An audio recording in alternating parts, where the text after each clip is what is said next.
PUBG Mobile 2.0 Classic Mode Improvements. Hello there PUBG Mobile players, PUBG Mobile 2.0 is now available. In this video, we'll introduce some updates to Classic Mode. We hope you like them. Emergency Pickup. In both the ranked and unranked mode Erangel and Miramar apps, we've added a new mobility item, the Emergency Pickup. After picking it up, you can use it from quick items. Deploying the Emergency Pickup takes a little bit of time. Once deployed, a hot air balloon beacon will be launched into the air, as a beacon to guide the aircraft. Once the beacon is launched, you'll need to tap attach before the plane arrives in order to be lifted into the air. It can carry up to 4 players at a time, and you can choose to jump at any time in the air to reach the play zone. It's a new strategic mechanic that allows you to move around quickly with your teammates and also gather battlefield intel from high up in the sky. With the help of players' ingenuity, the emergency pickup can be used in actual combat to create more thrilling scenarios. It's also worth noting that as long as you're in the blue zone, even if you're up in the air, you'll continue to take damage, so think carefully before using the emergency pickup. Tier Adjustment. An all-new Cycle 2 Season 6 is about to start, and we've made new optimizations to tiers. Bronze is now split into 3 mini-tiers, and Silver is split into 4 mini-tiers. There's no change for Gold tier and above. We wish all players the best. Recall Optimization. In this new version, we've optimized and improved the recall feature. We've made some adjustments to the recall mechanic. We've also added a quick chat message, I'll recall our teammates, and minimap death markers to facilitate communication between teammates. Recalled players will have a clearer view of the battleground from the plane. The thing you'll need to remember is, in the Erangel and Livik themed mode, as long as you have a recall remaining, you'll respawn automatically when you're defeated. Your teammates won't have to recall you from a recall tower. In the ranked version of the Livik map in Classic Mode, the recall mechanic will be added as a limited time event feature. Haptic Feedback System. In order to enhance players' immersion in the game, we've added an interactive haptic feedback system to the new version. The various actions of in-game players will be reflected through vibration and haptics, further enhancing the game's immersive experience. When players interact with weapons and vehicles, interactive feedback will be transmitted to players in real time in the form of device vibrations, allowing players to experience differences in different interactive environments. When a player enters different states such as running, jumping, and being attacked, the device's vibration allows them to better feel the difference in their own state. Even when the minimap is marked with footsteps, vehicle sounds, and gunshots, the haptic feedback system will also react in real time. The haptic feedback system has 2 quality settings, high and low, and needs to be enabled in settings. At the same time, players can also set the vibration strength and customize the haptics under different combat scenarios. Do keep in mind that high quality requires a device with compatible hardware before it can be enabled. Firearm Optimization. For firearms, we focused on adjusting the shotgun's attributes, increasing its hit damage ratio and ranged damage, and slightly increasing the base damage of the sawed-off shotgun. At the same time, S12K's capacity has been expanded to 10 rounds, and S1897's bolt action speed has also been improved. We hope that this series of adjustments will improve players' experience with shotguns. General Improvements. We've also made tons of optimizations to improve players' general gameplay experience. Now, when players drag the sprint button, accuracy is further improved. The movement of players holding weapons close to walls has also become smoother and more natural. At the same time, in the new version, players will be able to mark shops, recall towers, and zip lines, improving communication and teamwork efficiency among teammates. From a visual perspective, we've also optimized and adjusted the smoke grenades effect. Well, that's it for improvements to the Classic Mode in PUBG Mobile 2.0. We highly encourage you to play and see what it's like for yourself. If you want to know more about PUBG Mobile, please follow our official community. See you next time!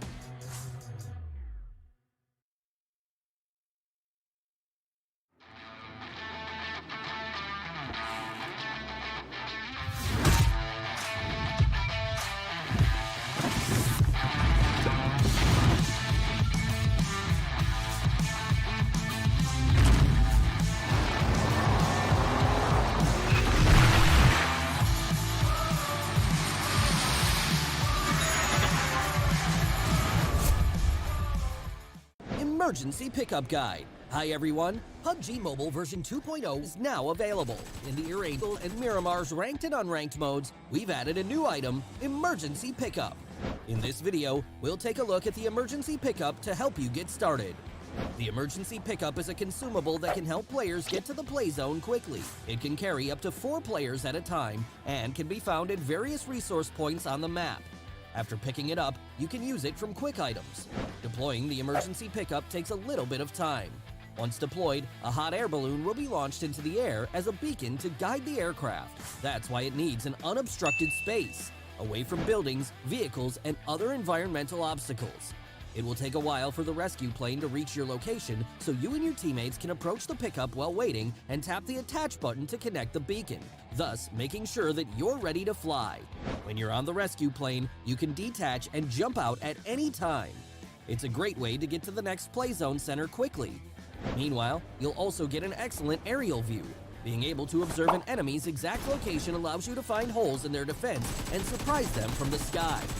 Alternatively, you can hide in the final play zone and use gunfire to draw the enemy's attention. Then, secretly deploy the emergency pickup and land behind the enemy to complete your ambush. I'm sure that with your ingenuity, you'll definitely master the emergency pickup in no time at all. But of course, high returns always come with high risks. The hot air balloon that comes out of the emergency pickup will be a very obvious sight on the battleground, so remember to clear the current area first or make sure you're safely concealed before using the emergency pickup to move to another location. Otherwise, your location will be easily exposed, and your enemy will have a chance to corner you. Also, as long as you're in the blue zone, even if you're high up in the air, you'll continue to take damage and won't be able to heal. So, think carefully before using the emergency pickup. I'm sure you wouldn't want to be that unlucky player who ends up trapped in midair.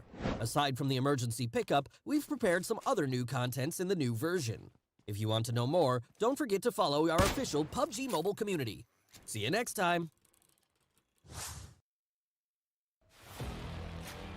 Hello PUBG Mobile players and fans! We've been hard at work continuously improving and polishing our game, and at long last, the official Livic map is ready to be played.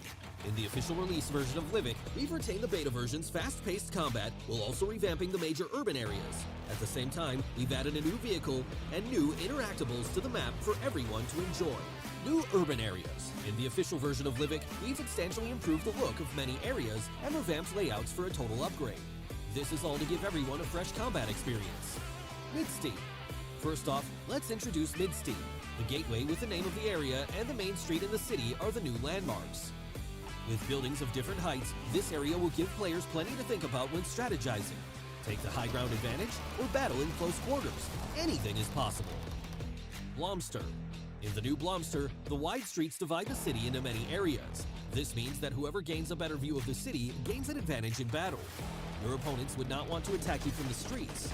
And don't forget to check out the soccer field. We prepared a surprise reward for our players in this newly added area. Logistics Center. The lumber yard was changed to the Logistics Center. In a large open area, piled up shipping containers create a huge amount of cover. They're great for flexible strategies, but you must stay vigilant, as there may also be enemies around every corner. Get ready for close quarter combat. Iceboard. On a snow-covered hill, a castle stands. There are a lot of buildings with varying heights in Iceboard, with a white church in the center. If you want to take advantage of the terrain here, why not try to attack from behind? But keep an eye out for enemies that are doing the same thing, because once you expose yourself, you'll be at the mercy of enemy fire from above. New vehicle. In the official version of Livic, players will be able to find an all-new, all-terrain UTV. It has a compact frame, holds 4 passengers, and is great for traversal. Whether it's rugged mountainous terrain or narrow streets, the UTV handles them with ease. It could be your ticket to the final circle. Advanced Supply Zone. Want to stockpile combat supplies as soon as the match starts? No worries. In the official version of Livic, an Advanced Supply Zone will spawn randomly on the map. There are more resources than usual in this zone, but that also means more competition. If you're confident in your shooting skills, then give this place a try. Good luck! New interactive gameplay. In the official version of Livic, we added lots of interactables. They help make the official map more interesting, give more resources to players, and expand their options during a match. Wild berries. When you're out in rural areas of Livic, look around carefully, and you might just find some wild berries. Eat them to help you with survival, so that you can stay fresh for battles just around the corner. Soccer Challenge. There's a new soccer field in Blomster, but that's no ordinary field. Try to score a goal and see what happens. Excellent rewards await you. Storehouse. Breaking news. A batch of weapons has been delivered to Livik and they're hidden in the aqueduct. Destroy the wall with firearms or explosives to hoard the hidden arsenal for yourself. High-flying vehicles. When you find crates in hard-to-reach places, try looking around. This is a challenge for players that live in the fast lane. Find a nearby motorcycle and ramp to reach those crates and get the rewards prepared for daredevils. Zipline. Ziplines will be added to the official version of Livik, giving players a way to move quickly from 2 fixed points. It will help you escape from enemies or the blue zone when in a pinch. Random supplies and treasure maps. In the official version of Livik, equipment and item crates will spawn randomly, giving you more ways to get items. Also pay attention to the treasure maps on the map because they help you locate supply crates nearby, so that you can get to them quickly. In the official version of Livik in Ranked Classic mode, we will bring back the recall event for a limited time. Getting defeated no longer means the end. Every player can be recalled once. When a recall is still available, players will be able to recall teammates for a period of time after they are defeated. We also added new quick chat voices so teammates can communicate better when recalling. As for players that are being recalled, we've also improved their vision when returning to the battleground so that they can better rejoin the battle immediately after landing. Other content. In addition to the changes above, the volcano that has been dormant for years in Livik has become active. Please be cautious when it erupts and stay away from the spewing lava. That's it for the official version of Livik. We hope you like it. If you want to know more, don't forget to follow our official pool community. We look forward to seeing you in the official version of Livik. Happy gaming!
An all-new Cycle 2 Season 6 is about to start, and we've made new optimizations to tiers.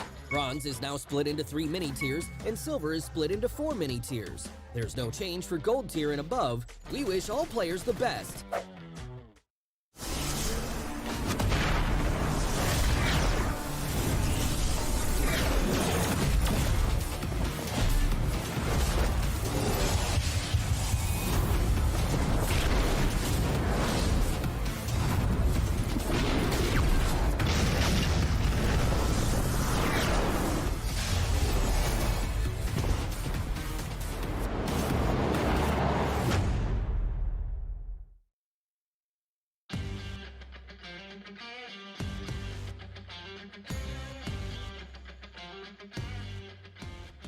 नमस्ते सबैजनालाई मेरो नाम चाहिँ DRS delta र म चाहिँ entry फ्यागर हो Tim DRS को लागि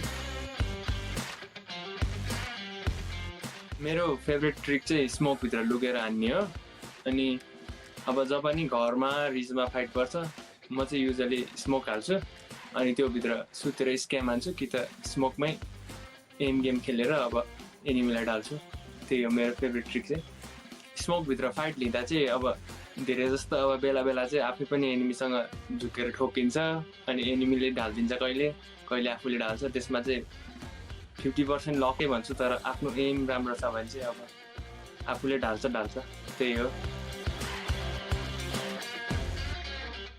मिलिट्री सर्कल या यताको अर्को आइल्यान्डको सर्कल पर्दा चाहिँ हामी धेरै जस्तो ब्रिजमै होल्ड गर्छौँ या ब्रिजको छेउतिर जहाँबाट चाहिँ वारी जान पनि सजिलो होस् पारी जान पनि सजिलो होस् त्यही गर्छौँ हामी ब्रिज होल्ड गर्दाखेरि चाहिँ पारी जानुभन्दा अगाडि फाइट परिरहेछ भने चाहिँ धेरै नै थर्ड पार्टी आउन सक्छ त्यही भएर थर्ड पार्टीलाई नै एभोइड गर्नुपर्छ अनि हेरेर खेल्नुपर्छ सबै इन्फर्मेसन ग्यादर गरेर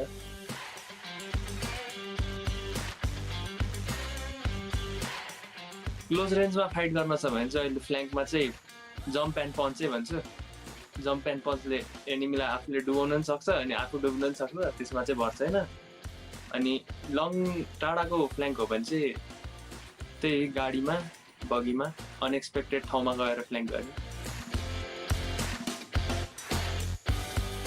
फ्ल्याङ्क गर्दा चाहिँ एनिमीले नदेखेर नै अलि टाढैबाट जान ट्राई गरौँ देख्यो भने त स्पट भयो भने त फेरि एम गेम त हो ढालिदिन्छ एनिमीले नि आफूले पनि ढाल्न सक्छ जे नि हुनसक्छ नदेखेर नै घुमेर नै अलि फ्ल्याङ्क गरौँ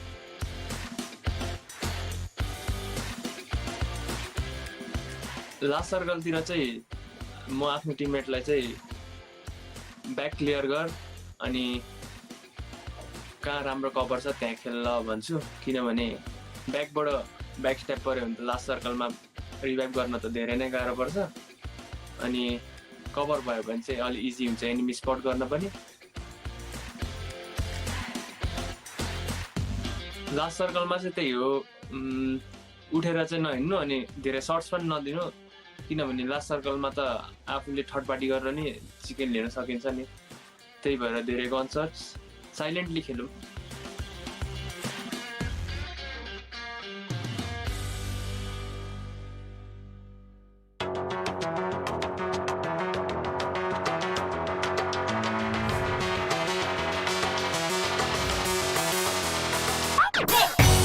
PMPL Mongolia is still peaking.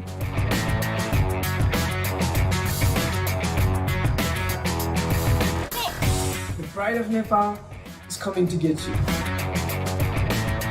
Forged in tough battles, we bring the Pakistan juggernaut.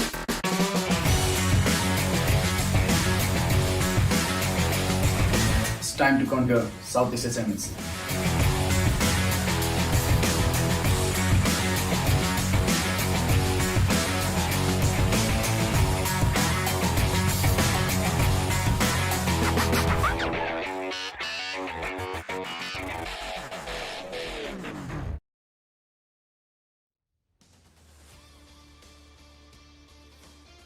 Welcome to the PUBG Mobile Pro League South Asia Championships day number 3, ladies and gentlemen, the penultimate day about to begin. This is Super Johnny, joined by Necro alongside with me, and we saw a lot of chaos in the matches yesterday, but once again the journey continues. 6 more matches are going to be played throughout the day on all the 3 different maps in the game, but at the end of the day, one team we will see as the top contender, hopefully the top contender for the trophy that will be announced tomorrow, and the rest of the lobby, well, they're going to try and see if they can snatch away that crown. Necro, what do you think? Oh man, I'm not gonna lie, snatching away the crown currently looks like next to impossible task because the way Stalwart Esports has been playing, it's been absolutely phenomenal. Now, in the day 2, yesterday, the way they played, it wasn't really nowhere near the way they played in day 1, which is quite understandable, but still what matters is the consistency that Stalwart is bringing to the table. And there's just nowhere to be faltered out, no matter what sort of game it is, no matter what kind of map you guys give to these players, they're never just gonna stop performing. I mean, I completely agree with that. They have been quite consistent in this South Asia Championship so far, and as you mentioned, the rest of the teams They are looking like they're falling like a little bit further behind, but JyanMaara on the other side are doing a pretty phenomenal job of making sure that Stalwart Esports do feel some pressure. They do feel they do hear the footsteps of JyanMaara just approaching slowly and steadily. But there is definitely a lot of pressure on everyone else as well, because it's not just the trophy that's on the line. There's a massive $150,000 in prize money that's about to be distributed between these 16 teams that have made it this far. And also, let's not forget, $2,000 for the MVP of the tournament. Exactly, $2,000 for the MVP of the tournament. Of course, the people that are just joining us new here, total prize pool for this entire PMPL South Asia Championship is going to be $150,000. The first place, of course, getting $40,000 in their pockets. The second place getting $28,000. Third place getting $18,000. Fourth place getting $10,000, and then of course it's going to keep on descending downwards. But the most valuable player of this entire PMPL South Asia Championship is going to be getting $2,000 right in his pocket all by himself. So that's quite a huge number. That's quite a massive amount of money as well. So I'm pretty sure there's quite a lot of players still in that run-up. We also did see Seal Demo slowly and steadily closing on up on that first spot. Yeah, I mean, definitely. Demo was doing a pretty phenomenal job yesterday, securing, I believe, 11 finishes in just one game. That was just incredible. And Seal Esports, in fact, sitting in the top 4 right now, do look quite solid, but they are quite far away from the top 3. And in fact, the top 2 be a little bit more precise. But we do also have the point structure. Again, earning points in every single game consistently is what the teams would like to focus on. You finish first, you get the chicken dinner, you get 15 points. You finish second in the game, you just get 12 points. Finishing third, you're going to get 8. And then there is the most important 1 point for every single elimination that you secure inside of the match. That, I think, again, it becomes a very high priority for the teams that have been struggling a little bit, because the elimination points are the only way you can actually keep up with the top leaders. And if you manage to get those high eliminations again and again consistently with high place finishes, it's going to be very easy for you to catch up, as it has been proven by I8 right there on the 5th position. Exactly, as you did say, it has been proven by I8 on the 5th spot yesterday on day 2, man. I'm not gonna lie, the day 1 performance is nowhere near close to the ways I8 played on day 2. They just absolutely made a huge comeback on day 2, 112 points currently in their pockets. But what we're looking out for is that top 3. And well, Johnny, look at that. DRS is currently sitting in 3rd spot. Seal is right underneath them. So that means those 2 Mongolian Titans that are currently in the top 5, that's going to be a big threat. And there's still another one of those teams that is yet to come in that top 5. I feel like I'd see they have a huge potential to be in that top 5 as well. Well, as you mentioned, I mean, they do have the potential to be in the top 5, but we haven't really seen them in their original form. Till now, at least. I mean, as far as the elimination numbers are considered, they are doing quite well, but it's those placement points there where they seem to be lacking. But on the other side, Phantom Esports, again, have been the fan favorites this entire time, but they are also sitting outside the top 10 on the 11th position and a little too far away from I8C in particular, the team right above them. So it's going to be a bit of a struggle for them to make the push inside of the top 10. But as we were talking about it a little bit earlier, we finally have the MVP rankings on our screens, and Pika is definitely doing a wonderful job just making sure those high elimination numbers keep him on the 1st position, but he is being put under pressure by his own teammate. I don't think Stalwart Esports do actually care about getting the MVP though. They care about winning the trophy. The team, they have to play together, and they're doing a pretty phenomenal job of just playing very well as a team. And again, I mean, just not enough words to just showcase how good Stalwart Esports is doing right now. I mean, it makes a lot of sense too, man. They were just so close to get the glory as well. If you remember the PMGC days, man, Stalwart Esports was one of those teams that we all were rooting out for. We're like, all right, Stalwart Esports has to be one of those teams that currently in South Asia, they're the most talented one, without a doubt. We all were looking out for them, but unfortunately, they couldn't really make it, but it's okay. Now, Stalwart Esports, they're back stronger than ever before, so I do want to see what they've got to deliver.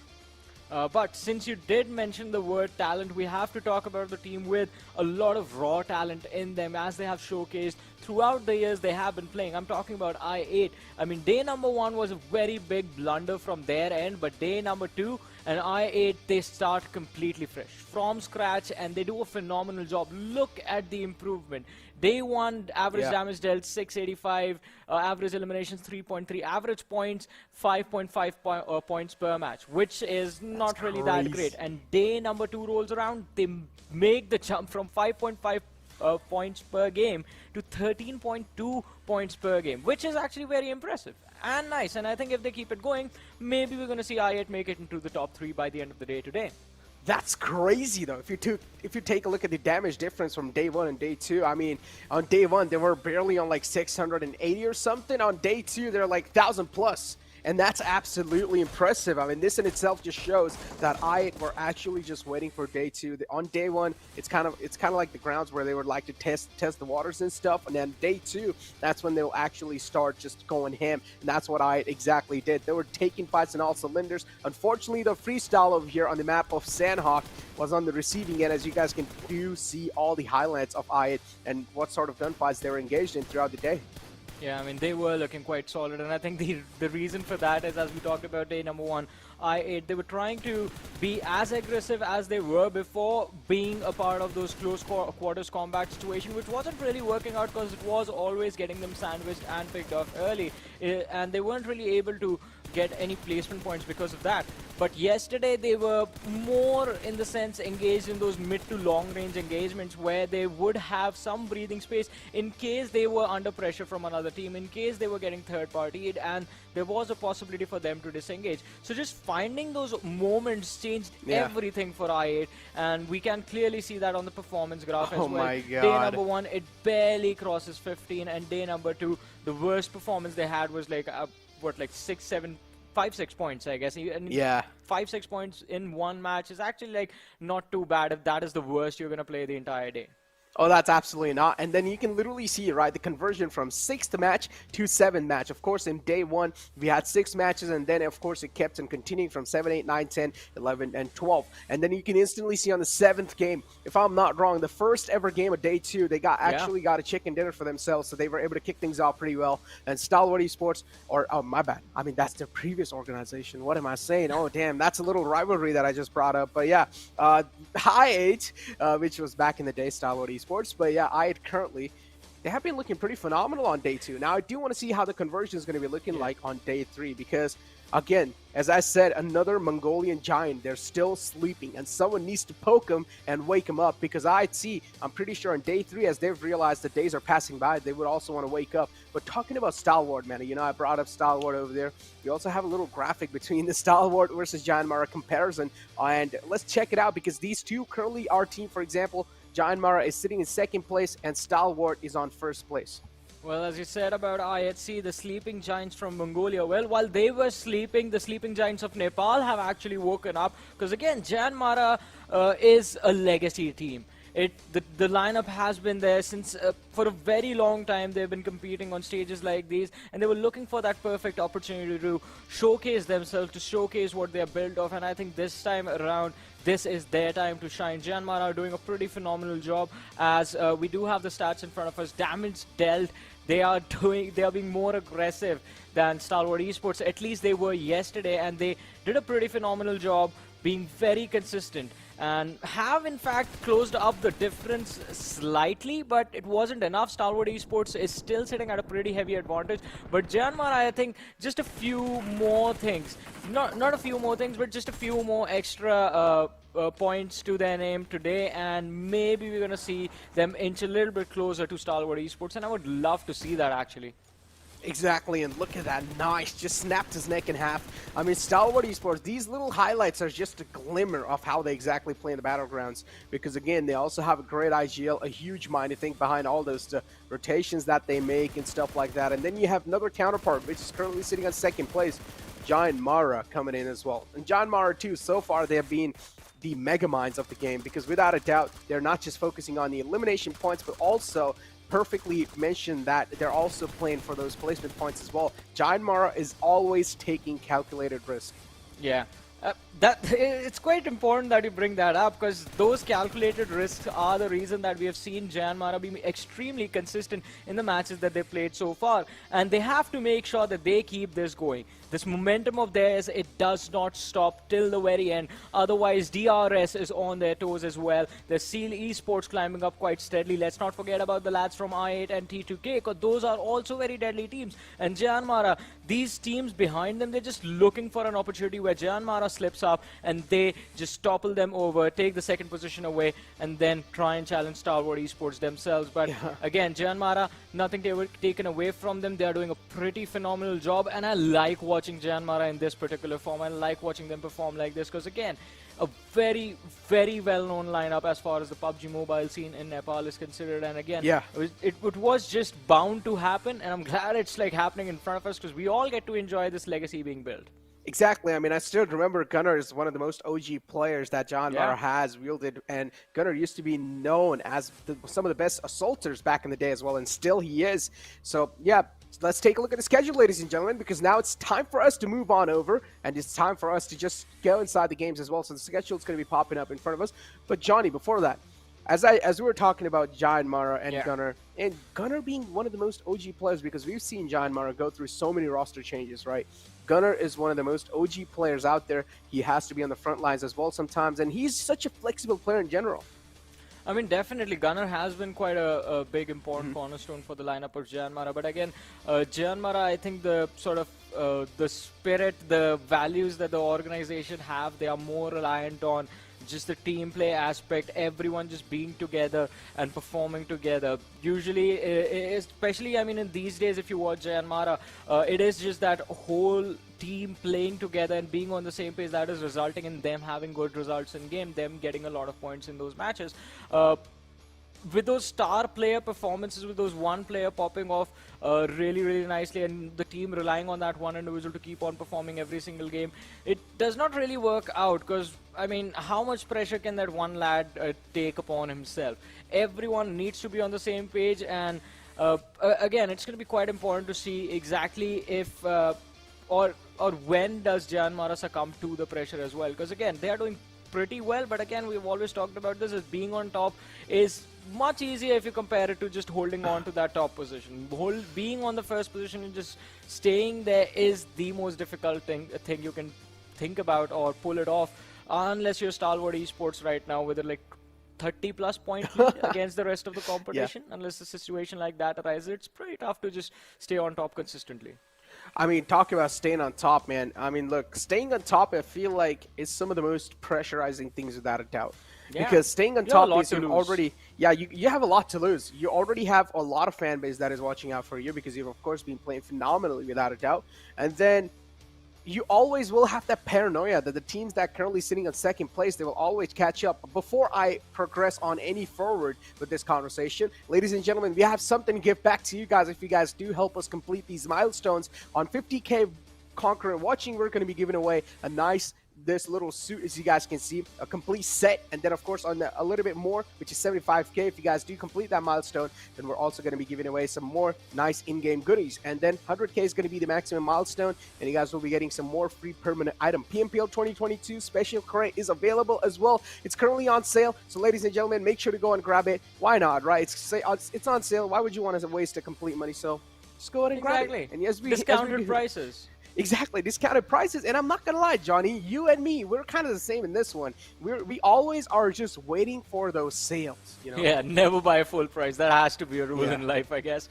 But talking about rules, I mean, we do have the map rotation in front of us where, I mean, this time the rules have been broken. As you guys saw, this time we don't end on Erangel. Again, the last game being played today is going to be on Miramar. But before that, the first Erangel of the day, ladies and gentlemen, we do have the map chances in front of us.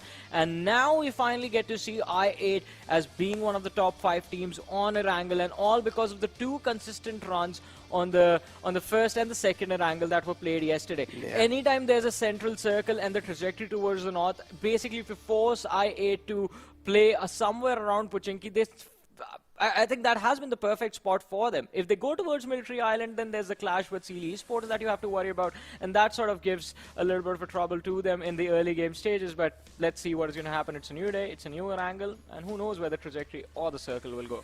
Exactly, Johnny. But hey, you talked so much about this stuff, you blabbered a lot, but now it's time for us to move on to the real stuff. Let's move on to the predictions, Johnny. What do you think? Which team will take it? I mean, since you said I was blabbering on about I8 all this while, I am just going to go with I8.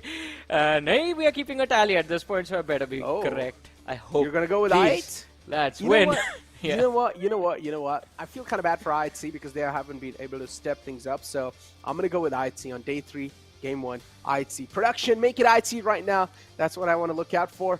And hopefully, I wish we could also see the productions predictions, you know, because there's a man currently behind the scene. His name is Blank. And he's just directing us with all of this. So I do want to know what his predictions are as well, because we're going to be moving on over to the first game of the day 3, which is going to be, of course, played on map of Erangel. Without any more time, we're probably going to be heading inside.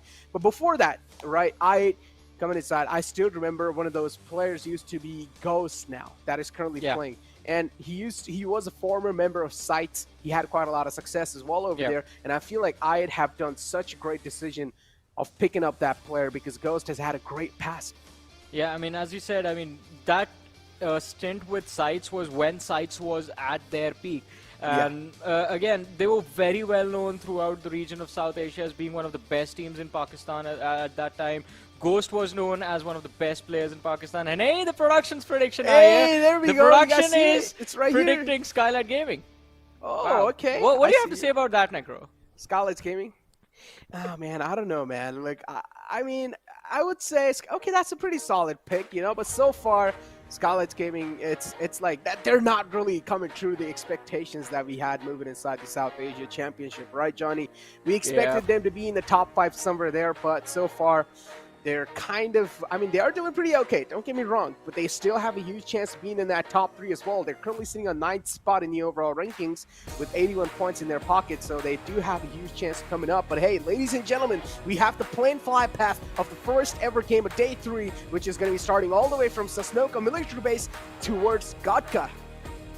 Well, this is going to be quite interesting now. Since this is a trajectory starting from the southern part of the map, it's going to make things a lot more interesting, specifically for my predictions, because now I want to see what is going to be the situation like towards Military Island. And what am I seeing on the radar? Is that correct?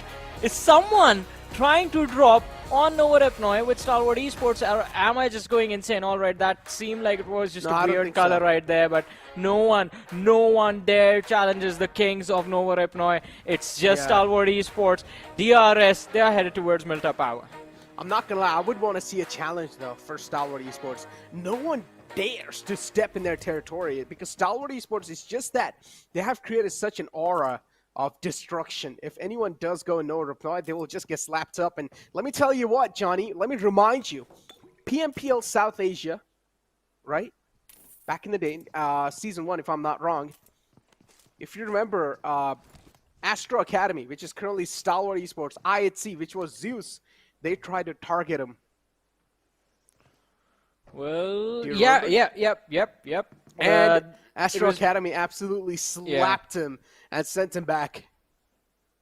Yeah, I do remember that correctly. It was the last game, 30 points needed, or somewhere around 30 points needed for the lads of IHC to actually lift the trophy. And, well, that was the first time we actually came across Astro Academy, and they were just brilliant. Since then, these lads have just proven, like, they are the new big bad boys in town.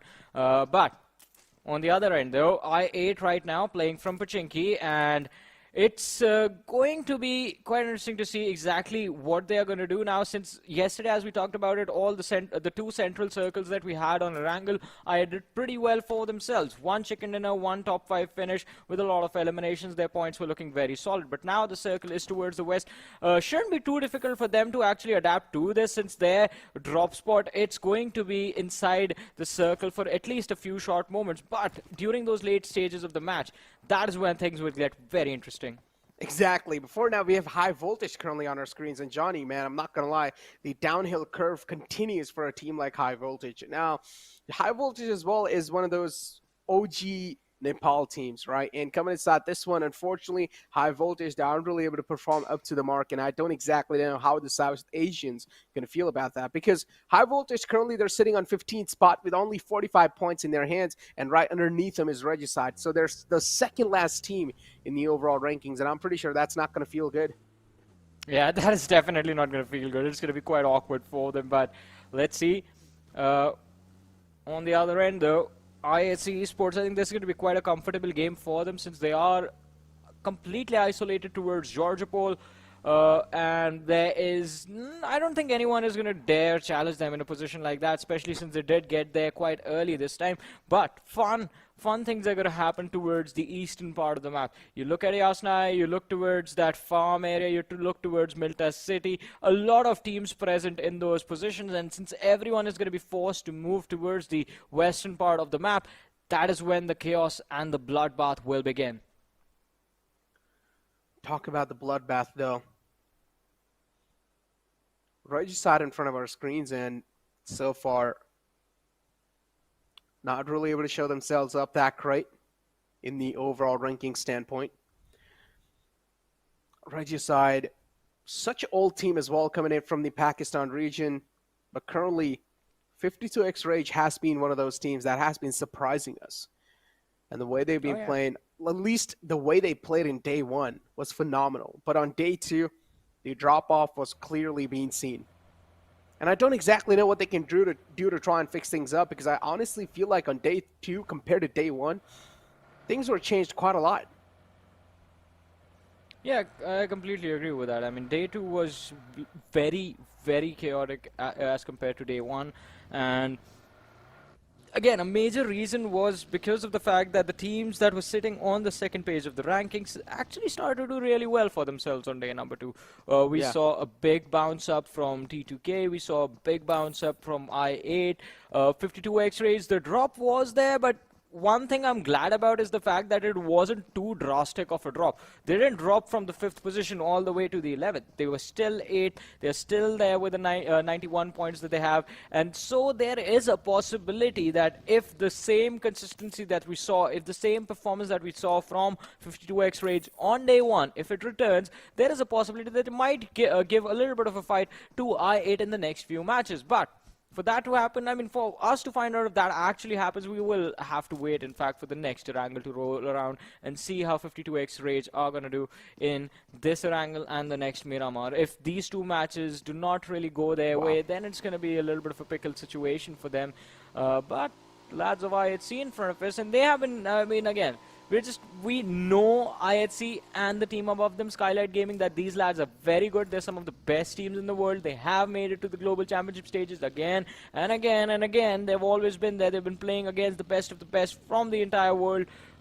But both of them are sitting on the 9th and 10th position right now, and we know it is going to happen. It is going to happen. It's a question of when. Not a question of if it's going to happen. It's when will these two teams start performing. They only have 12 matches remaining. And this is quite impressive too, Johnny. 52 eliminations from the side of IHC. Oh, yeah. And they're still sitting on 12th spot in the overall rankings. They're not able to do that great. That's impressive. That speaks volumes about this team's fragging powers. But again, the problem has been the over-aggression sometimes this team shows, the overconfidence this team shows. They will need to learn to put on a leash onto themselves, and that's when only they will actually start doing something in the battlefield, because we know not just the elimination points matter. More than the elimination points, I feel like placement points should be capitalized, and that's why JyanMaara currently are sitting in 2nd spot. Yeah.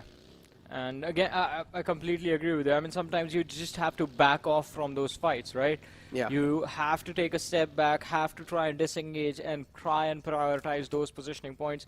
But for now, at least, let's see what the situation for the lobby is going to be like. Although, I mean, again, so one more surprise in this game is the fact that 52X Raids, as you were talking about them, usually in Erangel, we have seen them play from that Stalwart Kameshki hills and play extremely late early game.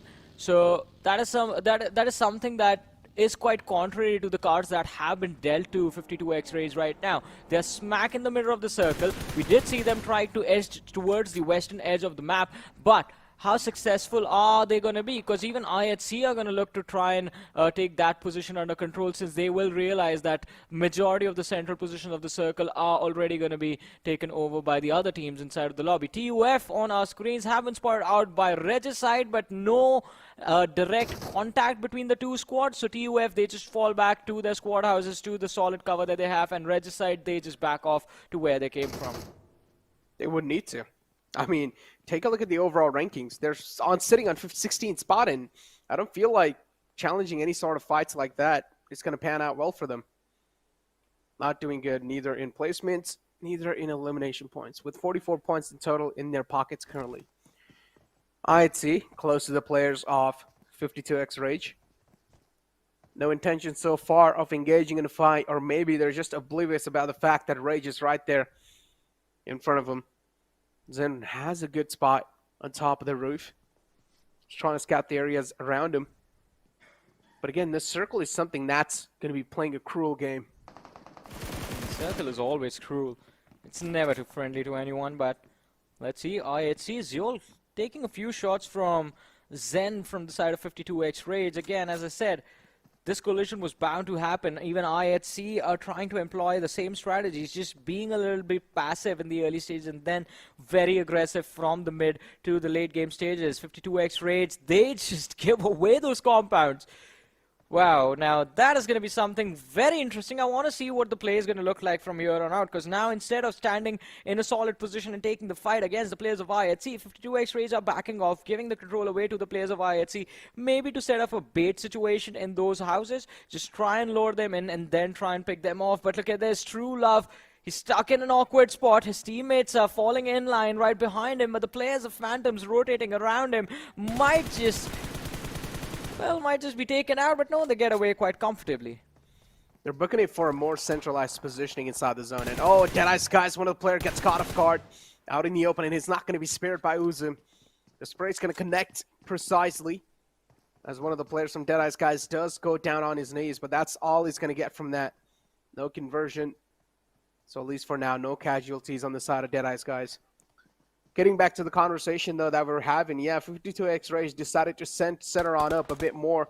And I'm not going to lie, don't really like the decision that 52X Rage decided to make there. Because sometimes playing in the outskirts, playing in the off-center can be the great play. But hold on to my words, because TDK is against the players of Skylightz Gaming, and that's the prediction of one of our production crew. Yep. But let's see whose prediction is going to be right. Right now, Skylightz Gaming, as you mentioned, have lost one player already. I8, it looks like there's going to be a third-party situation. They were already setting their crosshairs to try and take the duel against the players of Deadeyes Guys, but now High Voltage have closed in on the compounds right between the two teams.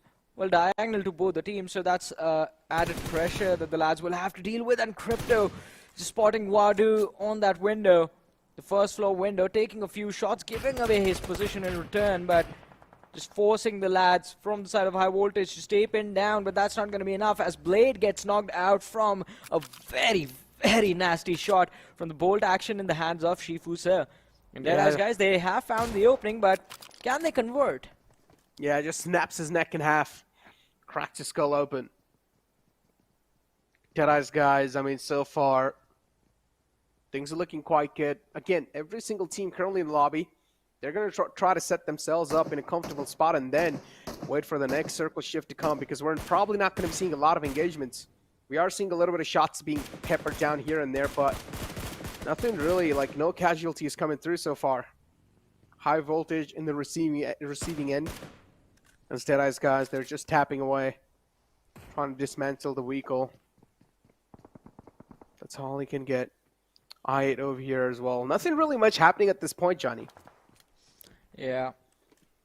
Not a lot of action, but that's the usual results that you get to see. This is a textbook Gatka circle that we are seeing in front of us. And again, this is when I think we wait for the 17-18 minute marker. That is when a lot of the collisions and the team fights are going to happen, because now, alrighty, it's going to happen a lot more sooner, because now the circle again moves towards the west. It's a complete wide swing from the game. That's going to force all these teams that were thinking they were safe, Deadeyes Guys, I8, High Voltage, Stalwart Esports, TUF, they're going to be forced to move even more west. And now all of a sudden, I8C, they find themselves in a wonderful position. Like, they are going to be playing edge to edge, but this split is what worries me, Necro. Zeol and Alex in the backlines. We do have IC, but if the lads get caught off guard, then there's going to be absolutely no backup, no recovery from there.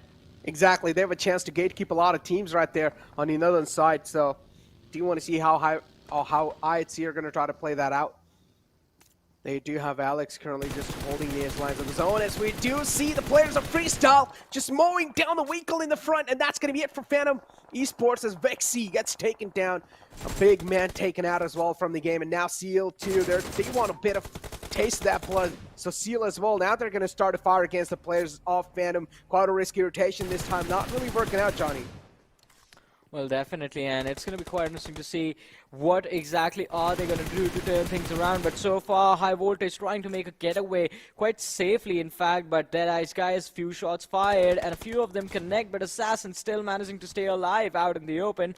Shifu is not going to give up on this, switching over to the bolt action. But look at that, trouble in paradise as High Voltage have now been caught off guard by the players of T2K, and this is going to be a mid-rotation collision between the two teams. A lot of utility being lobbed towards Legend, but Legend with a nade perfectly lined up and knocking out Prabeen from the action. One more, and this one had Wadu's name written all over it. 2 knocks secured with without guns being used to get those knocks. All the nade action you would want to see in a matchup. And well, that sort of leaves T2K with a massive advantage in this fight. Legend point blank duel against Assassin, which was a big mistake. And he just ends up giving away his point to the opposition now. This might have been a very big blunder from the lads of Train to Kill. Extreme in the backlines, but Assassin is stuck in the middle of nowhere. He's going to get knocked out by Jane and finished off. But High Voltage, can they make something happen? Prabeen, he's just bleeding slowly and steadily from the distance. Yoga is going to be knocked out, but still it's a 2 versus 1 situation. Extreme, the last player surviving for the team. Oh, that's not really looking that great for them, but trying to kill as well. They realize making it inside the circle has to be the main priority, so Sunday's just straight up booking it inside the next zone. But the rest of the players, Yoga is being brought back up on his feet, but for how long is that the question? Because Skylightz Gaming over here, on the other hand, I see just unloading their max on the players of Skylightz Gaming. AJ gets taken down, Galson as well in one of the most uncomfortable spots out in the open, does not have any sort of cover to play with. The only thing that he has is currently that ridge line being his severe. Well, let's see.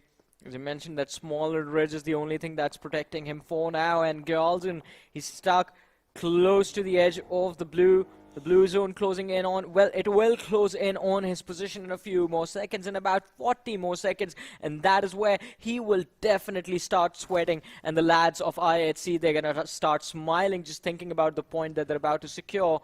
But that's not the only thing that they have to worry about. Regicide waiting on the high ground can actually cause a lot of trouble for IHC if the circle moves away from them. Exactly, but the problem here is that circle this time is going to shift a little bit on the right side, Johnny. That means shifting on top of the players of 52X Rage. Currently, 52X Rage has the best spot inside the entire zone. So they're definitely going to be in the controlling position.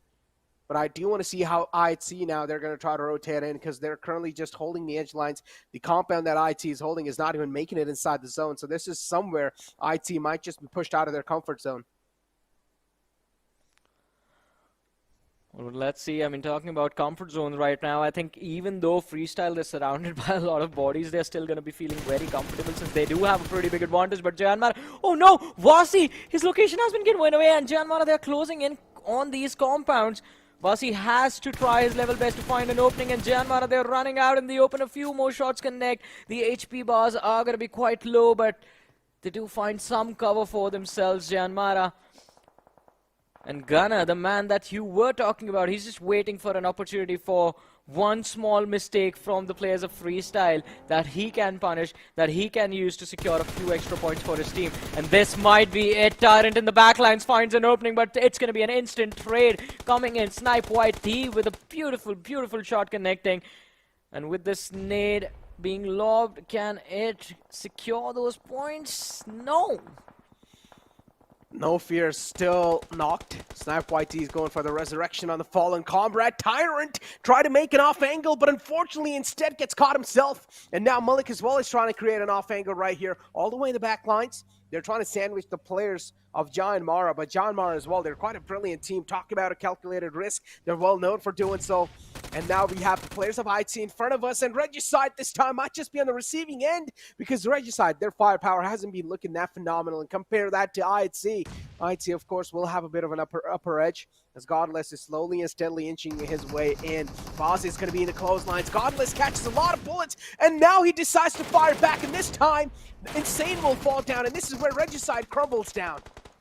Well, but let's see Regicide, as you said, they are crumbling, falling down to pieces, but oh my goodness, that nade right there just destroying the hopes and dreams of IHC. One lad finished off, another one knocked out. Godless just standing, blockading the way for Nocto. One more towards him. He's down to a sliver of HP. If this one connects, Godless is going to be knocked out as well, but no, IC has been revived. Godless and IC, both of them need to heal up, and Alex, he needs to absorb all this pressure that's falling upon his teammates, and it's being dropped on them like a ton of bricks. But no, IHC, they have regrouped, they have reclaimed their position, and now it's time for the final push. It's time to say bye-bye, Regicide. IHC, they do see blood right in front of them. They are hungry for it. Voltrex, the last player surviving, trying to hide, but where are you gonna go? That's it, done and dusted. One more team eliminated. The automatic MK14 just doing such a great job, and now Top just mowing down the vehicle in the front. Was not really able to find a lot of connections, but still was able to do a lot of damage on that vehicle, and that's something that's going to matter quite a lot, because at this point in time, a lot of teams are going to rely on those vehicles, and if you're able to dismantle those vehicles, that means it's still quite a lot of damage. Stalwart Esports, Top just pushes out of the open, and he gets instantly knocked out. DRS doing a great job, and now it's all down to Scry. Stalwart Esports in one of the most uncomfortable spots. Well, let's see. It is definitely quite an uncomfortable position for them, since it's just Scry, the last player surviving for his team, and he's trying his level best just to stay hidden behind their vehicle, but I don't think he's going to be staying alive for long.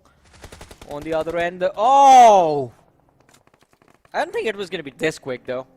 Yeah, that's quite insane. But yeah, there we go. Stalwart Esports getting eliminated. It's just the Circle playing cruel games, and I called it as well.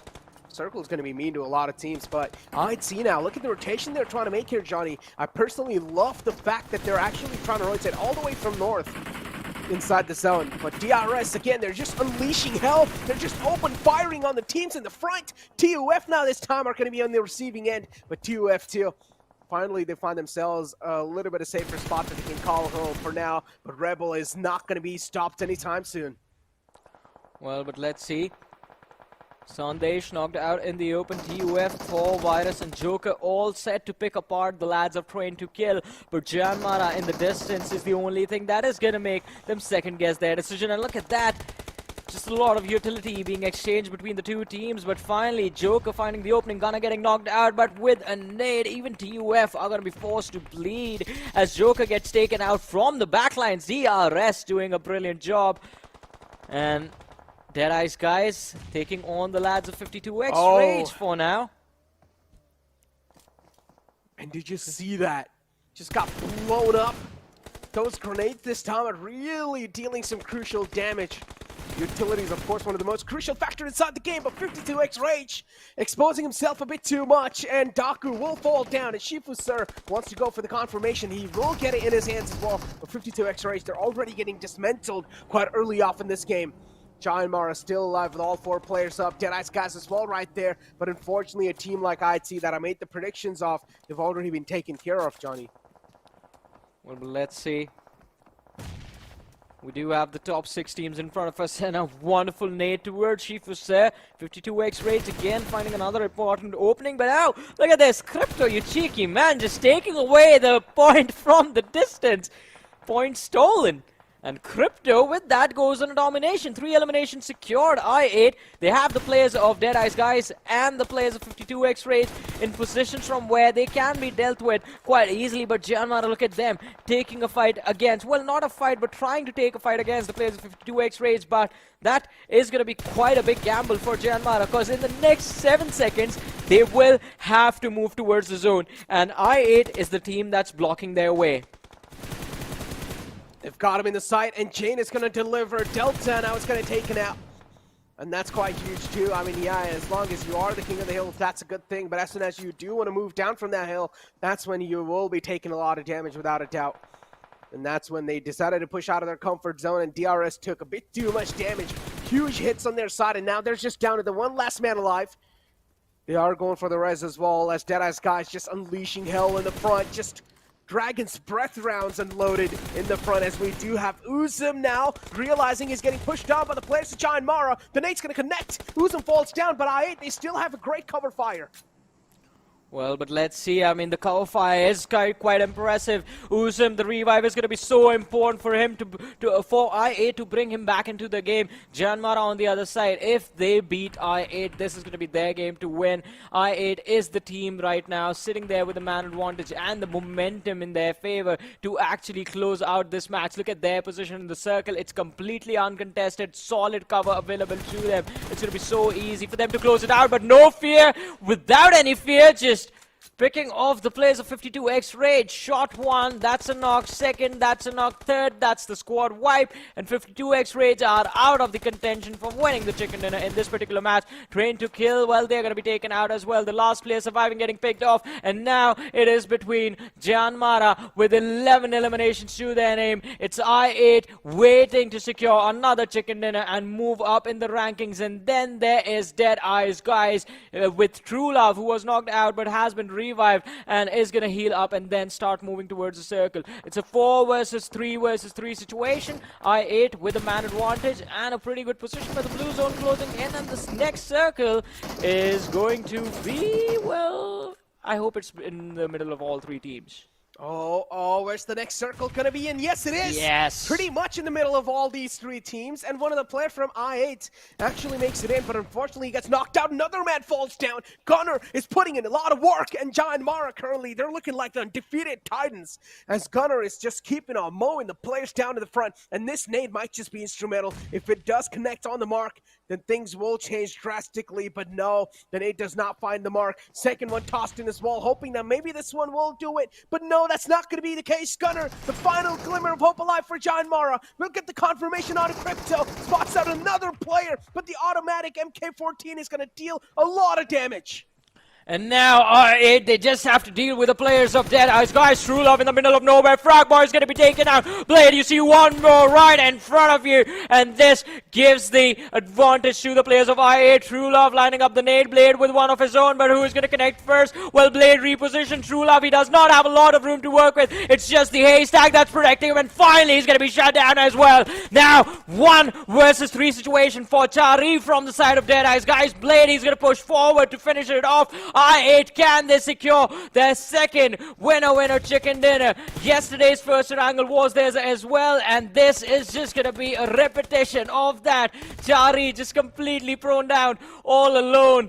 So scared right now, I believe. How is he going to pull this off? I mean, it's going to be unrealistic to think that this man can actually secure this chicken dinner, but hey, we are always going to be dreamers. But kudos to I8, and hey, my prediction is about to come right. Exactly, I8 are looking like the unstoppable force of nature. Chari exactly knows where every single player is, but I8 are oblivious about the fact that Deadeyes Guys Chari is just hiding behind a little hay bale.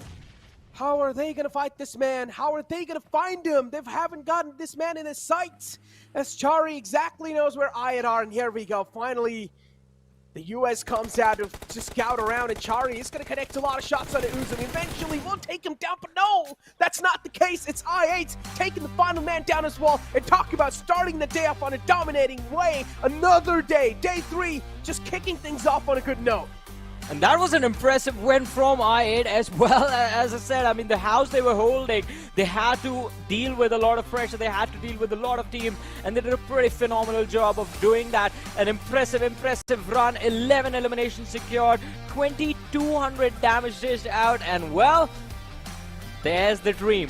Top 3 for I8 Esports after this particular match. Now, DRS Esports, they have been pushed below. I8, I want to see, can they make it?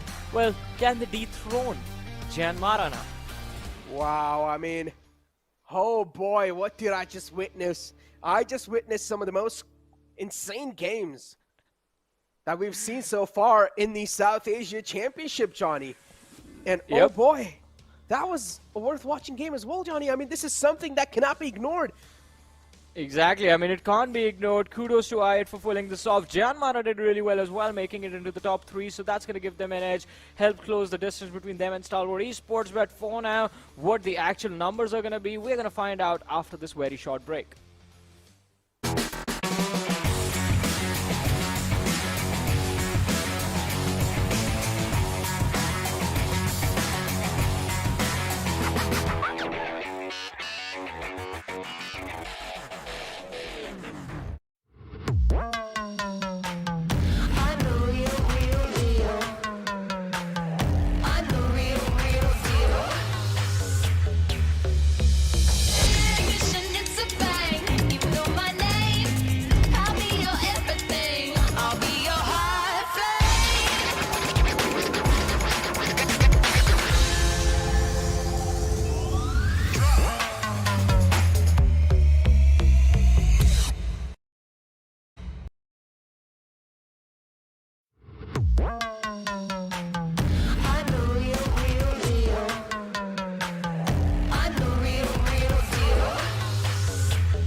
Hello and welcome to PUBG Mobile Pro League South Asia right here. I'm Laura, joined along with Necro as we look at the MVP coming in from this first game of the day. It is going to be Jane from T2K with 6 eliminations, 5 knocks and 983 damage to start.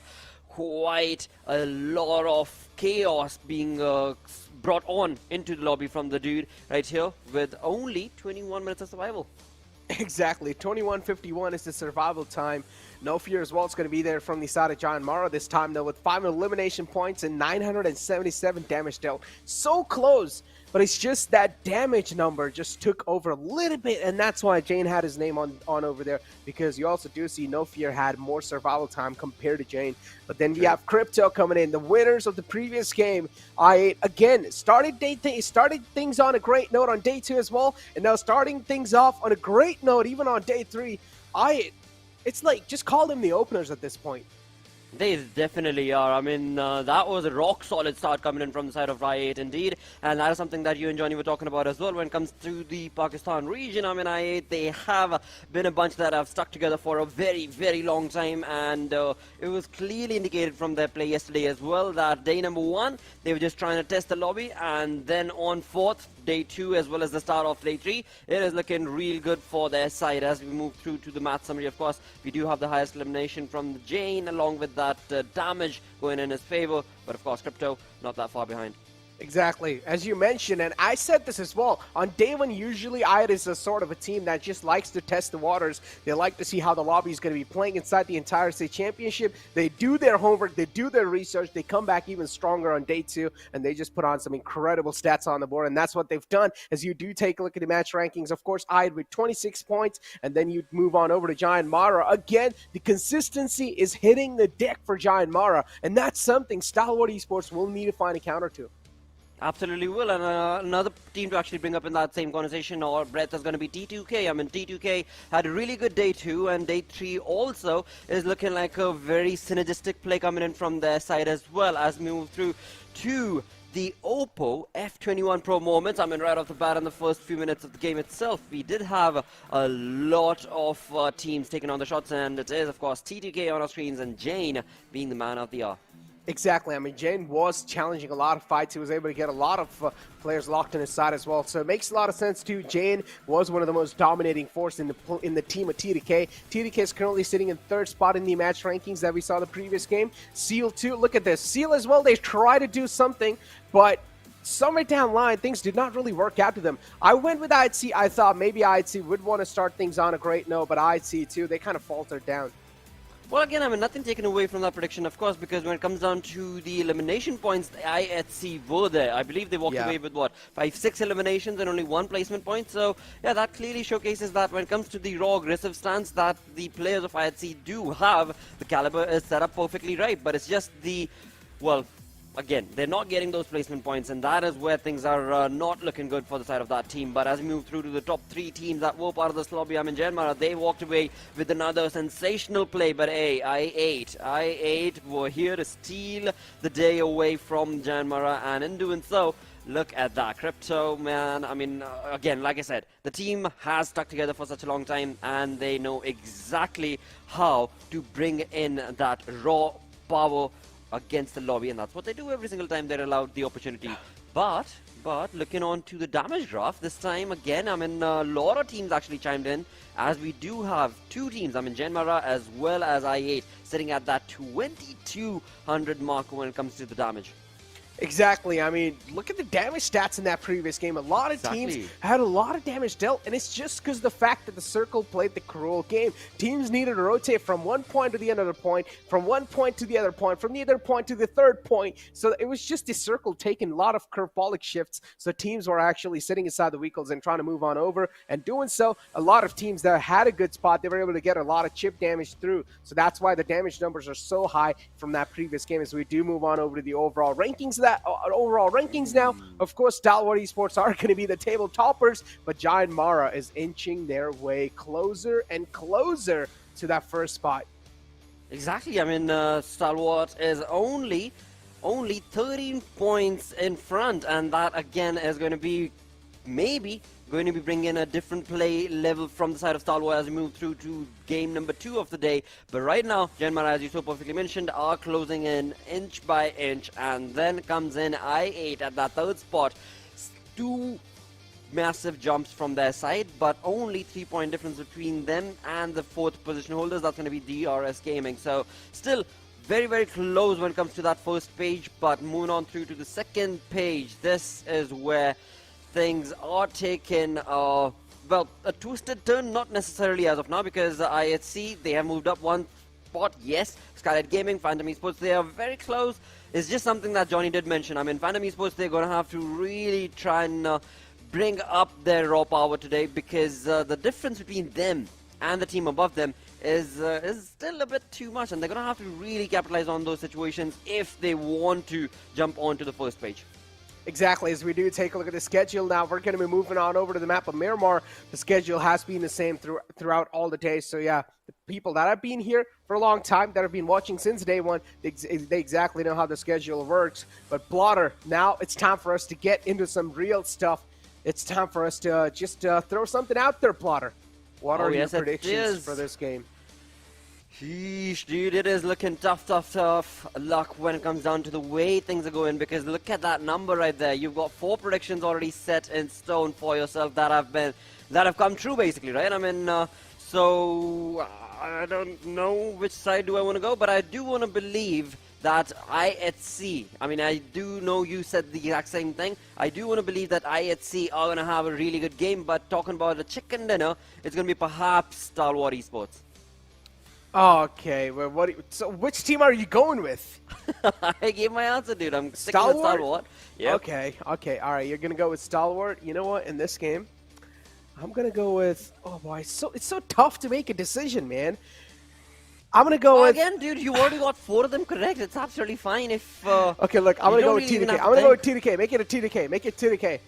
Make it TDK. All right. I'm gonna go with kill. Yep, train to kill. That's what I'm going to go with. Kill is going to be predicted from Necru. And again, when it comes to the curveball that has been thrown from director's side, the production side, it is where indeed I believe they chose what? Skylightz Gaming in the first game, right? Yeah, they chose Skylightz Gaming. They had Skylightz Gaming in there, but what about FS? Production, maybe, but you know what? Okay, it is entirely up to the director and the production side, whatever team they choose. But viewers, do not forget that you can chime in as well. Just vote space, whatever team that you believe is going to be able to get a chicken dinner in this upcoming game is going to be showcased right there. But hey, prediction coming in from the production side is going to be 52x Rage. Okay, I mean, from day one on, 52x Rage has slowly been slumbering down in terms of the overall standings, but maybe this is going to be the changing game and pace that that could bring in 52x Rage back for that top 3 position. Maybe it is tough though. It is tough.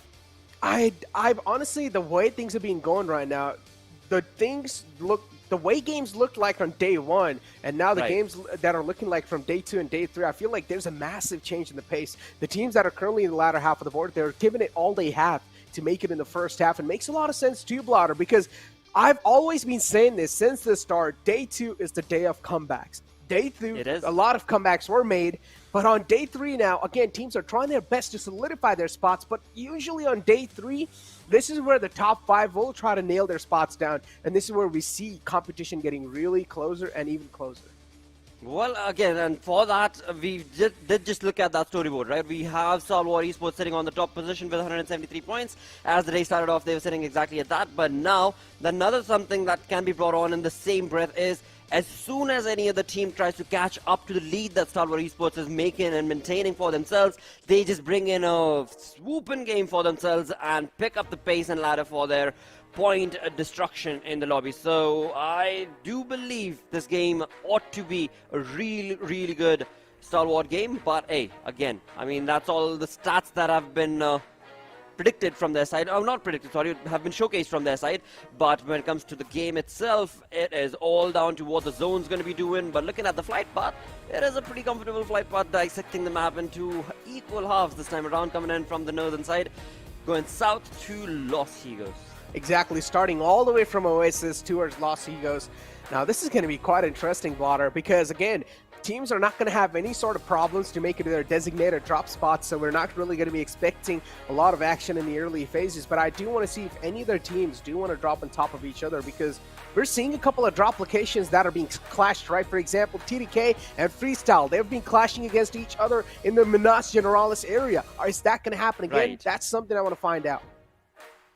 Okay, I mean, I did say yesterday as well that hopefully that would not be the case, but it seemed like they both had an eye out for each other, and so they stuck to that and they tried to push on, and it seems that is exactly going to be the case today as well, as we do have Freestyle as well as TTK very close in the proximity, as we are looking at their drop contestation being brought on the other front, as we do have to look onto the northern side. Skylightz Gaming, very comfortable position for themselves. 52x Rage also going to be going on towards that South El Pozo, a comfortable spot for them, which is, as of now, not looking likely to be contested. But talking about those contestations, Los Leones. Now, this is place, it's a pretty big city, yes, definitely.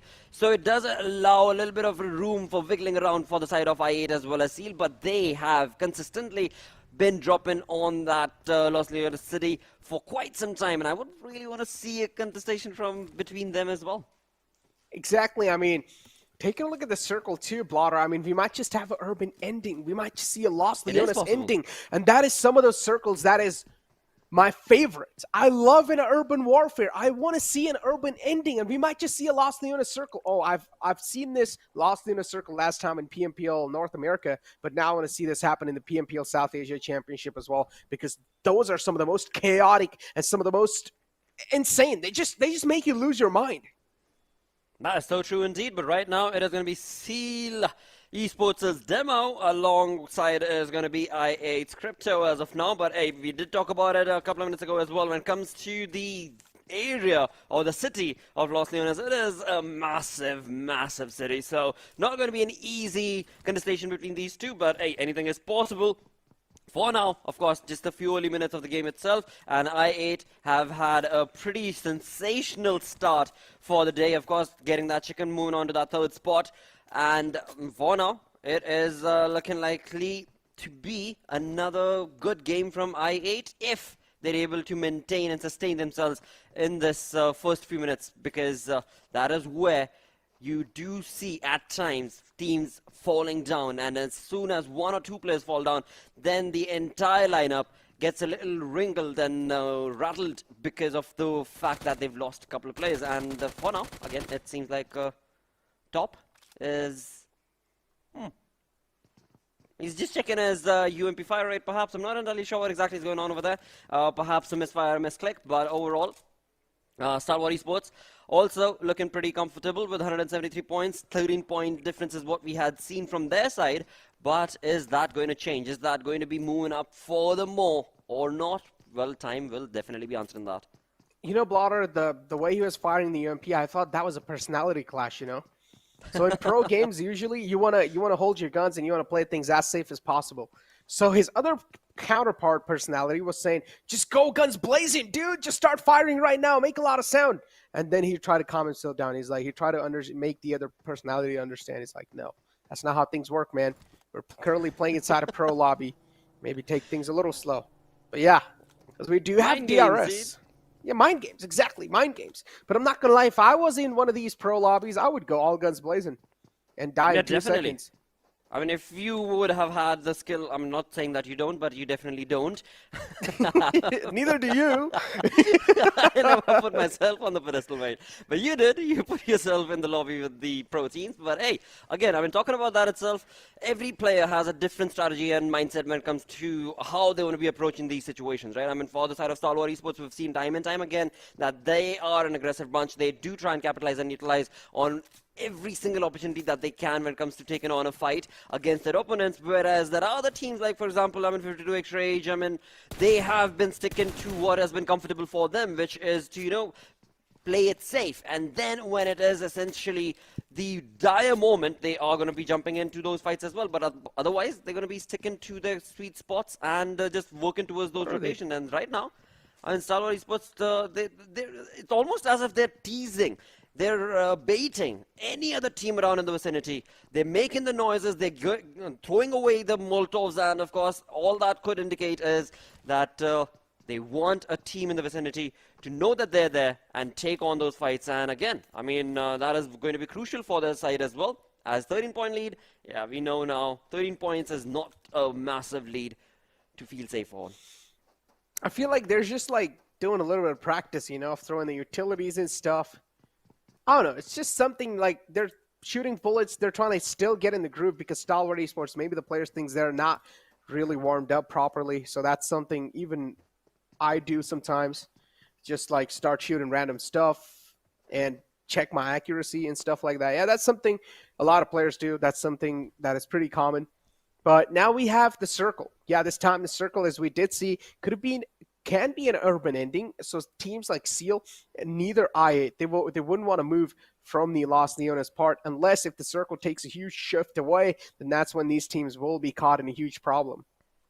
For now, again, I mean, it is a comfortable zone for all of these teams. It is a very generic circle, to say to the least, and that is going to be allowing all the teams to slowly but surely make a comfortable rotation as well. But as you so perfectly mentioned, I mean, if at all the circle throws a curve ball and makes a tangent shift, that is where we can definitely anticipate to see some contestations as the teams are going to be caught out in the open making those rotations. And for now, it's going to be trying to kill a team that has had a really good day number 2 and the start to day 3 as well. Now, when it comes to this match, this map, what exactly can we anticipate? Because for now, the information has not really been given away to any of these teams. All of them are just slowly moving on across the map. But for now, it seems like DRS, they have the upper hand of that position. As Train to Kill did come into the vicinity, but again, I mean, DRS have not taken on any shots, so playing it safe is what we're looking at from these teams, and that, of course, is a mark of a team that wants to be consistent. Now, consistent approach is only going to be showcased if you know your opponents and if you have the information, but you try and hold that information for as long as you possibly can, and that is something that DRS did so perfectly in that situation. For now, it seems like Seal Esports are not going to be doing that. In fact, they're going to be trying to chase down I8.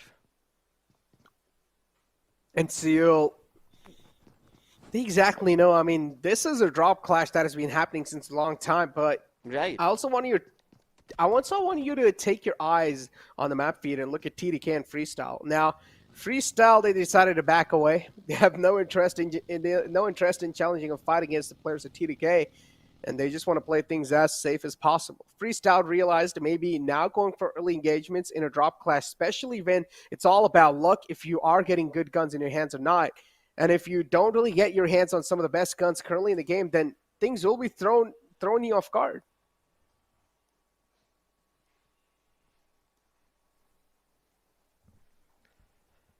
Oh yes, that is going to be the case perhaps for a few of these teams. As I was just looking onto the map itself, the map feed is going to be on our screens as well, viewers, and that is, again, clearly showcasing the fact that all the teams are looking very comfortable into the zone, and the zone, again, not going in to throw any curveballs to these teams, just going to be shifting on top of itself for now. Again, comfortable Miramar, thus also implying a slow start to this game. As of now, we still have 64 players, all 64 players surviving, but I guess not for long, because 52X Rage, they are out in the open, caught off guard. Skylightz Gaming, Mafia Ninja, taking on shots along with his teammate Galden and AJ, are hunkering down the position of 52X Rage, where two of those players are definitely not looking good. But hey, it's the distance, dude. It is going to be helping them.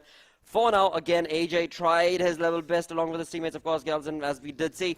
But the distance being so far outstretched, it was not going to be too much of an issue or hiccup for 52X Rage to be able to get away from that position. But my word, as soon as we have one team getting away from a precarious situation that they were in, we have another one finding themselves in the exact same spot, where it is Wexy from the side of Phantom Esports getting sprayed on upon from Virus TUF side, and that was really good approach from Wexy as he left his vehicle and got down for the cover. Gets out as well, just trying to find some connections through the spam of the Mini 14, but was not really able to get a lot done. So for now, not a lot of connections found from his side. TDK as well is doing pretty good on the map. TUF currently in the high ground in this fight, so TUF might just be able to inflict a lot of pain and fear. But still, TUF are taking things as slow and as passive as possible. They do spot the rotation happening in the front. It's Phantom Esports this time receiving an end. And Phantom Esports, look at that. Seal Demo actually blows one of their vehicles up, so that's not a good news for Phantom Esports, because now Seal as well, they're chiming inside the fight.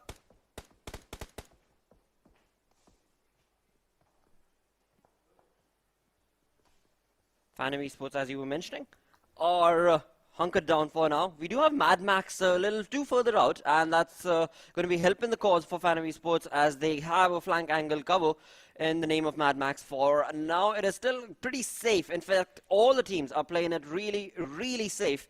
Not a lot going on the map, and that, of course, is kind of good news, because after all, this is day number 3, and the number of games that are to be played are slowly but surely going down. Now, for the side of T2K, they have had a comfortable spot right here, as the compound is theirs for the taking. No other team around in the vicinity. They don't really even have information on any team making a rotation as well. So a slow poke game being showcased right here on Miramar this time around. With 12 minutes in, only one elimination confirmed till now.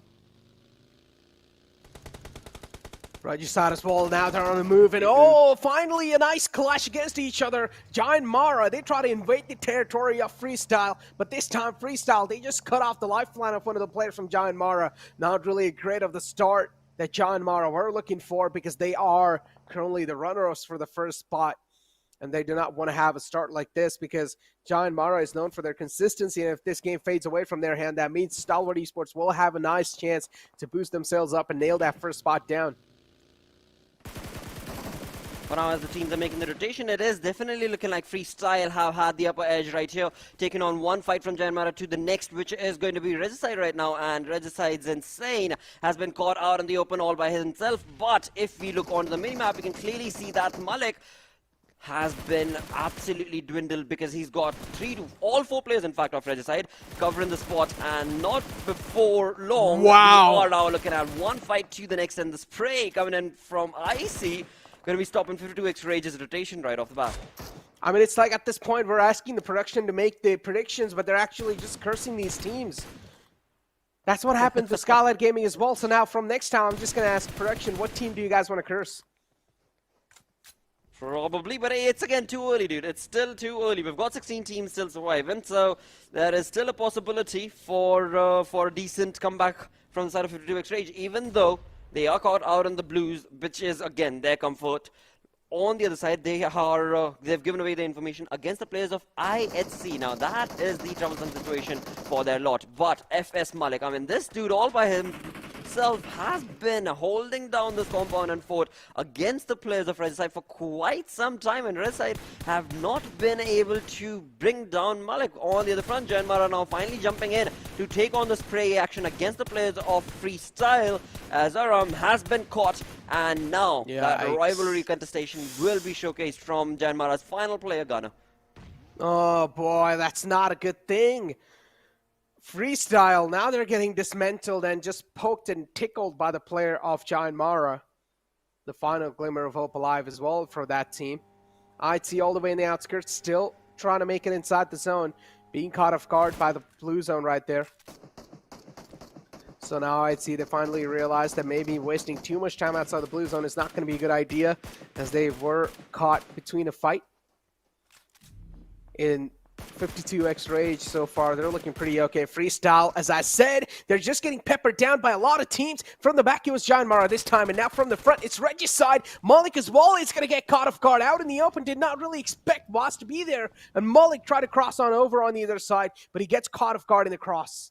He definitely does, and Red Side have gotten the better half of this fight, that's for sure, because not only was it Malik that they were up against, but the entire clan of FS, but in doing so, they have easily been able to stop Freestyle in their tracks, and Freestyle have definitely dwindled down in terms of their numbers.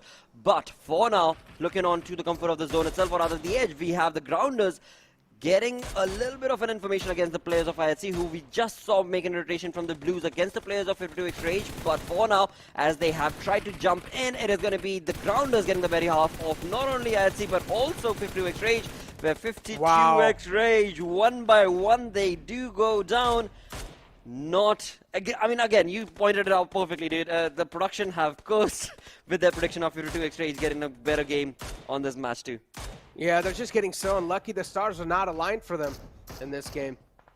And 52x Rage, now they're just getting eaten alive by the Grounders. The Grounders know 52x Rage, they cannot really move anywhere. Skylightz Gaming now against the players of High Voltage. And High Voltage, they're able to find the equal trade. Mafia Ninja as well falls down, and that's a big man too. That's the IGL Mafia Ninja. He needs to be saved in Skylightz Gaming. They are pushed in a real state of discomfort. Skylightz Gaming, they're quite unsettled. They do realize High Voltage, the entire squad's in the front. This nade's going to be tossed in. Maybe we'll crawl quite close, but nowhere near close to find a knockout. So Praveen now will get a nice chance to slip by. But Praveen still is the closest man alive. AJ tries to find an off angle, but if AJ gets caught off guard himself, then Skylightz Gaming will be almost knocked out, and that might just be it for them. But 52x Rage blowing up the vehicle of IHC. IHC again not having a good day right now as they get caught out in the rotation that they were trying to make. It was 52x Rage who just a couple of minutes ago were getting pimpered down against the players of the Grounders, but now after having revolted against that lot, they have now definitely pushed against IHC's rotation, but they're still not out of the trouble because the Grounders, they are sticking out like a sore thumb in front of that. And final player, Zen, what a shot. What was that, Zen? What a retaliation fire coming in from the side of Zen. Just slaps him down. Shepatar gets knocked out. Zen finally on a move, though. Trying to reposition himself. Zen does not really look that comfortable in that spot. So Zen is quite unsettled, but from the back, it's High Voltage moving on in. Probeen's going to find one. Kuruma goes down, and that's something that the Grounders did not really expect. A third party coming in. Deadeyes Guys as well, they want a piece of this. They definitely did get a better half of the fight, as they have not only but 3 teams in front of them. Deadeyes Guys slowly taking on shots against 52x Rage, then going down, and now it is High Voltage as well as the Grounders that we did just see a few minutes ago that were being damaged a little bit in terms of their late rotation from the Grounders side as well. And who has gotten all of that information? Well, it is none other than Deadeyes Guys, but IHC is still not done. They were in the kill feed. We had Alex. So IHC also, it seemed like, were taking on a few of shots of their own. 2 players are surviving from the side of IHC as of now. And Stalwart, looking at that zone, this is the perfect placement from their side, as towards the northern side of the zone is where Stalwart is, and there is no team around them that could maybe bring them some trouble. But for now, it seems like High Voltage could maybe have brought in a little bit of a cover against the players of Stalwart, but not going to be allowed because action was there to stop High Voltage in their tracks. And again, I mean, when we do go back to the map, it is looking like a Stalwart game, but again, too early to say. Exactly. The audience is equally divided between Deadeyes Guys and JyanMaara too. They don't know who to go for, but JyanMaara, unfortunately, they have been dismantled quite early off in that game. 2-2 now, they're currently on the receiving end as Legend falls down. Sioga is trying to get the fallen man back up. Phantom Esports peppering down the shots in the front, just raining down death and destruction. Seal as well now chiming inside the fight. Seal, they do not want to be left out. Wally, a great spray with the UMP-45. It's going to shut down the man in the front. He tried to cross on over, but in the open fields, a cross like that is filled with full of risks.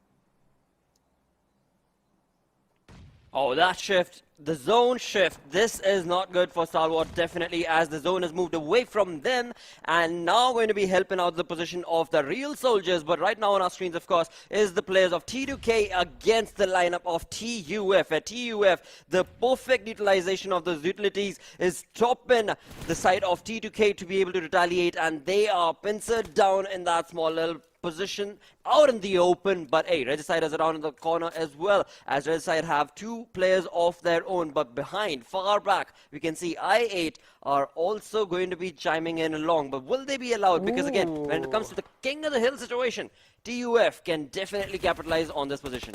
I like the graphic that the production just brought up. The elimination contribution, pretty much like the average elimination contribution, just like a little top 5 teams currently sitting in the overall rankings. And that was a nice contribution from every single player was being shown in that. But the nade this time is going to call quite close to the players of DRS from Deadeyes Guys. Deadeyes Guys is one of those teams that has all their players up, and DRS too. They unfortunately have one casualty on their side, so it's a 3-on-4 situation. We did see the players of IT as well traversing quite close by from them. Shifu Sir is just challenging fights all over the place. Talk about firing on all cylinders. Well, that is not going to be the case for the side of IHC, as they have been eliminated. We've got 11 teams remaining. Deadeyes Guys have jumped into the comfort of the zone, but right close in their proximity is going to be the side of Stalwart, as well as you can see in the minimap.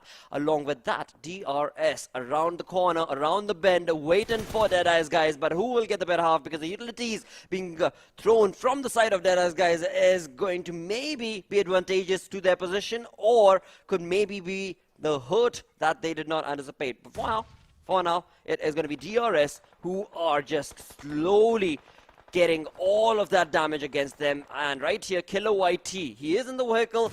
He knows exactly where the opponent team is, and the opponent team has no idea. True Loves are so very close, crossing the vehicle. Killer YT, being a snake in all of this, is absolutely going to be utilizing that position. They still have no idea where that is. Oh my God! Finally, Killer YT jumps in with the UMP, but dude, that was a bit too late. If only he had just corrected that a few seconds, just a few seconds, if he would have taken on those shots, the entirety of Deadeyes Guys would have been eliminated. Was just staring through the window. It was like a death stare. And then he finally realized, oh, there's someone actually sitting inside the vehicle, so he started shooting, but it was a bit too late. And then the confirmation was there too. So while he went away, he at least got away with 1 elimination point. So that's going to add 1 point to the tally, because we do have I8 currently in the front lines. TUF, they're not really looking that bad so far. All 4 players up for elimination points wrapped up as well. Stalwart Esports, they're just raining down bullets now. Team in the front almost try to cross on over, but Stalwart Esports is a team that's not going to let that happen that easily. If you're going to try to cross Stalwart Esports' eyes, you better be ready for some hurt. You better be ready, of course, because Stalwart Esports have already accumulated 7 elimination points to their bunch, and they are all 4-man strong. On the other front is going to be the side of Seal Esports with a 3-man army right now, with 5 eliminations of their own. 7 teams remaining, but in all of this, we still have all the fights to take on, because they're going to be out in the open. There's no cover for any of these teams, and right now it's going to be Virus who has the information against the players of Skylightz and Galzin out in the open. What exactly is this going to turn out to be? Because Galzin does not have the health cover that Virus has, and UMP to perfection is going to be the end of Galzin right there. TUF getting another point secured for themselves. 6 teams remaining in this lobby.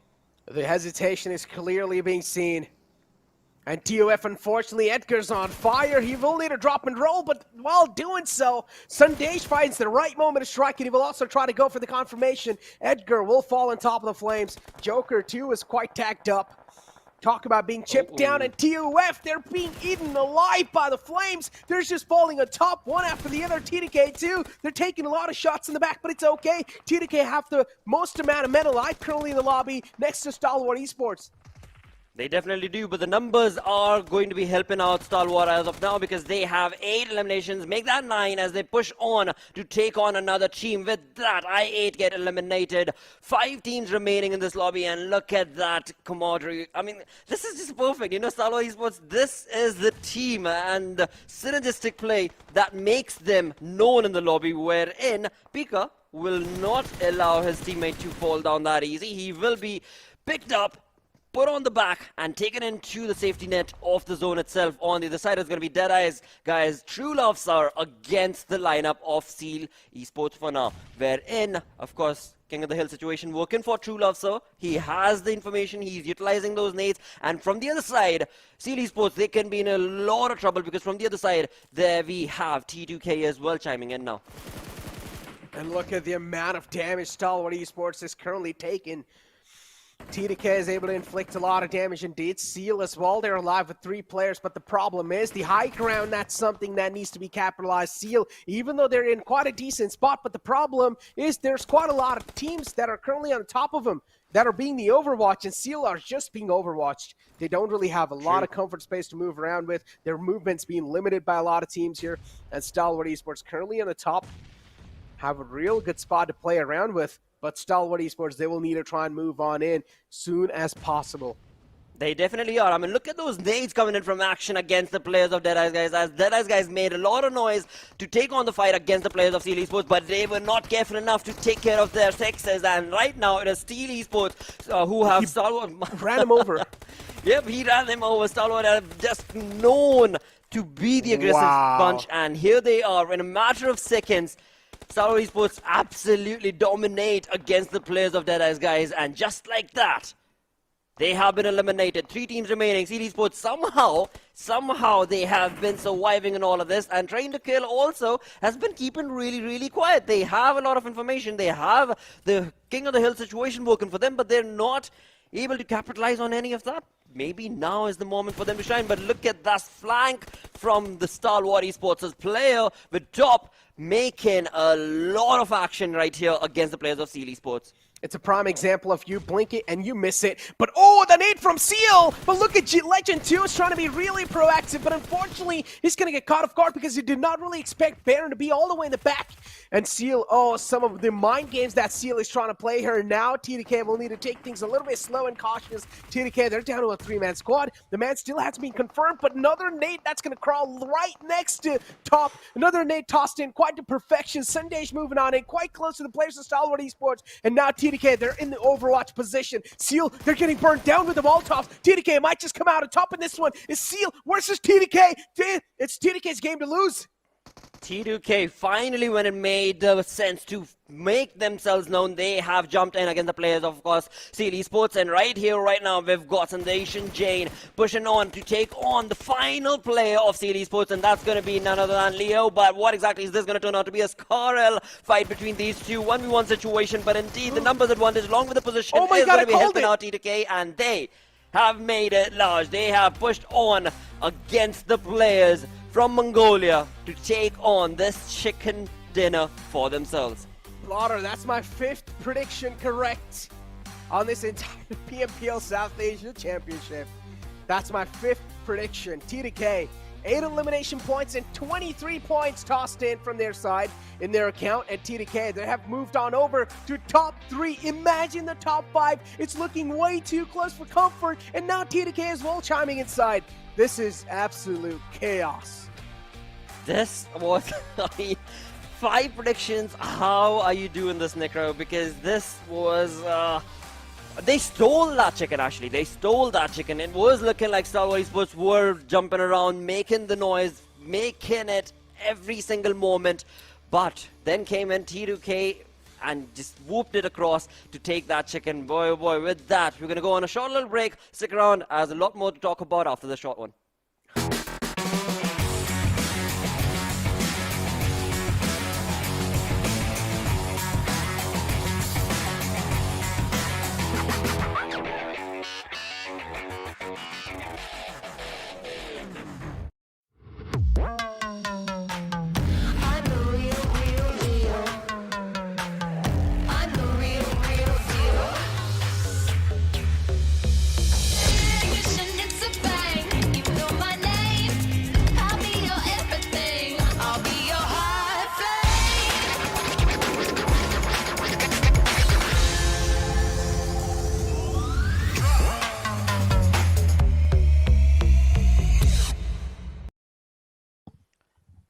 Hello and welcome to PUBG Mobile Pro League South Asia with second game done and dusted on day number 3 right here. We are joined in with Super Johnny, and what a game that was, dude. This was unbelievable. The way T2K swooped in to take that chicken was just chaos, but perfectly timed strategy from their side. I mean, definitely, it was an incredible matchup, but hey, more excitement to come. Just first 2 games of the day have been completed, and I mean, Necro was pretty happy about the fact that he's getting his predictions right. Like, what is all happening over there? I'm wondering, like, how is he so good now? That is true. I mean, the dude has been able to get, what, 5 predictions correct? And this time around, I mean, I chose Stalwart Esports because it seemed like it would be their moment to shine as they had not gotten any point in the previous game. But this time around, I mean, they were just stopped. They were completely swooped across, and that was all thanks to T2K and their position.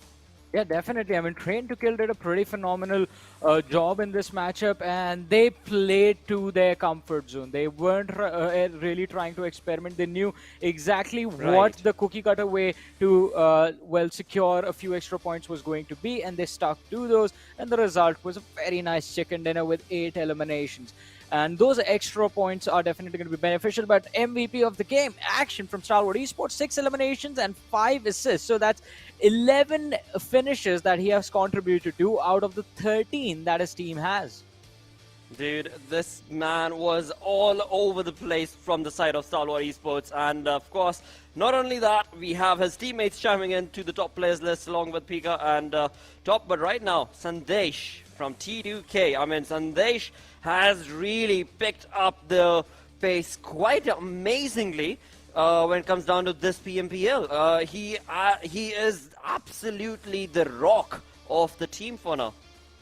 Well, definitely, and I mean, it is going to be quite interesting to see exactly who will be able to shatter them to pieces. But for now, match summary, Action, Sandesh right there in terms of the highest damage, highest assist going to Action again. And there's Pharaoh with the most healing done in this particular match. But on Miramar, I mean, you wouldn't really see the high numbers as you would see in the healing meta that has been going on Sanhok. So all is forgiven. But again, I mean, JyanMaara also I'm very impressed with. I mean, they are slowly and steadily just moving inch by inch closer to Stalwart Esports. But I think with the next game, Stalwart Esports are just going to cross that 200-point marker, and they're going to look like they are miles ahead from the rest of the competition.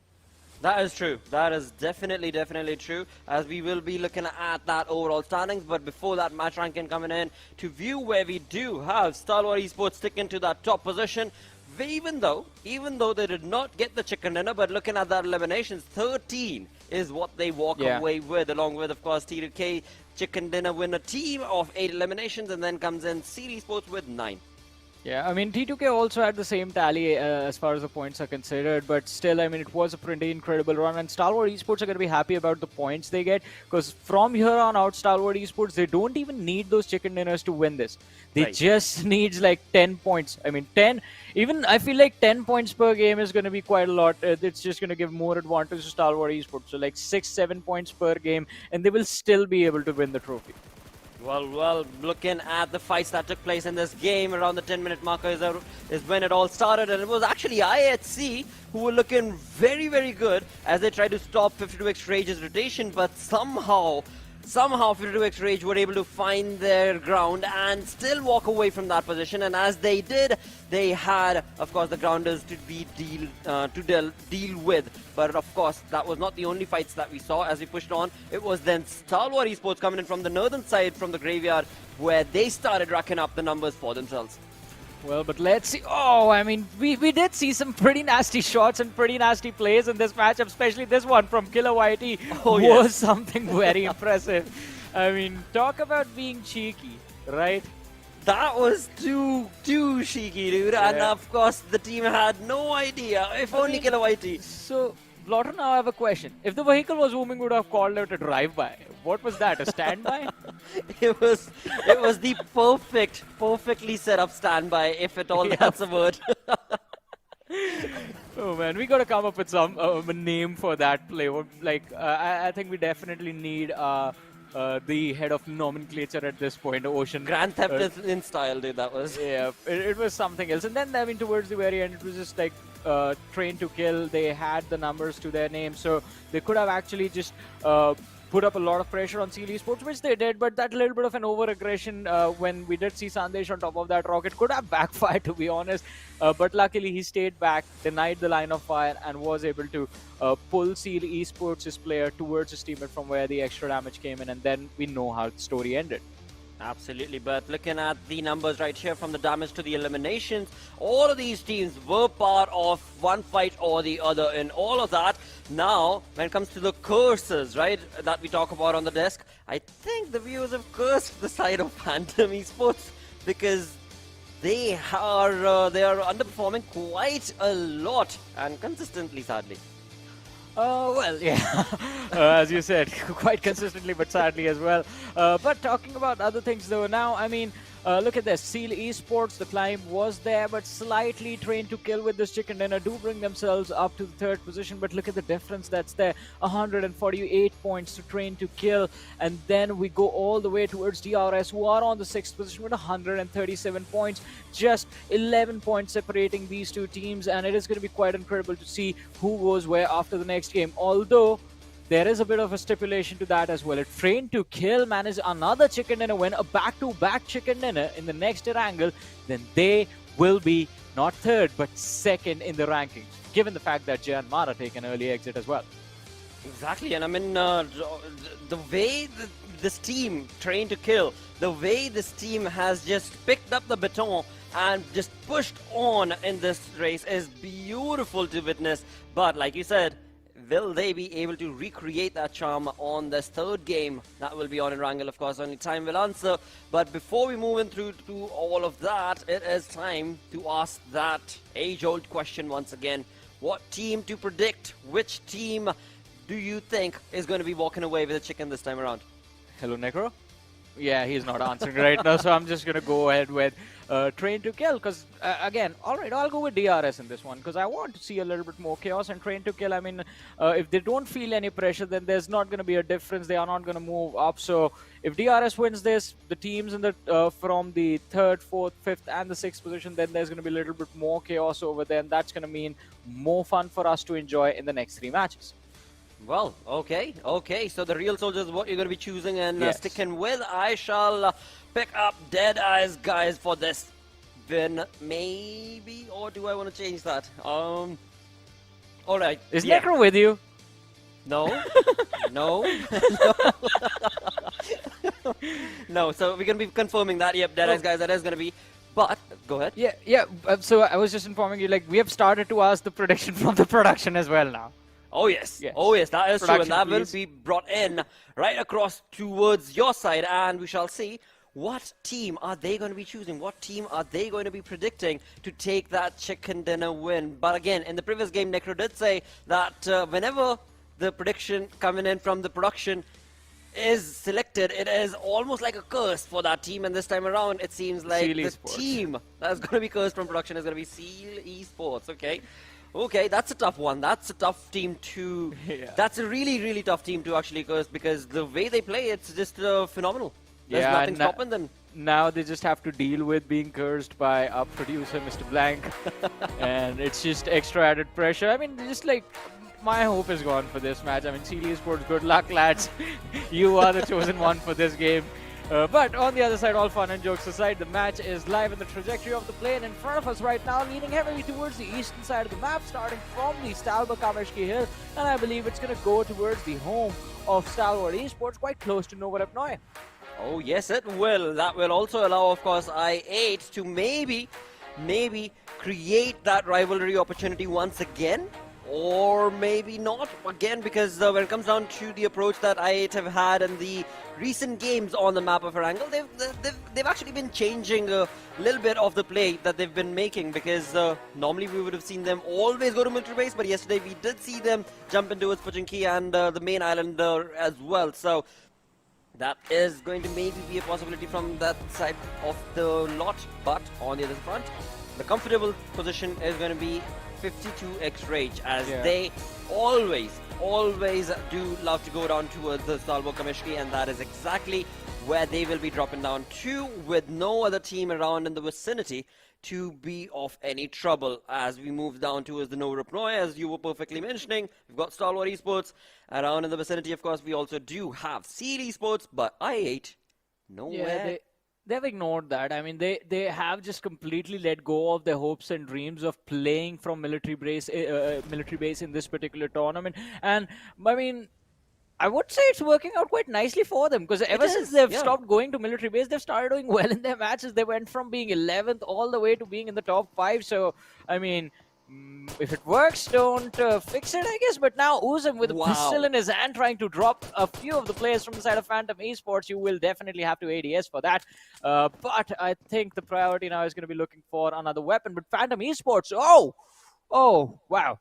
So 2 players, 2-2 split from Phantom Esports. 2 players caught off guard by I8, and 2 players have been caught off guard by the players of the Grounders. This is not looking good. Not looking good at all, indeed, because again, when it comes down to the approach, from the viewers' side at least, has been to favor Phantom Esports. But right off the bat in this 3rd game of the day, it is not looking likely to be the case. But hey, I don't want to curse it. It's just a 3v2 situation. There is still going to be an ample opportunity for Phantom Esports to be able to capitalize on this situation, wherein Jigsaw Sensei and Kurma are the dudes that they're going to have to be taking the fight towards, and Shaptar from the back is also jumping in around the corner. So maybe a 4v2 situation could be seen. But hey, TUF is around in the vicinity as well, so Shaptar is not all by himself in the lonesome, as he does have another team to be worried about. Well, but let's see. Uh-oh. Alrighty, so it's not just one team that's having a hard time right now, it's everyone. TUF against Freestyle. Vasi did take a bit of damage, but Tyrant is there to help him out. Just lend a helping hand to his buddy, while Thor, with the DP in his hand, is going to try and see if he can drop at least one of the players from the side of Freestyle, allowing the backup from the side of TUF to fall in line and to come for the rescue. But otherwise, Edgar, in a few moments, I believe he's just going to be finished off, and then Thor is going to be the next man in the line of fire for Freestyle. So things, again, it's not just Phantom Esports. Even TUF are going to have a hard time in this game moving forward. Absolutely, because again, as soon as we jumped into that fight, it was TUF who did take a knock and get another knock on to the players of FS as well. But FS have been able to get that revival going for themselves. And hey, look at that, going back to the compound, where indeed Phantom Esports were looking in a little bit of a tricky position. Not for long, because now all 4 players from the side of Phantom Esports have jumped in, and the Grounders are the ones who definitely need to be a bit more careful as they try and take on that fight. But now, FS have definitely put a full stop to the onslaught that TUF had in mind. Well, but let's see. I mean, their plans may have been shattered. It's just one last player from the side of TUF surviving. And, well, Virus with the Scar L equipped right now, switching over to the Uzi while he runs indoors, because he definitely knows there's someone waiting for him on the other side of the door. Finally, the push comes in, and he finds the opening. Well, TUF, at least they won't be going out with no points. One elimination point has been secured already, and Virus, he's just going to make this as brutal as possible as he punches his opponent to his inevitable demise. And, well, all right, I'm surprised now. Hey, I'm excited. Blood of Phantom. I thought I had given up on this team. I'd given up on Mad Max and Vexy. I thought they were done for. But the Grounders, one small little mistake they made of underestimating the opposition, and the Phantom Esports players, they're going to make them pay. It's a 3v4 situation now with the Phantom Esports sitting at an advantage. But on the other side, TUF, the first team to be eliminated in this match within the first 5 minutes. Absolutely, TUF did take on the fight, an unnecessary fight is what I would say against the players of FS, and as soon as they do, they get punished. But right now, it is going to be the Grounders who are going to be punished from the side of Phantom Esports. Resurgence probably going to be showcased from the side of Phantom, where Vexy with Bison on top of that roof is absolutely going to be hammering down players one by one of the Grounders, and from the far away distance we can see FS making a rotation as well. So if they want, they could bring in a third-party approach to this fight as well.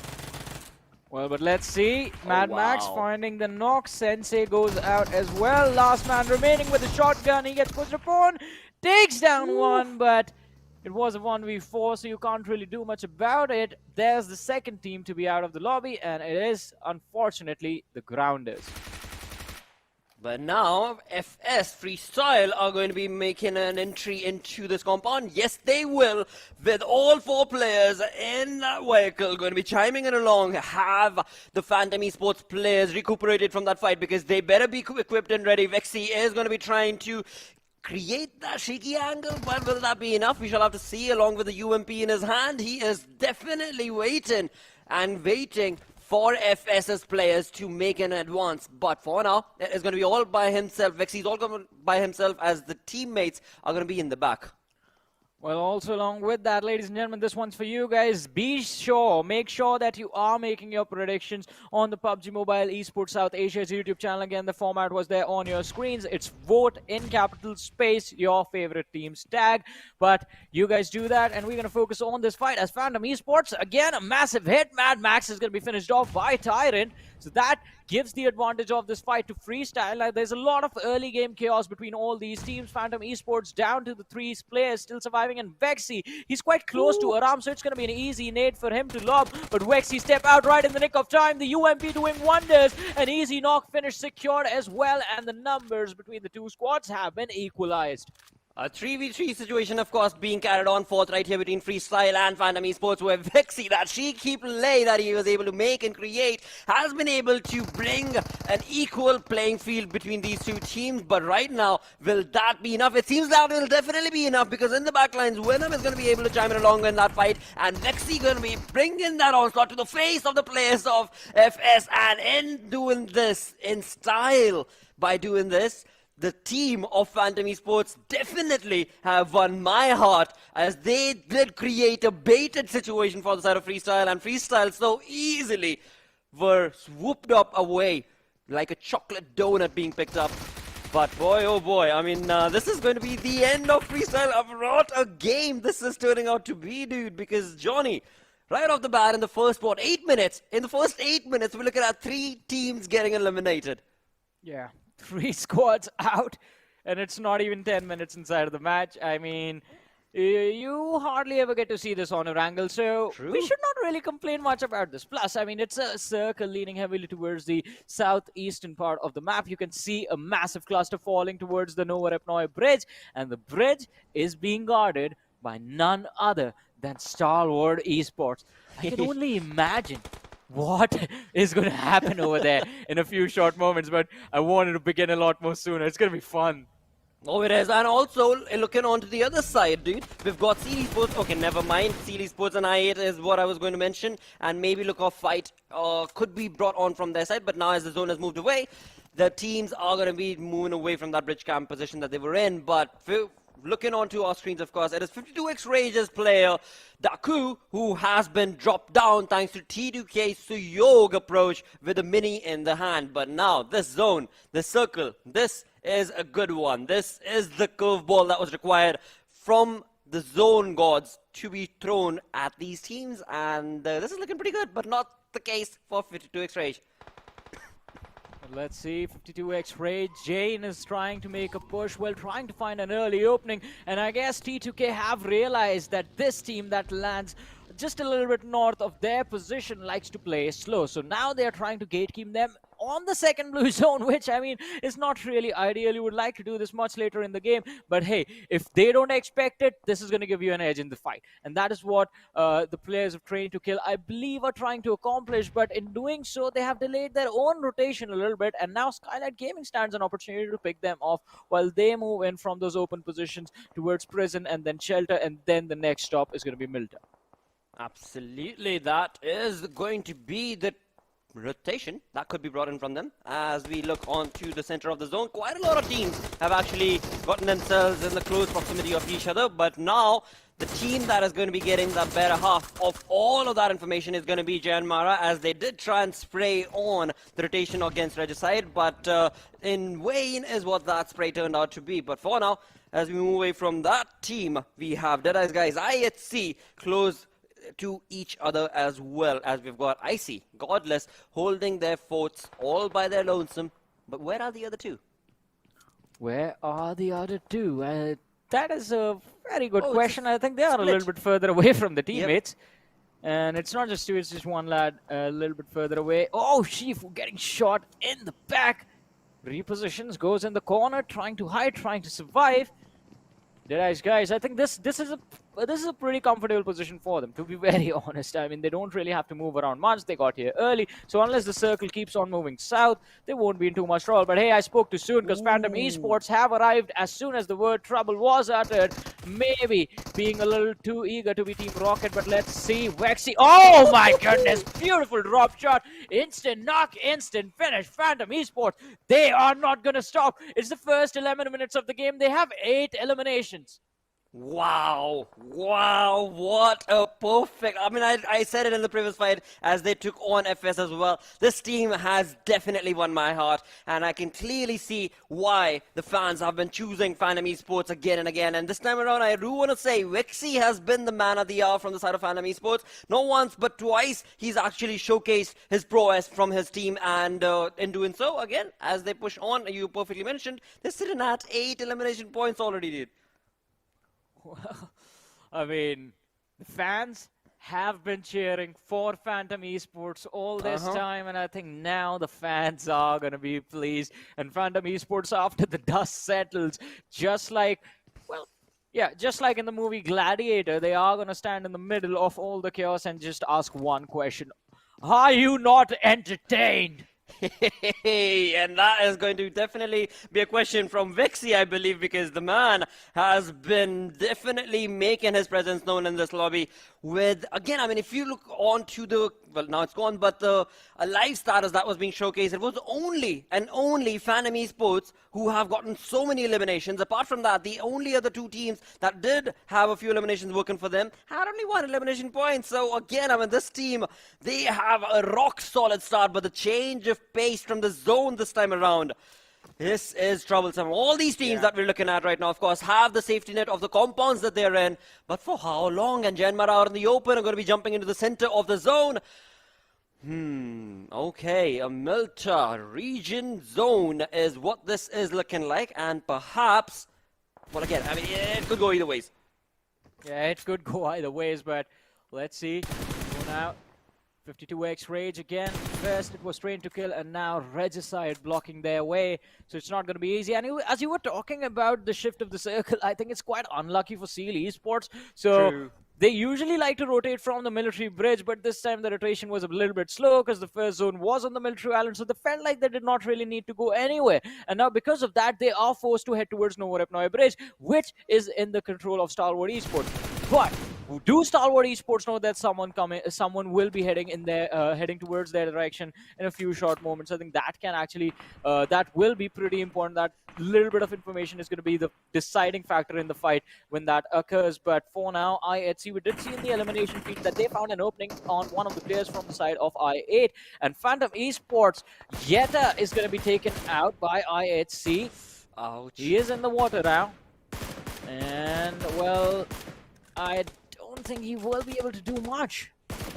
It's not looking good for the side of Yetauta right now, because indeed he has been caught out in the open, and it is I8C who are wanting to take on those shots, and Zeol trying his level best to be able to convert that into an elimination point.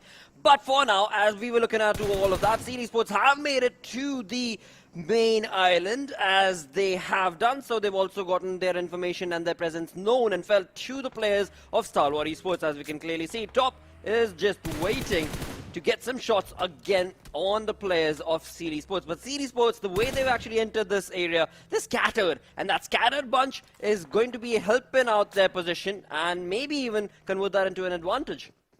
Well, but let's see how big of an advantage are they going to get. Stalwart Esports, as I said, I mean, the information is there, but what all can they convert it to? The blue zone is closing in on their position, and Seal Esports, they are also just sitting in the back lines waiting for an opportunity. And oh, the shift of the circle, completely avoiding all these teams. JyanMaara all of a sudden find themselves in a really wonderful spot to convert this game. They are going to be quite close to the center of the circle. Train to Kill as well, completely isolated towards the northeastern edge of the zone. But Seal Esports, all right, this is going to be the great escape for them. Just buggies going at very high speed, driving away from the players of Stalwart Esports, and well, Seal Esports, they have made it safely.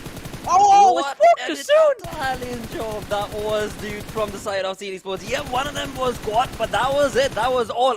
Okay, I spoke too soon. From one fight to the next, they have been in a whole world of trouble, of course, because CD Sports, even though it seemed like they made that rotation, they were jumping away from one fight to the next, and now they've got Regicide to deal with, they've got DRS to deal with, and all in all, their numbers have been dropped down to 2-man army. That is all that CD Sports is going to sing for now, at least, as we've got Leo and Wally, the 2-man standing.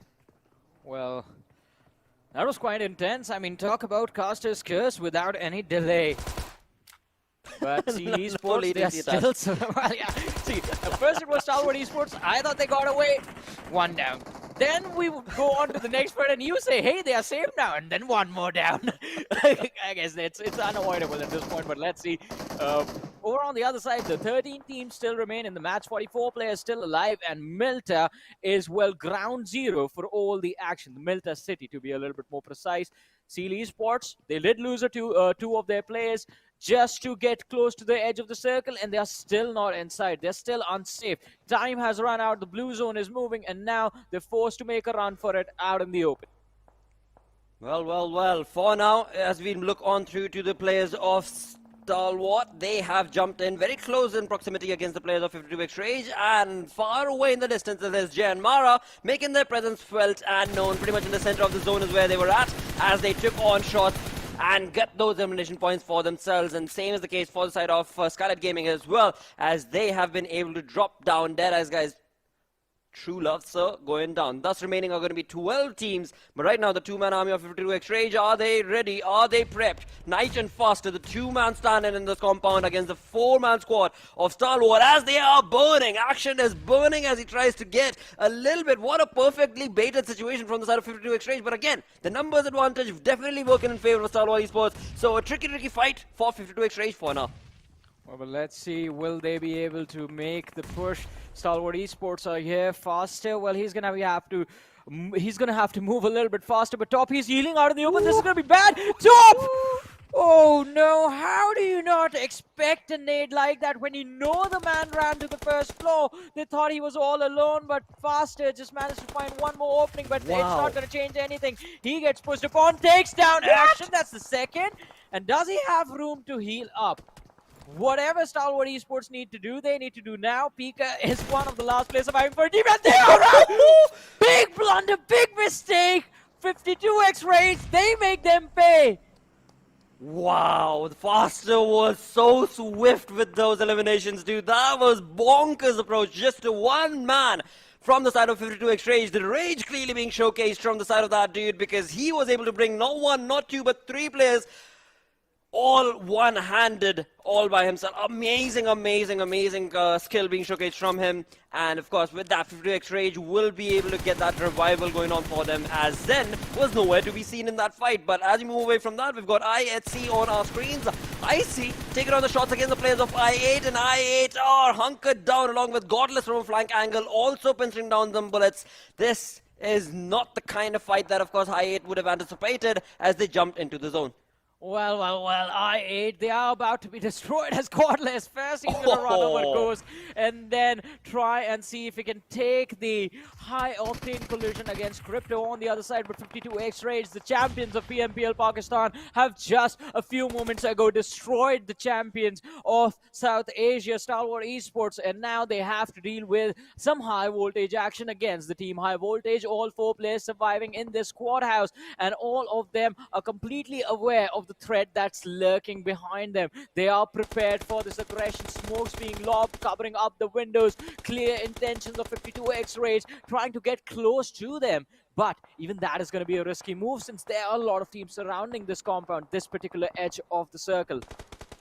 That is so true indeed, as we do have 9 teams in total that remain out here in the open. It is going to be Regicide taking a lot of hurt for themselves, as they have been caught, like I said, out in the open with only the smokes to be able to dissipate those bullet damage. But for now, DRS also not looking too good, as they have their players going down thanks to the blue zone. Killer White T goes down. Right now, there is High Voltage wherein they have the information, they have the compound, they have the safety net, but will they be able to capitalize on that situation? I8C Zeol completely stopping Crypto right now as I8 have been eliminated. 8 teams remaining right here, and I8C are off to a pretty decent looking game right now. Well, but let's see. I mean, as you said, the game is looking quite decent, but it's not going to be enough. They have to make it a great one. On the other side, though, Skylightz Gaming, it looks like they are going to start to struggle a little bit from here on out, as they haven't spotted out. One of the lads was knocked out, but we are down to the top 8 teams, 28 players still surviving, and the circle is about to shrink in 3. Well, there's a lot more than 3 seconds remaining, so I'll start the countdown a little bit later. But for now, all right, Regicide out in the open, and High Voltage Extreme just trying to see if we can get a few more, find a few more knocks to be able to get a few more points for his team. Well, again, I mean, High Voltage, this is looking like a pretty good fight for them because the compound is working like the safety net that they wanted. But 52x range from the rear is going to be definitely utilizing that position, as Knight's Molotov is going to be damaging a lot of the positioning of High Voltage as they have been knocked. But, okay, I spoke to you soon. Faster's Nade Parade is going to be all that was needed for the side of High Voltage to take on those shots, as the final player, Assassin, the one man, the only dude remaining from the side of High Voltage. But this is looking really good because his UMP has done the trick, has done the job. 52x Rage have been eliminated, but at what cost? Because he is a one-man army. Oh, actually, correction, Prabeen is still alive up there, so that revival will be brought in. I mean, there is going to be a possibility to go for a revive, but it's not going to be an easy one, especially considering that they are about to be surrounded from all the directions. But from the distance, James is trying to see if he can, well, at least cause some trouble for the lads of I8C, but in the end, he just ends up giving away his position. Now, I8C, they're going to regroup. They're going to try and gain their composure back, gain their footing back, and then see if they can clear up the backlines first and then rotate inside the zone. But Train to Kill, they do not want to wait, a little too over-eager, and that could have backfired quite easily. But hey, everyone is distracted because shots are coming in. There's a lot of noise, a lot of chaos, and it's going to be quite difficult to just pin down and focus on one team and take that one fight at a time. It's going to be close to impossible just isolating those fights. That is true, and when we look onto the map itself, it is going to be the side of course, Regicide, who were in the open. High Voltage final player Assassin is around in the vicinity to be able to maybe bring in a little bit more damage to the players of Regicide. As he does, he is going to be absolutely using his UMP to perfection once again, but not going to be able to capitalize on that all by his lonesome, because the entire clan of Regicide is going to be jumping on to that opportunity to take him down. Thus remaining only going to be 5 teams. 5 teams remain right here. 16 total players as High Voltage get eliminated. We've got JyanMaara looking very comfortable. We've got, of course, the side of I8C with all 4 players still standing in red side. Somehow, dude, they're out in the open, but somehow, since the past 5 minutes, they have been able to make their presence felt and known in this lobby and still maintain their numbers. Well, let's see. I mean, they have kept their numbers up until now. JyanMaara looking quite solid as well. They've lost a few of their players. The knocks do not stop. Snipe is going to be taken out as well. So 2 players are knocked out, just 1 left standing. And from the distance, Regicide, they do not want to allow the opportunity for JyanMaara to recover. This is the opportunity which JyanMaara was waiting for, and they have 7 eliminations to their name, but they at least need to make it to the top 3 to at least put a little bit of pressure on the players of Stalwart Esports. On the other end, though, ladies and gentlemen, you do see the clock ticking down, and that means this next shift is going to be in front of us, and it moves right on the heads of DRS. And we do have the players from I8C quite close to them, where Rebel has already been knocked out. I8C with 4 players all just huddled up together, and I see in the distance a little bit further ahead, they are just waiting for an opportunity to push for that shack, and then in the end all they will have to deal with will be the players of Regicide. Well, we've got 5 teams, yes, but again, in all of that, we do have I8C making a lot of noise in this as Yol pushed on to the small little track that we had DRS in, and from the faraway distance, JyanMaara's final player, No Fear, is also going to be bringing in a little bit of fear all by his lonesome against the players of Regicide. And for now, I8C against DRS, the one-man army from the side of DRS Rebel will not be able to do much when you've got a nade to your face in that small little shack, and they have been eliminated. Thus remaining are only 4 teams, where No Fear, being the final player from the side of JyanMaara, is not going to be able to do much apart from well, maybe try and take on some shots, but not before Vaz has something to say to that cause. Well, but let's see. I mean, it is going to be quite interesting to see who will walk away the winner of this game. I thought Regicide, they're going to be able to capitalize on their man advantage in the late stages, but they have their own lads knocked out, and I believe they are about to be finished off as well. Vaz, he's trying to close in the distance, get close to Nocto, and then get his teammate back up on his feet. But Tsiog, with all of this utility being tossed towards the... Oh, this one's perfect! Vaz is just going to burn alive and die now.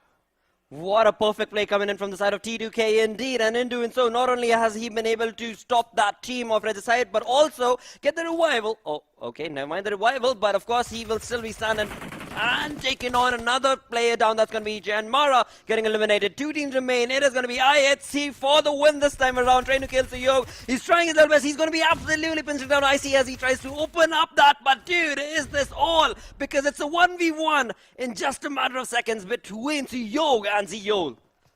Well, but let's see now. As you said, it's a 1v2. It's basically a 1v1. Alex is down. Zeol. It is going to be a very nice push. Tsiog steps out. Drop shot. It's going to be a fail. And well, well. I never would have thought this is how the game is going to end. But hey, if you're trained to kill, you're trained to win. And well, T2K, ladies and gentlemen, walking away with a very nice chicken dinner. Tsiog has to be the MVP of the game, I believe. The Molotovs, the nades, the finish in the clutch, everything was just impressive. Everything on point from the side of T2K. There is nothing wrong in that fight. There was nothing wrong in terms of his approach and all of that. T2K, I mean, when this game started, you were kind of predicting, you were kind of saying that wouldn't it be absolutely bonkers if the team were able to walk away with chicken dinner? And here you have it.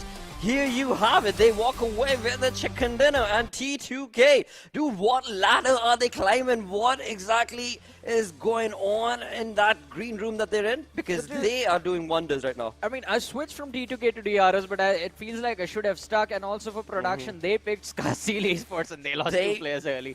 So we blame production for whatever happened with Skylightz Esports. But hey, we're going to recuperate from all of that and we allow the director to take a small little breath as we go on a short little break. Please stick around, we're going to be right back.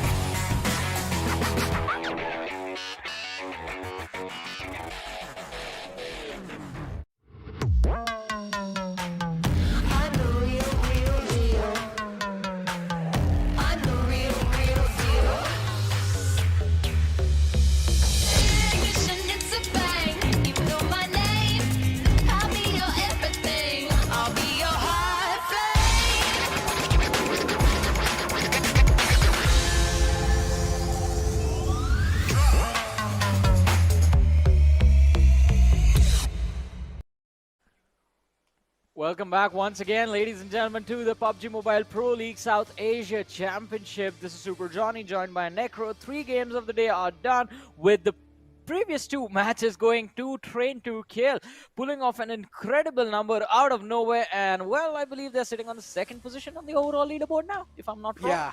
That's quite insane. Did you expect Train to Kill to make such a huge climb? It's like every single day is dedicated to one team to make a comeback. Now, yesterday it was for I8, today is for T2K, tomorrow probably for IIT. I don't exactly know how things are going to be looking like tomorrow, but for now, T2K has been dominating the entire battleground. Back-to-back 2 chicken dinners, that's going to boost their confidence up to Cloud 9. Yeah, I mean, it is definitely supposed to go to Cloud9, but let's talk about this man as well. Tsiog was the man who made sure that the chicken dinner came to Train to Kill. First taking out the players of Regicide, then finishing off with IHC, and even before that, I have to say, huge props to the team, to the entire team of Train to Kill, because I really did not think Train to Kill stood a possibility when they were caught off guard on the edge, right behind the players of IHC Esports. They could have easily been taken down by the number of possibilities. There was JyanMaara right there, there was Regicide holding the open field, there was IHC just a little bit towards their west. Multitudes of possibilities for Train to Kill not really win this game, but hey, they stood against the odds, they fought the odds, and they shot them down, just taking away the chicken dinner in an instant. Exactly, just taking away the chicken dinner. But I'd see too, man, I'm not gonna lie, they're trying their best, they're giving it all they have to step things up, but hopefully in the upcoming games, ITC are able to replicate the performance that they put on in that previous game. As you do take a look at the match, Summary Seog, of course, going to be there, the man of the hours without a doubt, with 6 elimination points, and then you have Faster from the side of 52X Rage, getting 791 damage wrapped up, and then you have Faster again with highest assist, and there we go. Highest healing done is going to be Godless. But let me tell you what, this highest healing done always reminds me of Sanhok, because we're going to be moving on in Sanhok soon. But before that, let's cover this match ranking, Johnny. Well, we do have the match rankings in front of us. Train to Kill, 23 points. JyanMaara and IHC there with 19 points to their name. So even JyanMaara were able to be quite consistent. And I think this, as I was talking about it during the match as well, this was one of the opportunities that JyanMaara needed, because Stalwart Esports, they were taken out pretty early. And JyanMaara and Train to Kill, they were able to capitalize on this particular match. And that is going to result in the difference between the three teams not being too significant. Yeah. Like it was before. I mean, look, for now, JyanMaara, they've faltered out without a doubt. Day 3 isn't really looking that great for them. I mean, they're doing quite okay in every single game, but that's not going to seal the deal. You will need to be the best of the best in these final moments, because I've always said Day 2 is the day of comebacks. On Day 2, we saw the teams making a comeback, but on Day 3, this is where the top 5 teams will need to solidify their spots, but so far, JyanMaara aren't really able to nail it down, and that's why they're getting pushed down and down in the overall rankings. But I'm pretty sure JyanMaara is a team that has the caliber to pull off some insane plays as well. Before now, talk about plays, let's take a look at the Oppo F21 Pro moments, and let's find out how the plays looked like in the previous game, Johnny. Well, I mean, it was quite an exciting game. I thought, I mean, there was a lot of chaos, first of all, since the very start of the match. This early fight that we had between TUF Freestyle. Then there was Phantom Esports, who was stuck in a little bit of a situation of their own with the Grounders, but they found a way out of it. We saw, I believe, 3 eliminations, 3 squad wipes within the first 8 minutes, which is, like, pretty incredible. Yeah, exactly. And then you have Phantom Esports over here as well. This push onto the players, the Grounders, was definitely a little bit questionable, but still they actually did come out on top, so that's all that matters as long as you're able to win their duels. But hey, the damage was already dealt. Then you have the players of Regicide just unleashing hell on the players of Seal. Unfortunately, Demo got caught off guard. I'm not gonna lie, Demo is one of the most instrumental and key players for the Seal. If he gets taken out, that means that's the main fragger out the gate. Yeah, as you said, I mean, he is quite important for his team, and if he is out, then you can't really do much. He has been quite critical for his team in the last few matches, but this time around, I mean, talking about other teams, 52X Rage, incredible. Almost a 1v4, but the man Faster walked away with 3 points from that fight. I had seen this push was pretty important to them, but they did not expect Seog to actually finish the game off like this. An incredible performance by this man, and, well, basically a 1v3 in the end. Yeah, exactly. This drop shot did not work out. Seog, oh my god, what a clutch. A 1v3, not even just against any sort of normal squads. That's IHC. That's one of those teams that has some of the most highest fragging powers, and he's just making them look like rookies. And now you have TDK, back-to-back chicken dinners, 8 elimination points in that previous game. Of course, 1,252 damage dealt. Then you have IHC with 7 elimination points and 1,413 damage dealt. But nowhere to be seen as Stalwart Esports in the top 5. This time, Stalwart Esports as well did not really have that great of a performance. 555 damage dealt. Freestyle Esports as well, as you do see 4 eliminations and 740. A lot of teams that got eliminated early off for some big names. Yeah, I mean, and one of those big names is Stalwart Esports, who, well, it felt like had a pretty good opportunity, but as soon as the circle moved away from the Nova Repnoy Bridge, Stalwart Esports were stuck in the middle of nowhere. And all right, so Train to Kill with this matchup do not, in fact, move on the second position. They are still third. There are not literally no changes in the top 8 of the leaderboard. Everyone is where they were, but the differences have started to arise. Train to Kill move up to 171 points. Seal Esports on the 4th with 147. I8, they're just 1 point shy of Seal Esports. DRS are 1 point shy from I8. Deadeyes Guys stuck on 118, but look at the top 2. Just 18 points. 18 points separating Stalwart Esports and JyanMaara. But the distances are definitely closing game by game. As you mentioned, The point difference now is just so less between the players of JyanMaara and even TDK, and I'm pretty sure TDK will try to seal the deal. TDK is another one of those teams that likes to play things as slow as possible in the early phase of the game, and then in the late phases, that's where they decide to strike in. TDK, one thing I've noticed about this team is that they don't really like to go for elimination points. Instead, they prioritize positioning, and they prioritize going for those placement points more compared to the elimination points. So talk about a mature approach. This is what TDK likes to bring inside the game. They do not really want to go for unnecessary risk. Yeah, I mean, and it was pretty important to just play in your comfort zone, and T2K have been doing that pretty incredibly. But now, with a hat-trick opportunity in hand, Necro, are we predicting Train to kill for the next game? It is Sanhok. No, I'm not going for 20 kill. Look, I've already got 5 predictions right. All right, Johnny, it's not a joke. And you know what I'm predicting for the next game? You know what I'm predicting for next game? Yep. I'm going to go with Stalwart Esports because I think it's their time to strike again. All right, if you are going to go for Stalwart Esports, then I'll just pick JyanMaara. All right, what the production's picking then? What are you going with? Production doesn't pick, production curses. No, yeah. What are you guys going to curse? Who are you guys going to curse this time, production? Who are you guys going to curse? Blank? Who are you going to curse? Let's find out. There you go. He's going to curse JyanMaara. Oh, no. So I don't think we are going to be back on the desk tomorrow. I think we are just going to be taken out, assassinated in the middle of the night. But yeah, so production has also predicted Stalwart Esports. Necro, how do you feel about that? Oh, that's not a good news. He just cursed my pick. But you have been a lucky charm for a lot of the teams. So maybe it just balances things out and Stalwart Esports will end up having not a good game, not a bad game, just a decent game. Maybe my niceness will counter his evilness. I mean, let's not go there. Let's not just start calling a friend evil out of nowhere. Niceness wins all the time, all right? All right, so a few words from the production just challenging him to go win, I guess. Okay, yeah, it is going to be quite incredible to see exactly what is going to happen. And again, the storyline behind Stalwart's next performance, it is going to be quite intense because as we pointed out, it is just an 18-point difference between them and JyanMaara. And if JyanMaara or even Train to Kill have an amazing, phenomenal run in the next match in the map of Sanhok, then Stalwart Esports might just not be on the first anymore. Exactly, they might just not be. But again, as I said, I personally feel like Stalwart Esports' Sanhok game is really solid. Considering the fact that they kick things off on boot camp, they already like to start things there, and then they instantly try to get the boot camp hill control as well, which is all the way in the back lines. So that's kind of a proactive approach inside the game. That's going to help them quite a lot, even in the longer run. So I personally feel like Stalwart Esports, at least in the first initial phase of the game, I'm not really going to be worried. I'm really going to be worried when a lot of teams decide to just crash straight up on that hill. I don't think anyone is going to challenge that hill, so I think you don't have to be worried for a long time. Yeah. But hey, let's see. I mean, for now, before the match begins, it's all just kept speculations and guesses. But now the match, in fact, is live, and we are going to be seeing the trajectory of the plane in front of us. But before that, our lovely players.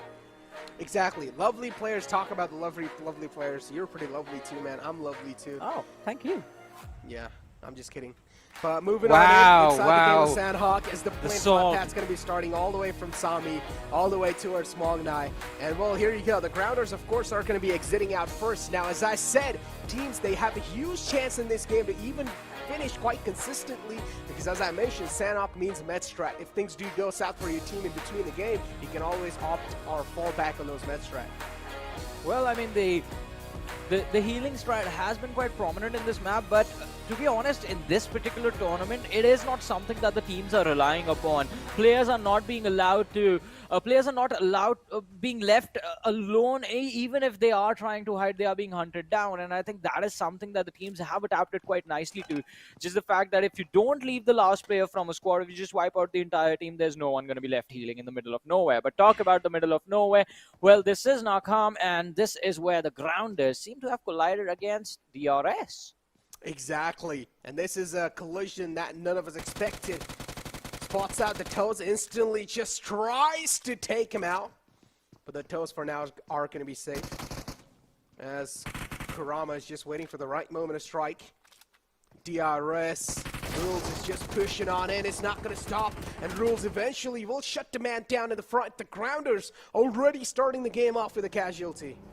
Well, I mean, it is going to be quite fun to see exactly what the well, complete team fight is going to come down to, well, Kurma is out, and now Shapter, he's trying to see if he can find a knock. Well, Zigsaw helps him out, and Rules is going to be knocked out and finished. Killer trying to chime in. Zigsaw's HP has fallen quite low, and Killer's going to be knocked out as well. Now Rebel is left in the middle of this chaos. I believe he has some utility on him, but no, just using those weapons, dishing out damage little by little on every single one of these players from the side of the Grounders. Jump shots from the DBS, but the corner angle is not going to be usable. Why would he go in? That's a big blunder. The Grounders just throwing away the advantage, and Rebel has been giving a second chance at life.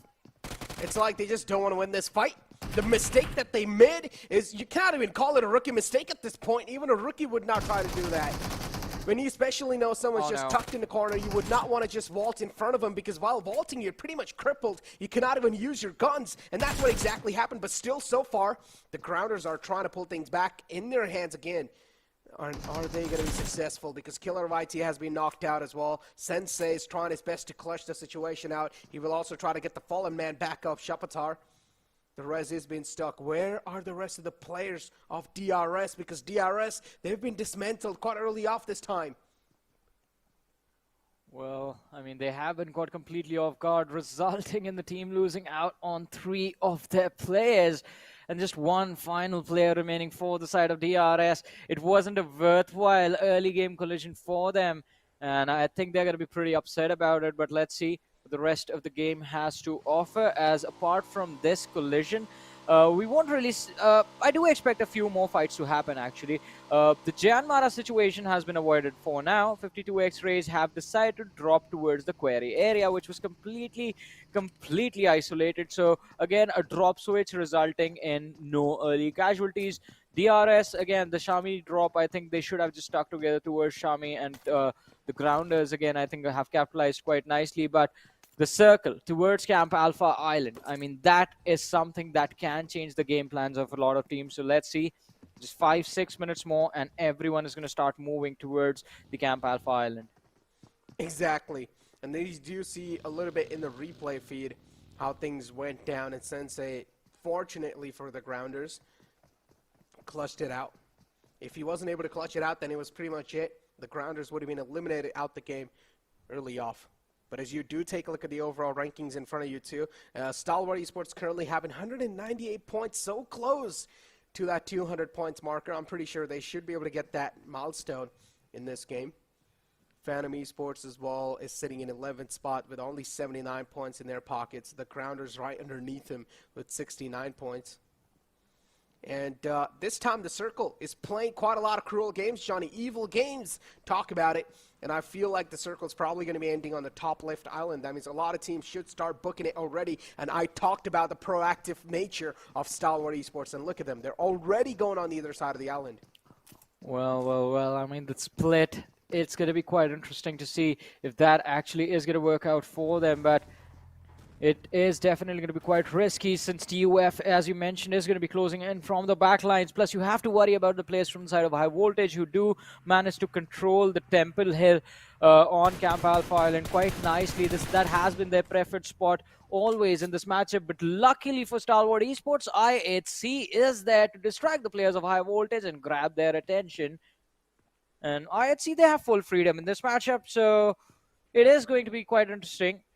Assassin, he's just keeping an eye on them for now.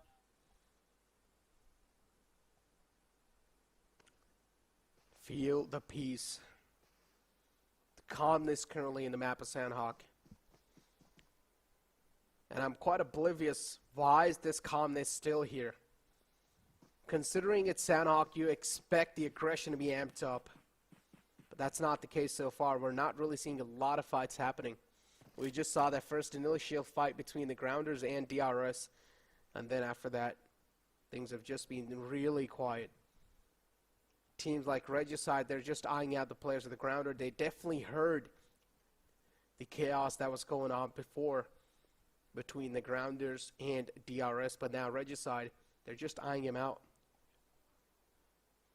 Well, let's see. I mean, information is key, and these lads, they're trying to see if they can get that information for themselves. Regicide specifically, I think, what the setup looks like right now, this is going to be quite interesting if it works, because Deadeyes Guys are going to be closing in towards this edge. Then there's going to be Stalwart Esports moving in this direction, and then Regicide is already there. I'm sorry, the Grounders are going to be moving up a little bit up north as well, just trying to cross the bridge with the next shift. So Regicide, if they don't cross over to the Camp Alpha Island and the circle moves up north, then they're going to be in a world of hurt. Although, look at the waters. Train to kill with the early water rotation. Now, early water rotations on Sanhok will usually work out for you. It's the late game situation where you will have a lot of trouble. Yeah, exactly. Trying to kill just going all the way from north. They're probably going to try to close up on the Camp Alpha side. And this is quite interesting, right? We haven't really seen such a peaceful nature in the map of Sanhok. It's been a long time. Feels kind of good too, especially when you hear the wind just passing by. As Deadeyes Guys in front of us, and Deadeyes Guys somewhere down line, they definitely do sense the fear, but they don't exactly know where are the players settled for now. Oh, and also the predictions, ladies and gentlemen. This time, Skylightz Gaming is the prediction that has been made by you guys, our lovely audience. So let's see what the result is going to be. 21.4% people are rooting for T2K. Then Phantom Esports always have been the fan favorites in this tournament so far. And why not? They've made some pretty incredible plays. The previous matchup, the squad fights in the early game were really, really impressive. And IHC... Wow. This boat. Yeah, but they were already on the island. It's a nice, cute family boat, Johnny. Hey, listen. This boat is in the hands of IHC, so it's anything but cute. It's deadly. It's a war machine right now, and they're on a fishing trip. Necro, this is a fishing expedition. They are trying to hunt down the players of Train to Kill. Damn, but it's like a cute boat of death. Cute boat of death. It's like sounds like dying with cuteness. So this would be a cute boat of death if Dr. Doofenshmirtz built it. Wait, You know who I'm I don't talking know about? who that is. No. What? Yeah. All right, so I guess a little bit of a boomer humor. Yeah, I guess probably. Yeah, I'm one of the Zoomers, but it seems like they have spotted out the players at TDK though. So I'd see now they're trying to pepper some bullets in the water, but TDK, they're suffocating to their death underneath the water. Look at that. One of the players almost about to get knocked out as well, but no IHC instead. I don't think so they have any clue that TDK is still in the back. What exactly is going on IHC? If they wanted, they could have gotten those free elimination points. Well, 3 elimination points have been secured, but they're going to need a lot more if they want to keep on moving forward in this game. And IHC, with their expedition not being a success, they fall back to the shorelines where Zeol was just waiting, guarding their position, making sure no one was able to access this spot. And it is going to be quite interesting now. The zone is going to start to close in. It is the 10-minute marker. The blue zone is starting to move. And the players from Freestyle, by the way, who landed all the way towards the southeastern edge of the map, have finally started to rotate with the blue zone and have started to move towards the circle. But oh, Phantom Esports quite close to the players of IHC. And Alex, well, he takes a nade, some damage from the nade. IHC is going to be extremely low and knocked out. That expedition, it just backfired. It wasn't friendlies who were waiting for them on the shoreline. It was the enemies. And IHC now, well, they have been welcomed in this island this time by the players of Phantom.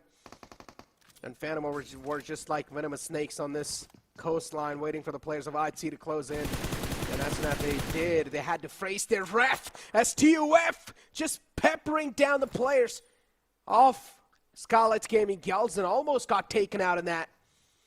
Another nade tossed in the same direction, but that's not going to be close enough because the mark was way away. Did not really make it up to the mark, but this nade from the side of Mafia Ninja might just close it up, but no, that's not going to be the case. Uphill nades are something that's always difficult.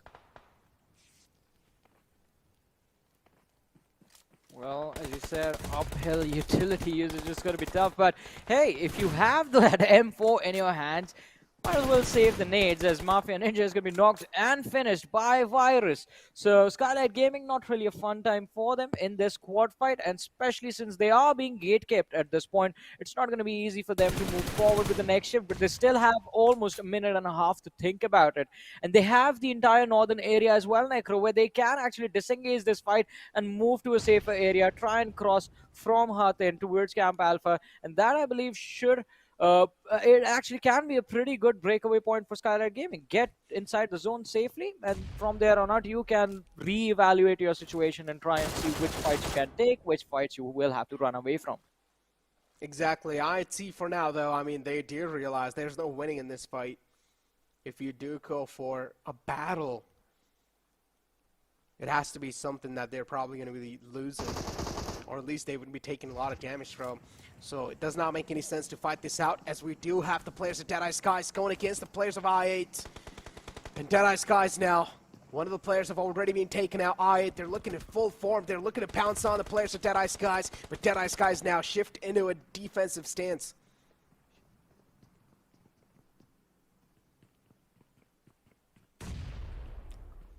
Well, DE versus I8. Uzum, look at him crossing the wall to the other side, trying to see if he can get himself in a flanking position. But hey, Necro, read the elimination feed. It's a battle for the top. Stalwart Esports taking on JyanMaara right now. Oh, this is quite interesting, as I8...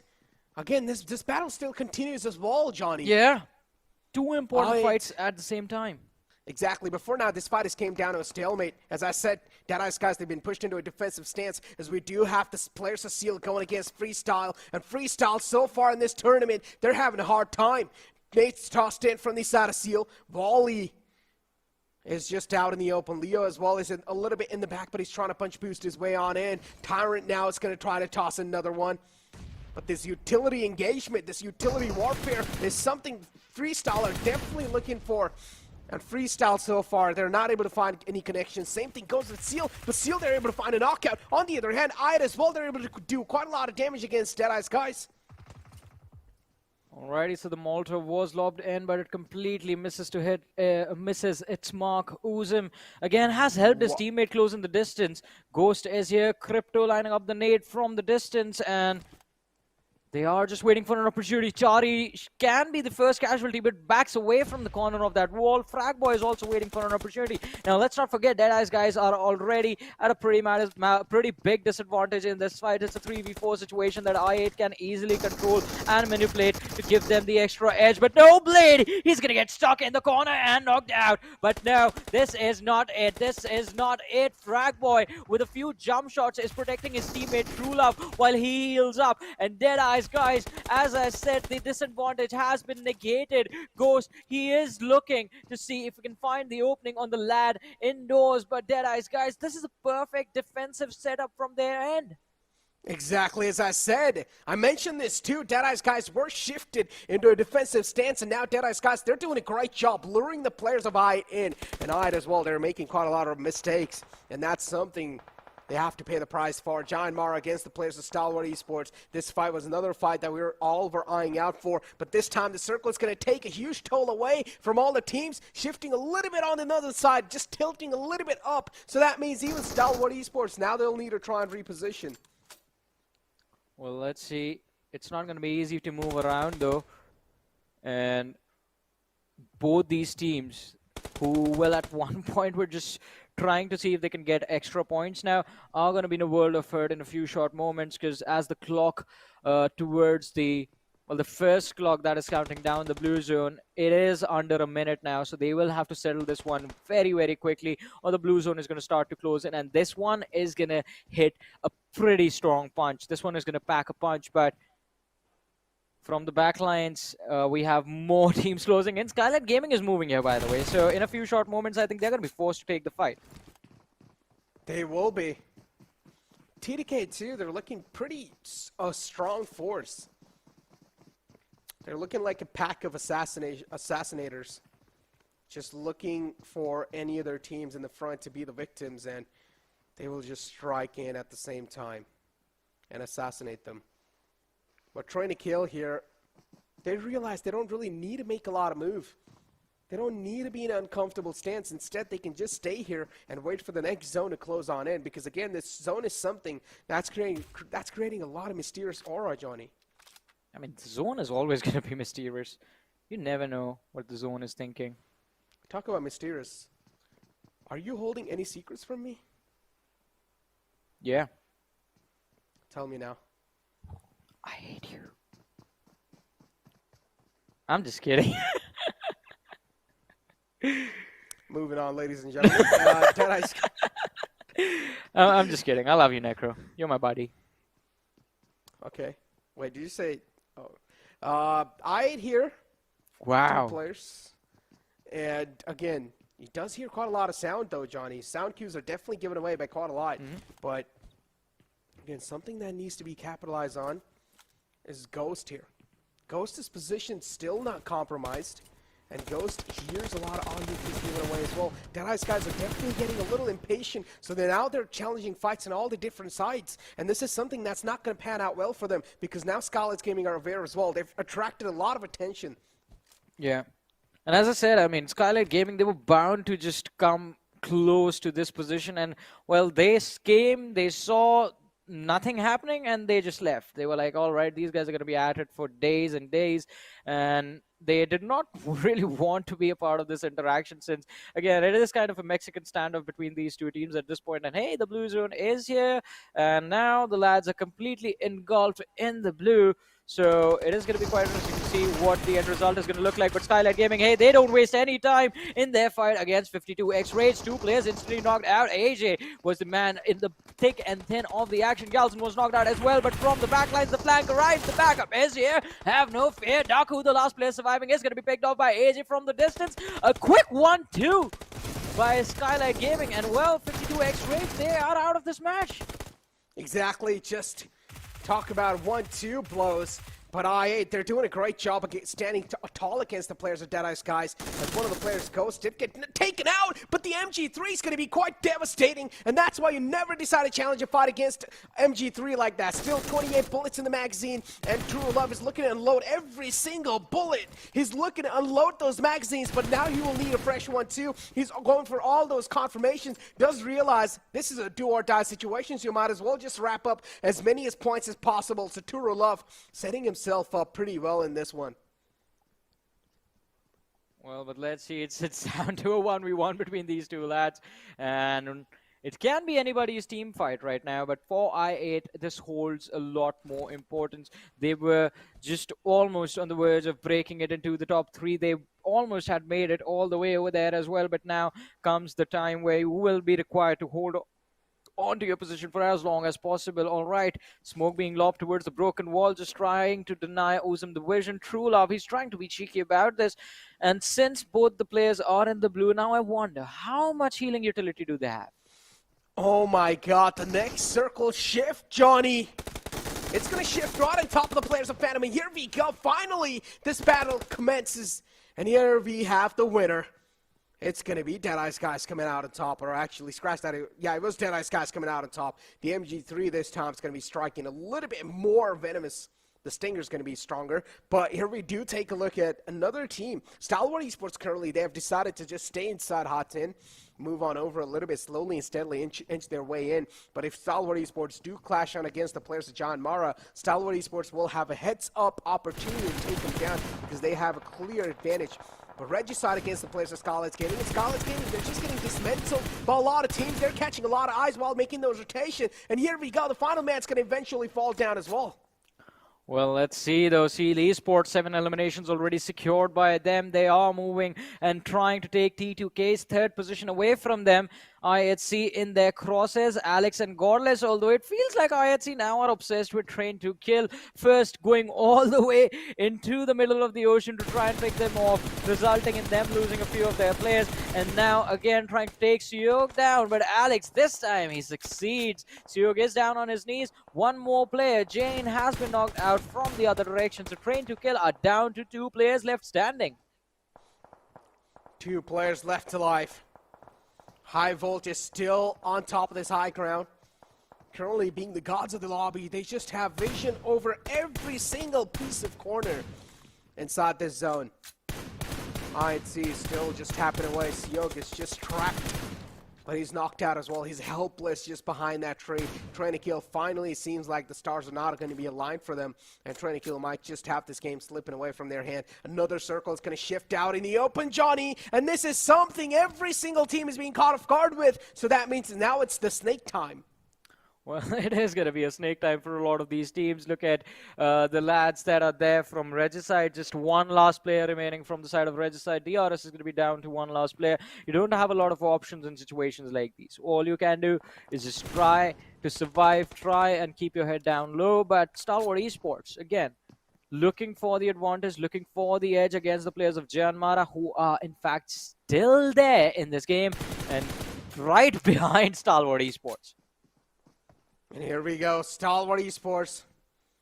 I mean, they're barely making it inside the next zone too, so Stalwart Esports can try and find some openings. And there we go, talk about an opening. They've already found one. Thar gets knocked out. And that's an opening TUF. We're not looking to give away, but Scry's still going to snatch it away. Well, let's see. I mean, Scry, he's quite focused. He's like a hungry bear right now, just completely focused, zoned in on the opposition right in front. Action and the other lads on the other side. Action Pika on top, just right across in the other compounds, and high voltage in the crosshairs of Stalwart Esports at this point. But let's see, the blue zone is definitely going to give them a lot of trouble from here on out. And JyanMaara, they're just sneakily moving in from the rear. All right, Nocto, you got to be patient about this one. Jay knows where you are, and the rock is going to be enough to protect him. Utility once again being lined up, but this has to be perfect to take him out. Nocto with an 8 in his hand is going to lob it towards Jane, and it does not connect. Jane's still alive, but the problem is the Wall of Death is dealing quite a lot of damage. Nocto is going for a first aid on himself, and now is finally going to toss on another utility, hoping that maybe this one will force him out of his comfort zone. And yes, it does, but still not enough, not really on the mark.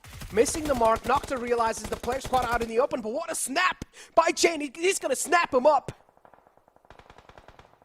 Well, I mean, he is going to be snapped into 2 at this point, but Stalwart Esports, I'm just keeping my eye on that.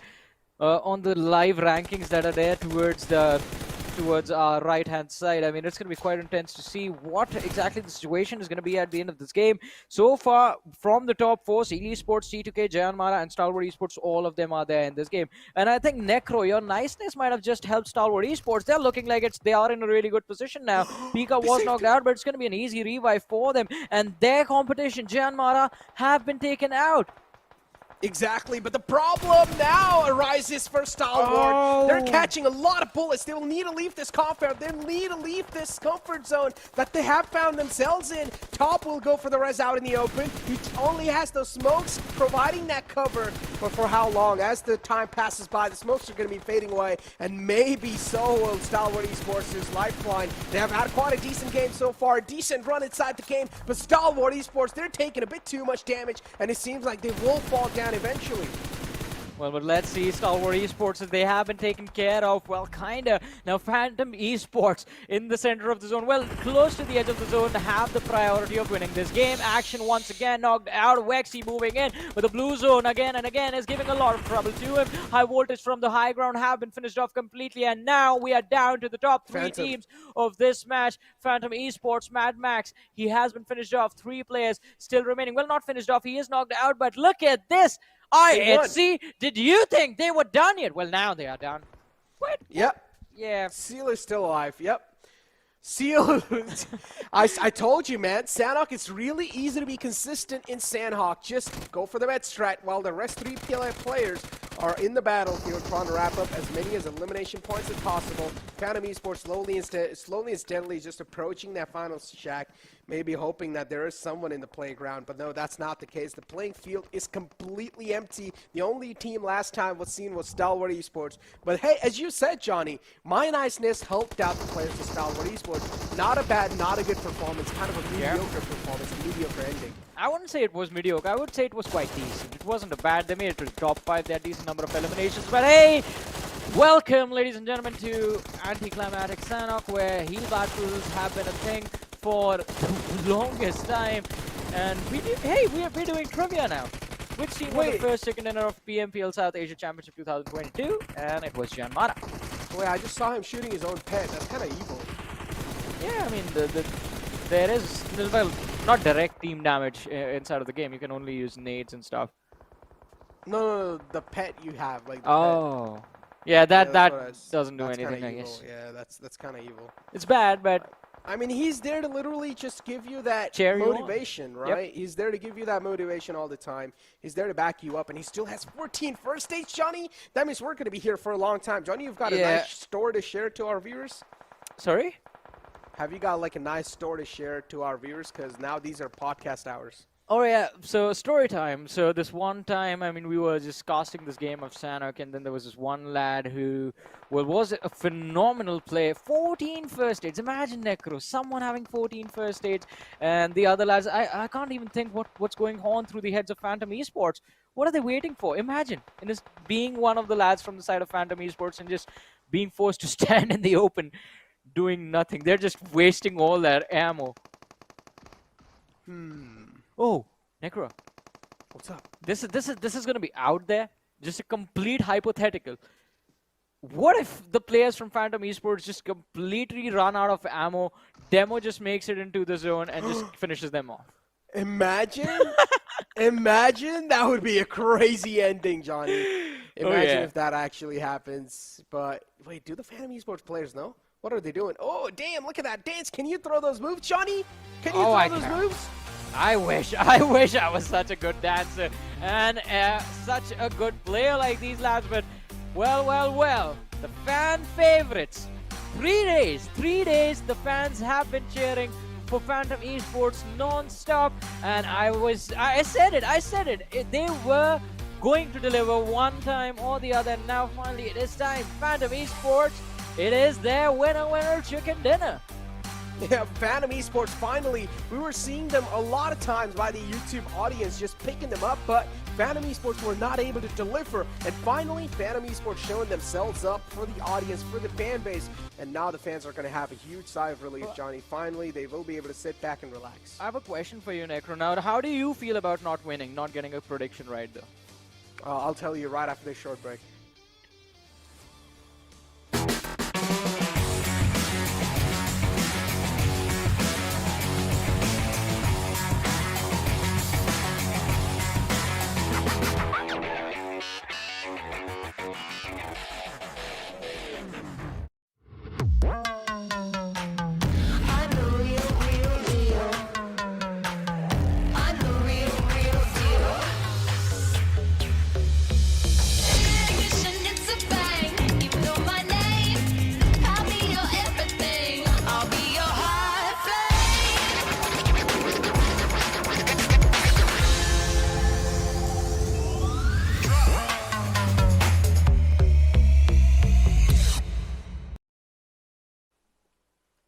Hello and welcome to PUBG Mobile Pro League South Asia Championship. As we are continuing on along right here, it is looking like a sensational play being created every single game. Necro, I mean, was this to your liking, was this to your expectation, or was it a complete blunder from what you anticipated? Look, I'm not gonna lie, I thought Stalwart Esports will be able to get it, but I'm still not, like, disappointed in them, right? They still had a decent ending in the end of the day, and I personally feel like Stalwart Esports, that's all they need, a decent ending. And as long as they're able to nail that first spot down, and as long as they're able to keep that little distance going in their favor, as long as they have that little safety cushion, that's all that's going to matter for Stalwart Esports. All they're fighting for is a decent amount of points every single game. They don't even need to win any games. Well, again, I mean, spoken like a true champ. Because, again, your predictions are on point, and what you've been delivering, again, has really been on to the mark. But right now, looking at, of course, our MVP, we've got Deadeyes Guys, True Love Sir with 4 eliminations. Along with that is the top players list, where Phantom Esports' players also chime in. So it seems like Phantom Esports, I mean, from the previous game to this one, they've definitely made a big change in terms of the way they're approaching these games now. Exactly. There's going to be a big difference indeed the way they're approaching these games, as True Love's going to be here with 4 elimination points and 741 damage dealt with the survival time of 1847. Not really a great survival time, but still the damage and the elimination points are something that put him up on this board. And then you have 2RGRJD. with 4 elimination points coming in from this man. Phantom Esports definitely had quite a nice performance, and they needed that a little bit of push start for themselves to at least get their mindset back in the game, because so far Phantom Esports seemed deactivated. That is true. That is so true indeed. I mean, even though we had the viewers every single time when we asked them to vote, it was Phantom Esports that would get the highest amount of votes. And now, on day number 3, they have started delivering on that promise that they've made to their fans.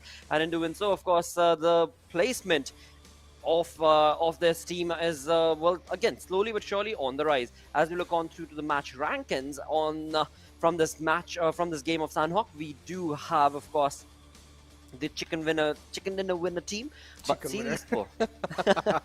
I mean, they did win the chicken, so without a doubt, yeah. Without winning the chicken, how are you going to make the dinner? True that, indeed, and that is something that they did so perfectly, of course. But right now, dude, I mean, I have no idea where to even go when it comes down to those prediction sort of things, because the teams have slowly but surely understood the lobby, right? I mean, from the side of High Voltage to Phantom Esports to the others as well. This, of course, understood what they've been doing wrong, and they've corrected those mistakes as well. But as we progress on, it is not going to be an easy climb, that's for sure, because talking about that overall storyboard, the points that have been racked up on the first page is a massive chunk. But right now, let's move through to the Oppo F21 Pro moments, wherein right off the bat we were part of some incredible fights, and it was Deadeyes Guys with a QBZ right here. Exactly, and DRS was just mowing them down. Look at this push right here from the side of the grounders. Yeah, it did seem quite shaky at the start, but Sensei was able to clutch things out, and he came in clutch for that team. DRS unfortunately got taken out quite early from that game. They were handicapped to that one last man alive, and the water chase that we also saw. That was quite an interesting one. IIT, unfortunately, wasn't really able to get those eliminations on the players of TBK. I don't exactly know what was going through their mind, but those were 2 free eliminations. Exactly, and somewhere along the line, I mean, this time around, the team of IHC, they're a little in terms of their approach, they're a little off-center, I guess, is what I would describe them as. But right now, JyanMaara, I mean, this team has definitely made a mark because of the play style that they've brought every single time, every single game, pretty much. But right now, of course, as we look through the chicken dinner winner team, it is Phantom Esports making a big jump in terms of the way the storyboard is going to be looking for their side. But before we move on to the overall standings, look into the damage graph. I mean, again, every single team was part of some fight or the other. Even if they did not walk away with elimination points, there were fights taking place. Exactly, there were indeed those fights. Quite a lot of fights indeed, but at the start, I'm not going to lie, that was one of the most peaceful Sanhoks that I've witnessed in a long time now. And we were set up for an insane action without a doubt. Considering the fact that the circle shifted on the top left island, I thought there's going to be hell breaking loose quite early in the game, but that was not the case. Teams were taking their slow and steady approach. They took their time to think it out, and we did see quite a lot of teams actually going in the end for that med stride. As I said, it's not it's really easy to be consistent in the map of Sanhok. Just get a lot of first aids and you'll be able to heal the blue zone. But now, as we do have the overall rankings in front of us, and yep, as I said, Stalwart Esports crossing over 214 points. They're maintaining that lead. They are. They definitely have been able to maintain that lead, even though we had a little bit of a hiccup when the day started off where there was just a 13-point difference. They've definitely corrected that and have pushed on furthermore. And all the other teams, they're trying their level best to try and capitalize on whatever opportunity that they can get. But IHC is the team that has definitely rose up to the occasion right here, wherein they are sitting on that 8th spot with only 1 point shy from the 7th position.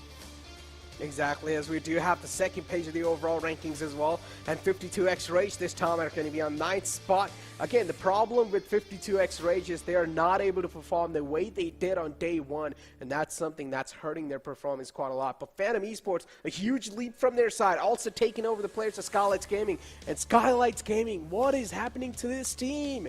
I mean, I've had a little talk with our counterpart, which is the Nepal desk. I had a little talk with Ansh, and man, even he's not really answering my questions at this point. He doesn't know what's going on.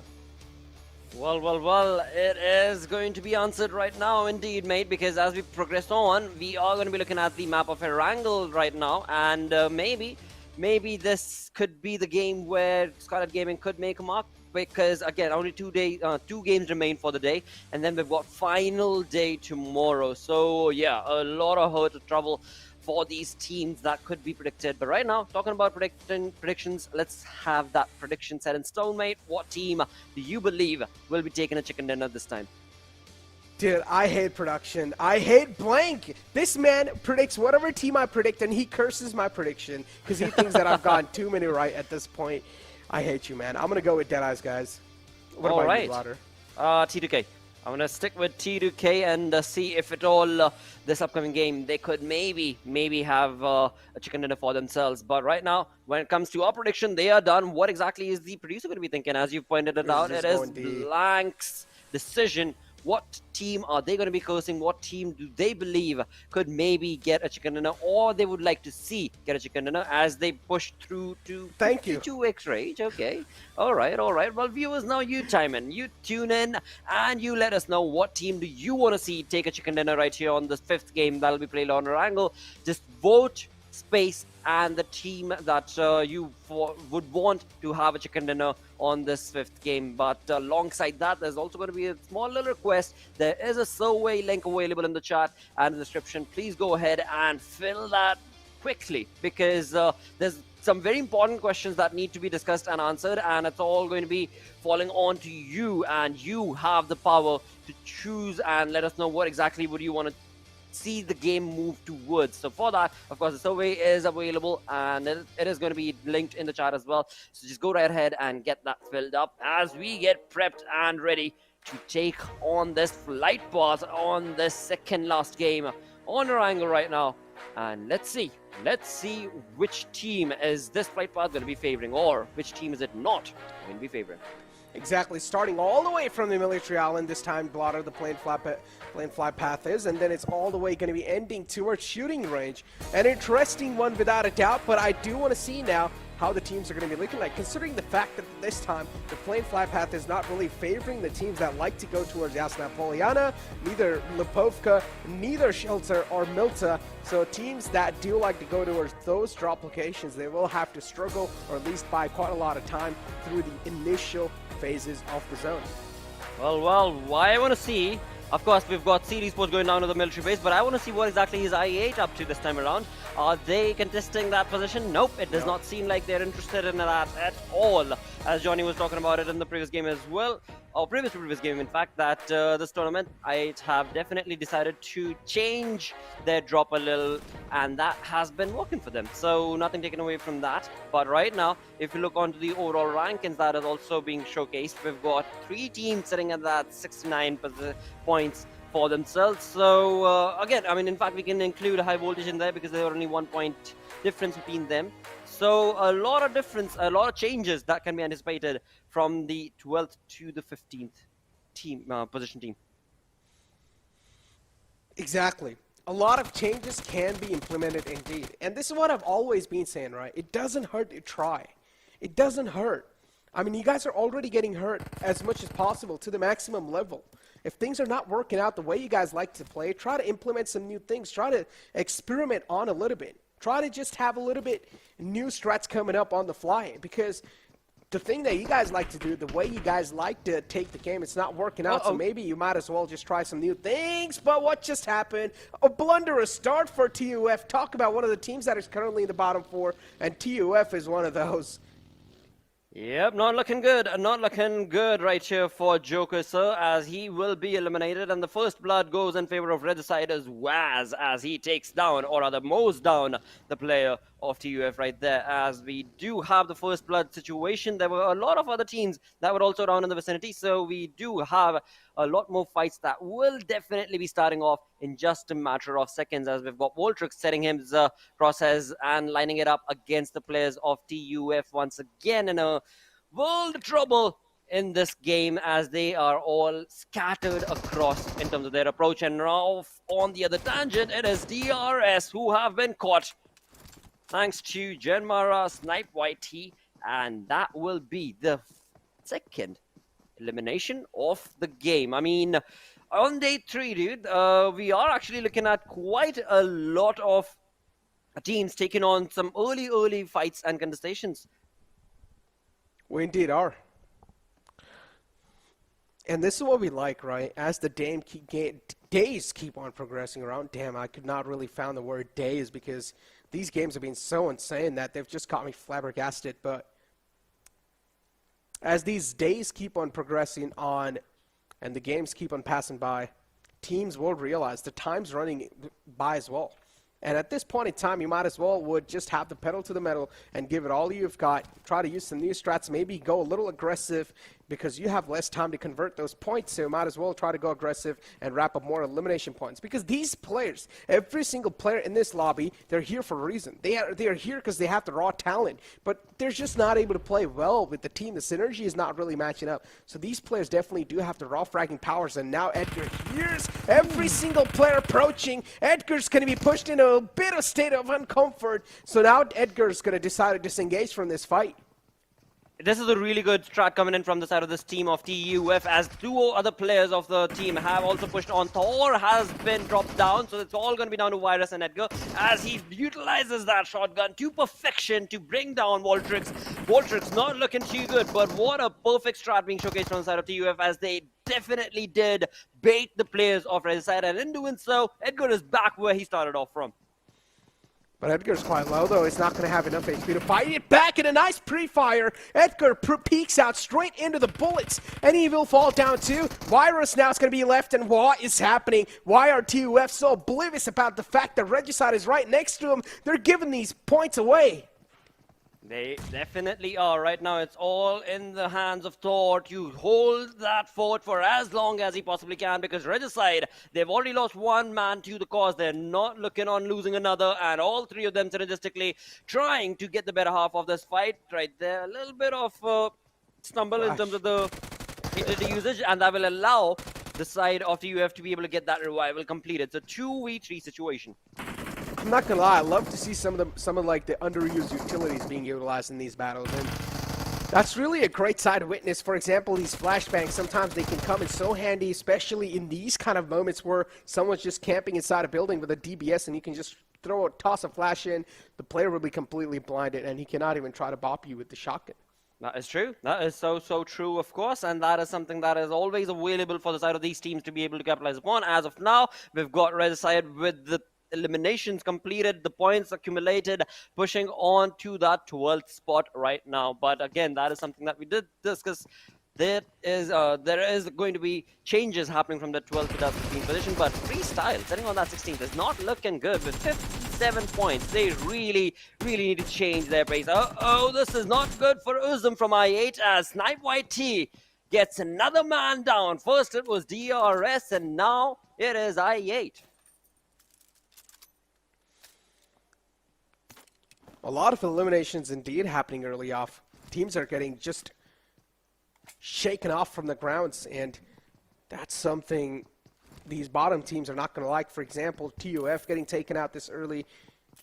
TUF did not really want this in their court, and yep, they're currently sitting at 13th spot as well, Blotter, with only 70 points in their pockets, and Regicide was able to take care of them easily, so Regicide are going to move on up. They've got 3 points wrapped up, and Regicide is down to a 3-man squad. But it's okay. They've got 4 elimination points sealed.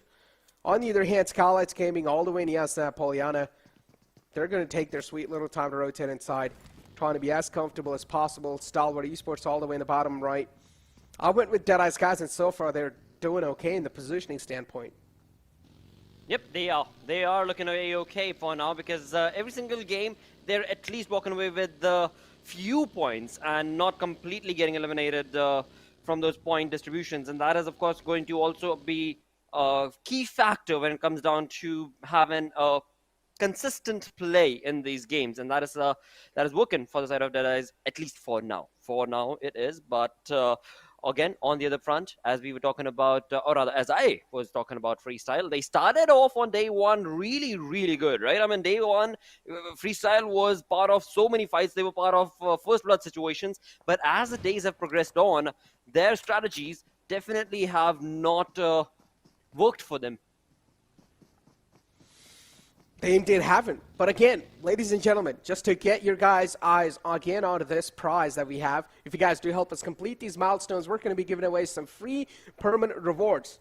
You guys can see on the left side of your screens, from May 19 to May 22, these rewards are going to be available. So help us to get these milestones, and we'll help you guys getting those nice free permanent items in game so you can flex on your friends saying that you have a nice item. Before now, Deadeyes Guys catching a lot of bullets onto themselves. Chari needs to be a bit careful because the position that he's in looks quite dicey. Absolutely, and in the kill feed, we also did see from the side of Phantom Esports, they were taking on shots against the players of High Voltage, and they were able to not only take on shots, but also knock down one of the player as well. So Phantom Esports, yep, whatever change they've brought to their play is working phenomenally well for them. They just need to be on that high horse as they progress on from one game to the next, because again, the number of games that are remaining aren't really that many. And so if they want to be a part of the first page, which is going to be a tough fight, but it is still definitely doable and possible for their side. On the other front, I mean, the Grounders, they are really scattered. A two-man split coming in from the side of the Grounders, where we do see two players onto the fair pier, whereas the other two are kind of far apart. And the zone is now going to be shifting. That implies the teams are going to have to be making a rotation. And look at the number of teams, those colors, making a rotation from the right-hand side on our maps, as we can see, from the eastern front, northeastern front of us, and that will be a lot of chaos ensuing in just a matter of 120 seconds, I believe. Seal in the front. Seal, they're on a quite an aggressive pace this time. The Grounders are getting charged on, and how are they going to try to find a cure to this? This is something that they'll need to try and figure it out on the fly, because there's quite a lot of pressure being put on by these players. Seal inside the house, currently in control of the most main building inside this entire compound. Shapatar as well on the off angles, able to slip one of those players away. Seal, they've been gifted another lifeline. Bavali's still knocked out. Shapatar is going to toss on another Molotov, maybe hoping that this is going to be forcing the players of Seal out in the open. Again, Shapatar, the approach from his side is definitely on point, but the finish is definitely not, as Seal have been able to open up the placement of the Grounders, and look at that, 52x rage, his fast goes down, and just a matter of seconds is all it took for the side of Freestyle to be able to confirm that elimination point for their side. But right now, Grounders, I mean, they have Seal exactly where they want them. They have themselves pretty much bunched up, and the utilities usage coming in from the side of the Grounders is helping their cause quite efficiently, but will it be enough? Because maybe, just maybe, out of nowhere, Seal Esports could also bring in a little bit of damage to the players of the Grounders. But I guess that will not be the case, as we have in the kill feed. Or maybe that will, because Zigsaw has been eliminated. That was so close. Freestyle, you guys don't realize how close you guys were to the death. Or at least one of the players from Freestyle. He opened the door to Shaq. If he opened it even a second later, he would have been dead. And the Grounders, oh, what? This is not something that I'm used to seeing. They're taking care of Seal, and now they're also shooting their dead bodies, making sure they're being digged down 6 feet under Blotter. A little bit of BM coming through, a little bit of salt rubbed on the wounds by the players off the Grounders on Seal, and I'm pretty sure Seal are going to take it personally. Well, again, I mean, they were just not at the right place or the right time, of course, and that resulted in the Grounders actually efficiently utilizing that to their advantage. But in all of that process, they did lose out on one player, which I don't really think was a good thing, because the Grounders they should have had a better half of that fight. But right now, it is Freestyle as they bring in a lot of trouble to the players of 52x Rage, as 52x Rage, just one-man army right here. Daku is being pushed on from both the sides, and in doing so, that will be the end of 52x Rage, as the Rage has been paraded out of this lobby. Yeah. We've got Freestyle also making a decent mark right here. Production curse. 52x Rage fan base, if you guys are mad that 52x Rage got eliminated pretty early, you guys can blame our production. His name is Blank. Okay, alright. Well, you heard it right here, of course. So do go ahead and let Blank know. But right now, we shall move on with the fights, as the zone has moved away as well. And it is IHC that I saw was looking pretty good in terms of the way that they were rotating. And also the best part being the fact that the side, the western front that IHC were rotating towards, there is absolutely no other team to contest from them. So a good strat coming in from their side, but of course we shall have to see if that will help them or not. As we have a look at the replay, the first few seconds of the game itself, we saw this rundown coming in from the side of Waz as we pushed on to another moment, another rundown coming in from High Voltage. Another run down indeed, but High Voltage, they're not looking that hot in the overall rankings, Blotter. And that's something they'll need to try and capitalize on because the time is running away. As I said, the games are flying by, and you won't really have a lot of time left on the final day, which is tomorrow.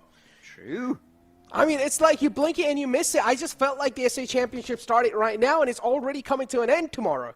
So, ladies and gentlemen, the time's slipping away. Final 6 games aren't going to be played tomorrow.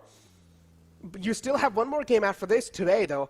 So, a decent amount of opportunity if you do want to keep pedal to the metal and go for those elimination points if you're all the way in the bottom lines. But hey, this is where we have Freestyle just peppering down or just showering those bullets, just spraying them down. Did find quite a lot of connections, but not enough, not a lot of critical damage. Well, you did call it, Necro, because again, when it comes down to the teams that are sitting at that bottom half of the leaderboard, right, they've got this opportunity to utilize, and they can do whatever they want in terms of the way they approach. And Freestyle, well, they're changing the way that they want to be playing. And this game, this is working out for Freestyle, as they are sitting on that 16th position with 57 points. Now, they're making a change. They are going to be maybe from this game on, bring in a different strat because it's working. It is definitely working, the YOLO approach. It definitely is working. And Deadeyes Guys too, my pick, currently looking pretty okay on the right side of this circle. They are inside, they're controlling the high grounds. I like the mentality that Deadeyes Guys have, but if the circle takes a huge curveball shift away from them, that's when Deadeyes Guys will be pushed out of their comfort zone, and Deadeyes Guys will be panicking without a doubt, because trying to make a rotation inside the zone that is completely on the opposite side, things are going to be quite tough, maybe next to impossible as well, because the pathway is filled with all these villains. Indeed, it definitely is. And the demonic play being showcased from quite a lot of these teams in terms of the aggressive stance that they have been able to make. It is looking really good for those teams, of course, like the likes of JyanMaara, like the likes of course, Stalwart. But right now it is Skylightz Gaming, a team that we were talking about, who are in a bit of a tricky situation, but they have the advantage if they were to capitalize on that position. But no, Regicide, insane. Wow. What a quick spot and delivery that was. Exactly, and I just love the way Regicide are playing now. It seems like there's no holding bars. Regicide just have the pedal to the metal. They're going for those elimination points. They're not scared of any sort of teams they're running in. They're just running them down like it's nothing. Regicide, the confidence level that has been risen up on this team in these final moments, that's looking absolutely insane. Freestyle, though, unfortunately, catching one of the players of Deadeyes Guys slipping by, and will also be able to get the confirmation through. So that's one free elimination point. So Deadeyes Guys now they're down to a 3-man squad, but they're still not in a great spot to be with. It's a 2-on-2 situation, or 2-on-3 situation. Skylightz Gaming, they have a huge advantage in this one, as they're also controlling this prime spot. Skylightz Gaming deciding to walk away from that, even though they had the entire thing working for them, but it was just a zone that was not. And so they've decided to act quickly and swiftly to walk away from that fight, as we move on to another fight altogether towards the southern side, where we did see Stalwart Esports make a rotation towards. They are now going to be in a tricky position because they have been caught, and that too against High Voltage. Another one. That's all I'm going to say. But Stalwart Esports, look at the mentality of these champions. Pika all the way separated out from the pack, going for an off angle, trying to catch someone off the road or off the beat. And so far he's at least able to hold the players that got High Voltage off at bay. But he's not able to find any knockouts, and that's something Stalwart Esports will need to worry about, because in that fight, Stalwart Esports do not have an advantage. They are playing, or they're fighting an uphill battle. And that's something that's going to hurt them in the longer run. As JyanMaara and Skylightz Gaming against each other. Snipe YT's being knocked out. Skylightz Gaming, they've found the opening. They definitely have. They made the rotation from that individual fight that they were a part of, and now against the players of JyanMaara, they have definitely utilized that position to their advantage. But hey, talking about utilizing the position to their advantage, it seems like Stalwart Esports, they are still not yet deterred or done. They are a 4-man squad, and they are still wanting to push against the players of High Voltage. But again, as you so perfectly mentioned, the position that they're in is not looking good. But Pika, he got so close. He got so very close. If only he had a gun rather than a nade in his hand, that could have been it, and that's exactly what he's going to be delivering now with High Voltage. Feeling the pressure, feeling the burn as Stalwart Esports have pushed on against him. They have, and now High Voltage. Pika is quite low. And he's also slipped under hill, so that's not good news. Stalwart Esports, these 3 players, as I said, they're trying to climb on up. They're on a mission to track this. As Stalwart Esports, they do not really want to push out of their comfort spots too, because they don't exactly know how things are looking like on this high ground. Because High Voltage are letting them have this control. High Voltage are pushing themselves in a defensive stance. And in doing so, they could actually be bounced on upon, and that's exactly what Stalwart's 4 players are doing right now, as we do have the zone shifting. The grounders find themselves pretty much in the center, and around in the vicinity is going to be T2K. That's not a good news for Deadeyes Guys. As I said, if the circle does take a huge shift away from them, they won't have any other choice than to just go for these fights, and that's what Deadeyes Guys are doing now, and they're probably going to be taking a lot of casualties doing so, because the pathway they took is not a pathway that's going to be filled with peace. Instead, they will have to fight their way inside the zone. Stalwart Esports, they're able to find these openings against High Voltage without a doubt. Another nade tossed in, and Top is going to just, that's a money nade right there on the mark. Takes down another player. High Voltage is stalled down to Prabeen, and Prabeen will crumble down under the pressure.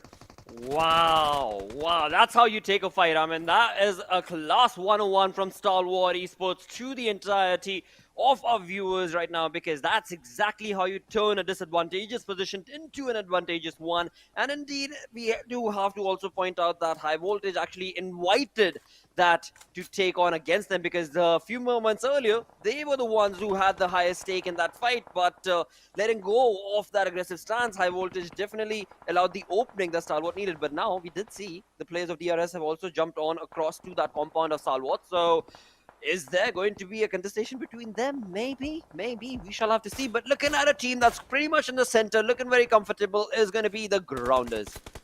And Deadeyes Guys got eliminated too, unfortunately. Oh no, it's not looking great.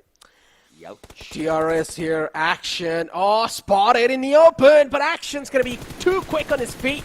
And now Stalwart Esports trying to be proactive at that zone control. Delta finds a man slipping by, a clear line of sight, and that's all he's going to need. A couple of seconds to work with. And Delta makes the money situation out of it as Cry gets knocked out. Rest 3 players of Stalwart Esports in quite a panic situation. They might just crack under the pressure. Delta slowly and steadily pushing on in. It thinks that the players are inside the smoke, but Stalwart Esports, as I mentioned, they're quite quick on their feet. Well, they definitely are. They've moved away from that smoke, and they've found themselves across this entire area, behind the sandbags, of course, but for how long? Because the DRS players, they are pushing, they are rushing the 3-man army from the side of DRS, all thanks to the way Delta was able to approach this. And along with that, we also have Freestyle chiming, and Wasi taking on a third-party approach against the players of Stalwart is the opening that DRS made, waiting for. And now, a lot of trouble for Stalwart Esports. But hey, moving away from that fight towards another Mongolian team, it is going to be IHC, who are being hammered against the placement of Skylightz Gaming. But AJ, he has to be the one to try and take on this fight all by his lonesome, because Nima is in the backlines to try and give some cover, but AJ is in the front. And if he just reacts quickly enough, this is the moment, because IHC are busy getting that revival. They indeed are busy. IHC and Skylightz Gaming. Oh, that 8 from AJ. It's gonna show them. It's gonna show them nighttime and daytime. Well, with that, 8 teams remaining right here. DRS being very, very quiet, and snail pace approach is what they are taking in that fight. But right now, it is the Grounders who are definitely not taking a snail pace approach, because they are in the center. They had the compound, and right now, Pika, through the smoke, going to be stopping DRS from 3-man. It has been brought down to a 2-man army. Rebel and Killer YT, the only 2 players. It is a 2v2 situation. Pika Action, the 2 players from side of Stalwart, but behind them is the third-party situation that could factor in from the side of Freestyle. It is, and Stalwart Esports, look at that. Pika is taken down. The damage is being chipped away even by the plane zone. And now Stalwart Esports, they're getting backstabbed by another team. And this time, the backstab is going to be from the side of Freestyle. The problem is, they're already getting chipped up quite a lot by Freestyle. And Freestyle kind of helping out the players of DRS.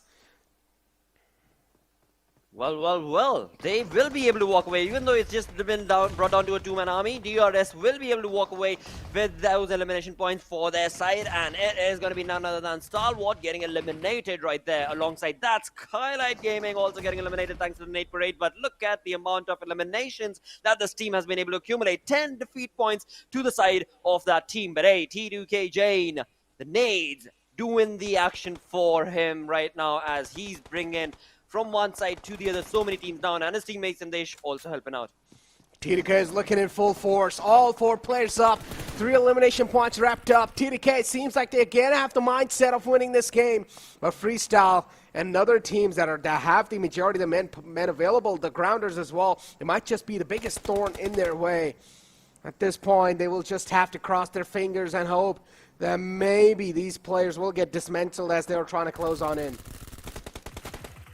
Well, the Vector working for the side of Malik right now, as he does have the information. He's going to be able to definitely stop the side of DRS's advancement, and 5 teams remaining right now. Grounders still looking very comfortable with the compound that is going to be in the zone, but across them now, they have to face the momentum. That is what this team of Freestyle is rolling along with 7 defeat points already confirmed for their side, but the Grounders, they are just not stopping for anybody. They've got that compound and they're going to utilize it to the best of that position, and advantage is what they want to convert. But hey, T2K is around in the vicinity too. This has to be a TDK win. This has to be. There's no way. I'm calling it. This is a TDK win. Look at Ghost, though. He's like a ghost in the water lines, or next to the water lines in the grass. He's trying to be the silent man, the invisible man with the invisibility cloak currently. And there we go. Jane's going to take out Ghost. Next snapped in half, and Ghost is going to be saying sayonara to the game, as we do have the team of TDK advancing on in, approaching inside the game. How are these teams going to try to fight TDK? Well, look at the way T2K have themselves positioned. But you know what? It's the zone. It's the zone that could actually be bringing in some trouble for the side of T2K, as Red side in the back in the shack is going to be a two-man army who are being pincered down with the nades coming in from the side of T2K. But will that be enough? Well, again, it seems like it's probably going to be enough, because it's not only T2K, it's also Freestyle who have their crosshairs set up exactly on to the shack of Waz. And what a play that was coming in from Wasi from Freestyle, as that team of Red side is now in a world of trouble because they've got nowhere to go. And same is the case for the Grounders as they take on T2K face to face. Yeah, they've been knocked out and taken care of. And now trying to kill, as I said, they're looking at full force. They're looking in form. Blink your eyes, because TDK might just take this time, as we do have the Grounders. Look at the spread that the TDK have. Sandesh is all the way on the right lines, but I personally don't like the spread because Sandesh is being pushed out of his comfort zone. Sandesh is outside the zone too. He will need to crawl inside, and he's trying to do so. Sensei's got a sense of where the player is, and he's trying to toss some nades in. Well, again, we're looking at 3 teams remaining of this. The 4 players are from the side of T2K. We've got 3-man army coming in from the side of Freestyle, and the 2-man squad of the Grounders who have been divided. Sensei in one compound, Kurmai on another, all by their lonesome. They're going to have to stand true and tall against the 2 teams. From one side, it's going to be Kurma taking on the players of FS. On the other side, it's going to be Sensei, who's going to have to be very careful with the way the advancement is being made from Sandesh. But hey, looking at the zone, it is going to be a-okay for all these teams. But for how long? Because in just a few more seconds, this is going to be bringing a lot of trouble to the side of these teams. Freestyle, 3 players up. TDK, all players up. The Grounders cut down in half. Only 2 players available for them to work with. Sensei controlling one of the major buildings of this compound. And now TDK, they're closing on in. The call's being made. There's only 1 man isolated in this one. Sandesh hears them. The fear is being sensed. And now TDK, they're looking to pounce on the fear, as the Freestyle as well will now try to work around, because Freestyle realizes these 2 giant teams have just commenced against each other, have decided to engage against each other. So Freestyle, they're trying to take the advantage of this. They're definitely trying their level best to take on this advancement and utilize that convert that rather into an advantage for their side. But T2K is not going to be that easy to convert against, because T2K's numbers advantage is what is going to be helping them. And Kurma, dude, he is just out of options right now. He is stuck between a very difficult position and place. And look at the way T2K is approaching this. They're going to be jumping from all corners and sides and as well as on top, as we do have the player trying to climb up on the roof.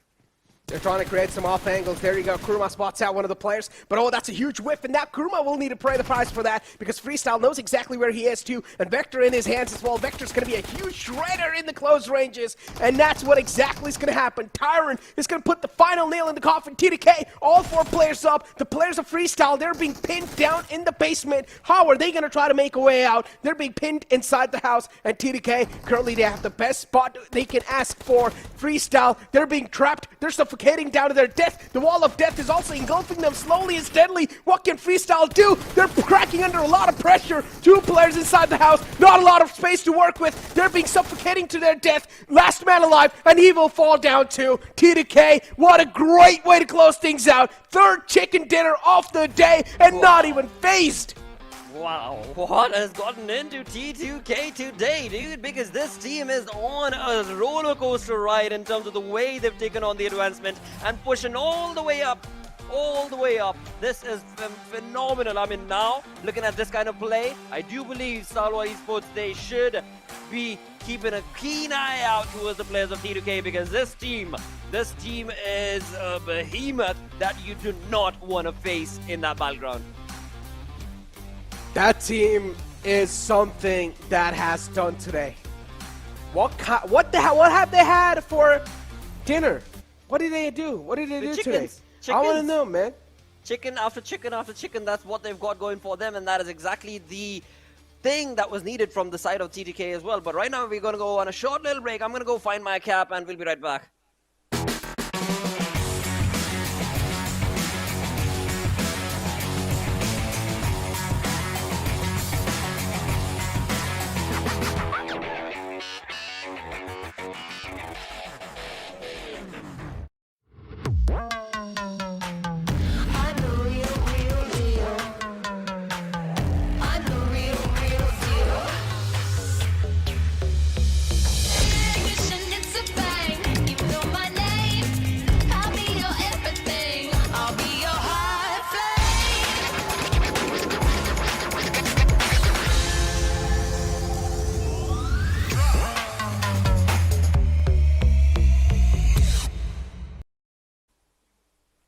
Hello and welcome back, of course, right here at PUBG Mobile Pro League. Dude, what a day this is turning out to be for T2K. Yeah. It is a roller coaster ride they're bringing for their fans and for us as well, because the way that team has just been steamrolling across in the lobby is sensational to witness right now. Yeah, it is definitely quite incredible the way Train to Kill have been performing. I mean, definitely something that we did not expect after the way they played on day number 1, but they have managed to turn things around, and it is just looking absolutely incredible the way they are dominating today. 3 chicken dinners now secured by this team in just 1 day.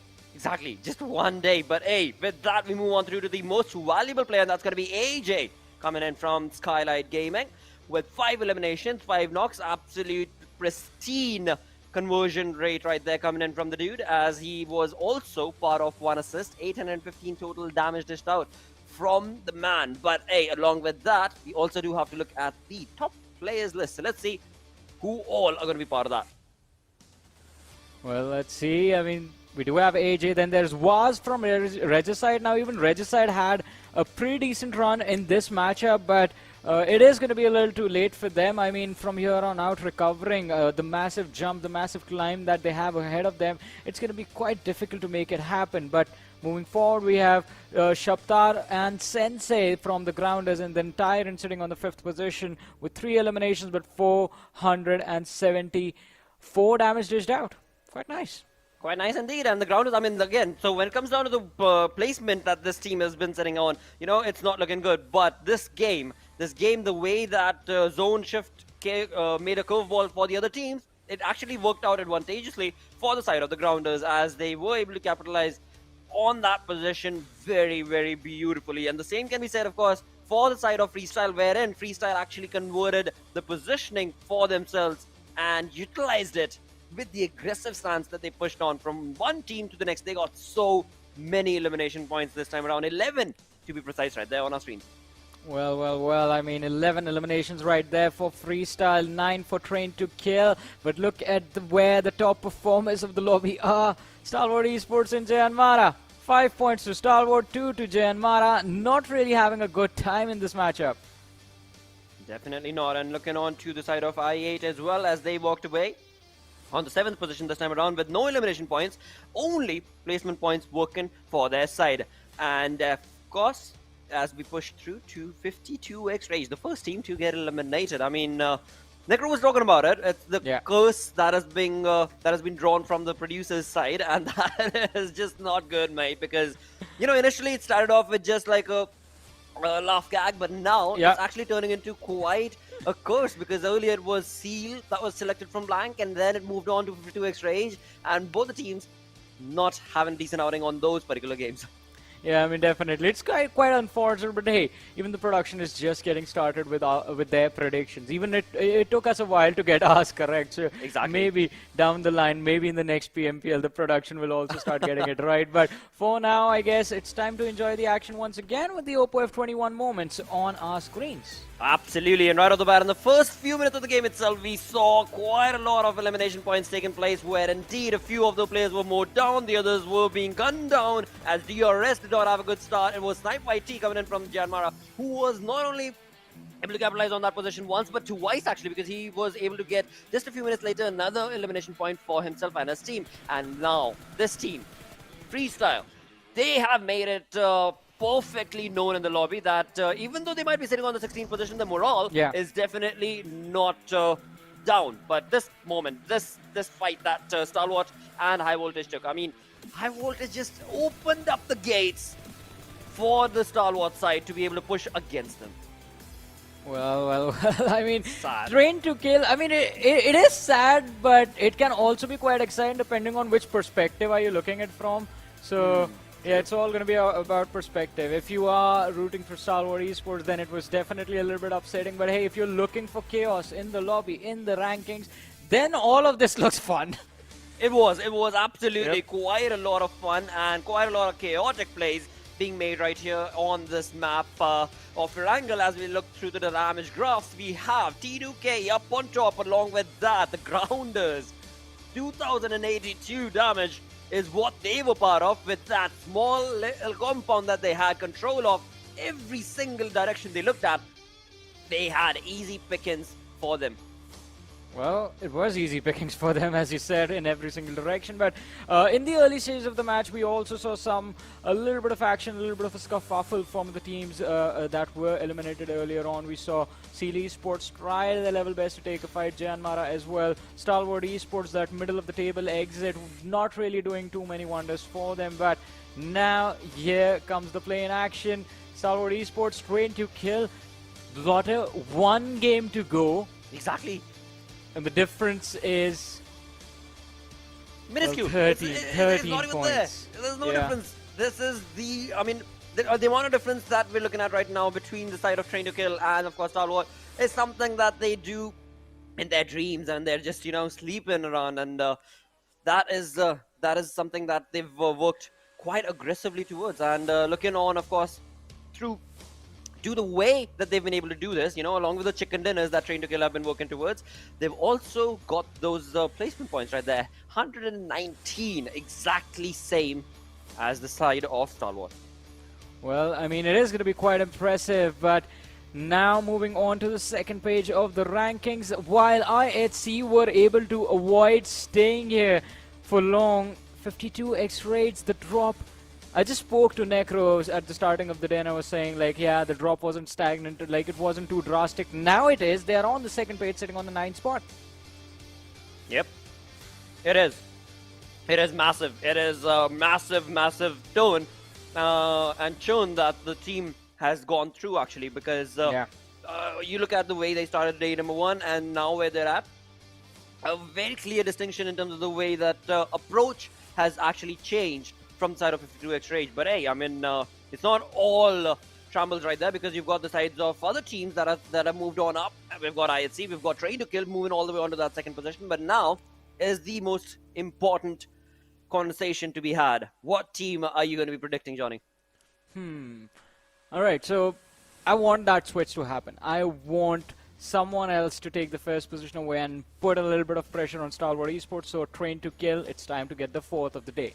Oh, okay. 4th chicken Let's of go. the day. Let's go. Let's go. Definitely, that is going to be a difficult one to go work towards. But hey, again, I mean, it's your choice, of course. For my side, I'm going to be letting our producer choose. I want to say that this time around, production are you is going sure? to be... Yeah, this time around, I'm pretty confident that the production, whatever they're going to choose, this team is going to be delivering a really good performance today, because of all of the curses that have been combined together. I think the final game is where things are going to change for Blank.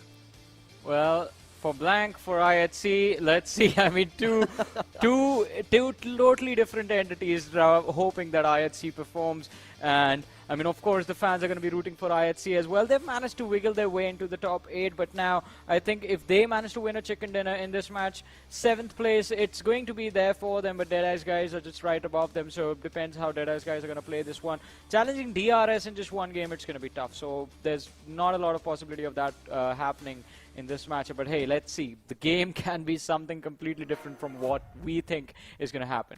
Absolutely, and that is the plus point of the battleground, because you just don't know. You just don't know which side the story is going to be turning and churning towards. And again, I mean, looking at the map itself, of course, there's going to be Miramar to close the day off, as the things have changed in terms of the schedule page. And that's really good. That's really good, because it kind of allows the teams to slowly get into the flow of things. And of course, Miramar allows you to do that because that is such a massive, massive map. But hey, what is not is the zone itself, because the zone is always the one throwing the curveball.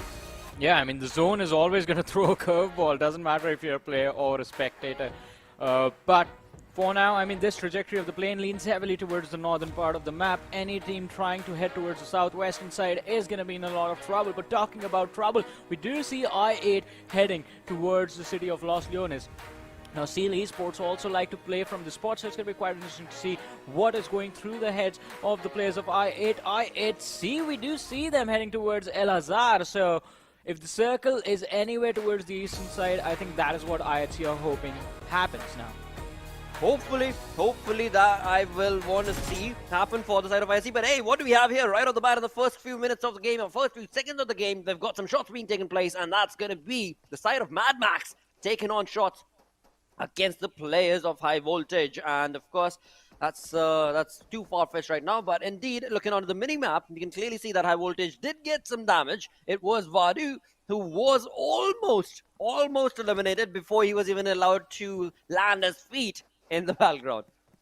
Well, let's see though. Vexy, it looks like he was going for a push, but it's going to be quite risky, since the other players from the side of High Voltage have already regrouped and have control of the compounds on the other side. So if Vexy overcommits in the situation, this strategy, this position of Phantom Esports is going to end up backfiring. But let's see what is going to happen. For now, the Slipknot, it looks like even he has vision of Nocto. He has a weapon in his hands as well. So Nocto, he needs to be extremely careful with how he approaches this situation and how he gets away from this. Well, luckily for him, he has a vehicle right next to him. So Slipknot will also just allow him to slip away so that even he can stay safe. But Nocto just switches warehouses. I know. Slowly and steadily, it looks like he's moving towards Slipknot. This is just going to be brutal. He's not aware of the threat that is close to him. UMP versus UMP. Let's go and let's see who's going to be the better one amongst these two. And it seems like it is going to be Slipknot getting the better half of that perfect spray. But hey, with 30% HP remaining on side of Nocto, it is all out war from the side of Slipknot, because he is not taking a single bullet and will easily be able to pincer down, and thus bring us the first blood situation going in favor of Phantom Esports. Well, again, the pedigree that this team is on today especially is working flawlessly for them, because they, for their fans, have proven it time and time again, at least today, that yeah, that's not a team you want to be messing around with. And of course, with that first blood situation done and sorted, we are going to turn ourselves into a little bit of a stalemate, it seems like. But another thing to bring up, of course, Johnny, is what you were mentioning, right?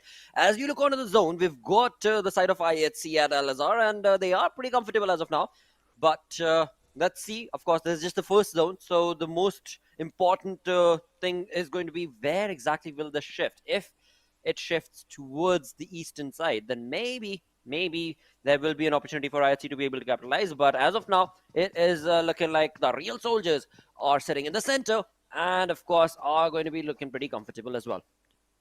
Well. I mean, for now, they are looking quite comfortable. But in the later stage of the match, there's just going to be unadulterated chaos inside of this game. Although, I mean, as we talked about IHC being completely isolated towards that northeastern part of the map, look towards the west, and in fact the northwestern edge of the first circle, towards La Cobriera and towards Crater Fields. Skylightz Gaming going for a very widespread out approach, and they are completely isolated in that position. This happened in the Miramar yesterday as well. I think it was yesterday or the day before the last Miramar. It was a similar manner they were playing with, and it did not work out too great for them. That is true. That is true indeed. But one thing that's for sure that's working for the side of Skylightz is that somehow, somewhere along the line, they are still able to walk away with decent points from one game to the next. I mean, yes, overall, when it comes down to the name Skylightz Gaming, what they have showcased earlier to how they are playing now is, of course, a big difference. But hey, that's not the only team, right? I mean, we've got IHC in the same exact turn of events. We've got the likes of Freestyle and so many others, so many big names who have had the ups and downs throughout when it comes to this season's PMPL, definitely. Well, let's see. Phantom Esports, Yetta trying to push towards Regicide right now, and earlier on we talked about it. They have already picked off one of the players, and shotgun at this range is going to be quite deadly, and the impact was... He felt it knock him in the chest, and he's going to be knocked out and finished off. So 2 pickups for Phantom Esports in this matchup. And, well, the third lad is already knocked out, so this is going to be a squad wipe. Wow. This is a completely different team that we're looking at now. Phantom Esports, they are back. The way they started this entire saga on day number 1, they are bringing that exact same level of aggression back to the lobby for them, and of course that is definitely going to be looked forward to from the side of their fans as well. For sure. But now the question arises as to how far can they take this. As we were talking about this earlier on, I mean, Phantom Esports, they did not really have the start that they imagined. I mean, the first few days, games on day number 1 did not really go their way. Consistency came into play from day number 2 onwards, wherein they messed up the first 2 matches, but the third game onwards, they were doing a phenomenal job. And today as well, they have managed to secure 1 chicken dinner. If they manage to convert this match as well, then that is going to propel Phantom Esports within the top 9. Indeed, but you know what? Another point along with that is that Phantom Esports, even if they've had rough start, they've stuck around that position of that 11th, 12th position, right? Even if they've had bad games, they've still stuck around and not fallen all the way down. I mean, you look at Freestyle, the way they started, day number 1, amazing control in terms of the way they were taking on fights. Right off the bat on the first day itself, the first game on Erangel itself, I clearly remember how Freestyle were part of every single fight pretty much in the first blood situations. But then from day 1, onwards we look to day 3 right now, the final game. The team is sitting at that 16th position. So yeah, a lot of dynamic play that these teams have actually gone through. But in all of that, Phantom Esports has kind of stuck true to their mark. And now they've finally actually started utilizing all the information that they've gained in the past 2 days and the games they've played. And are now bringing it wonderfully for themselves. And for now, again, the same was the case for the Cyprus Sounders in the previous game. This time around, we shall see if that'll be allowed, as the spray is definitely on point, and DRS Rebel not looking good with 40% health remaining on him. Rules going to be out in the back. Well, let's see. Rules in the backlines is there in the form of backup, but the Grounders, they do not care about this. They just want to close in on the distance. Sensi, well, he definitely needs to heal up before he decides on the push. Absolutely, and he'll be using that band-aid, and he will be able to get that in the cover of the compound. But right now it is DRS Rebel who will be trying to take on the shots, but UMP, along with the utility of that Molotov, is going to be stopping the advancement from the side of DRS. But hey, I spoke too soon, because look at that, Shaptar not able to get that utility on point, is definitely going to be able to burn not only himself but his teammate down as well. Not what was anticipated, and DRS, they would be like, wait, what just happened? What just happened? What are they up to? Just wondering, like, yeah. Why would you do that? Situation, come on. Yeah, it was a mistake. It was a genuine big mistake. mishap. Yeah. And they are gonna get punished for this. They will have to pay a pretty heavy price for this, but oh! Inside the window right in the nick of time, otherwise it would have been a world of hurt for the players of DRS as well. Well, that's a good approach coming in from the That's ground. one way of doing things. I do not want to elaborate that advancement right now. Let's just move away from that situation altogether, because in total, that was a blunder of a mess coming in against the players of the Grounders, as they have been burnt to the crisp into the ground, with Zixoff the only player surviving. Some ouch moments coming in to the final game for this team. Big ouch. And DRS, I don't think they're done with just delivering the hurt, but hey, Deadeyes Guys, they are here to stop them in their tracks, as Killer YT has been caught in a 1v4 situation, gets in the Mirado, trying to drive away, but will Deadeyes Guys let him leave so easily? I guess so. And there he goes. Yep, he will be able to. I mean, I honestly thought that Shifu sir, along with, of course, his teammate, are going to be able to stop him, but apparently that's not the case, and that's alright. I mean, it's only the first 10 minutes of the game. Ooh, and a shot coming in from the third party altogether. That's going to be none other than TUF. Okay. Well, this is something, of course, that the guys did not anticipate, and seems like the hurt of the world full of trouble for the side of the Grounders is still not yet done, as that final player has been caught, and his position has been given away to the players of Stalwart Esports. So now the position that these teams are holding, there's absolutely no incentive for them to push on each other and take fight like these. That's all I want to say, because every one of these teams, and we looked at Stalwart, we looked at DRS, we've looked at the Grounders, who were too content on just going for that push on DRS and lost 3 of their players. There was no need to do that. They are inside the circle. You don't have any incentive to try and force a fight like that. So again, it's still the early stage of the match. Just take a breathing room, just take a breath, and try and think how you are going to play the late game stage. But something intense is happening outside the circle right now, and that's Seal Esports' rotation colliding with Phantom Esports, and also it's not just them. Regicide's last player, Waltrux, is between the cluster of players from CD Sports and the players from Phantom Esports, and he's going to be in a world of hurt as well. But for now, Freestyle Malik taking a few shots on Zero, damage dished out, but no knock secured.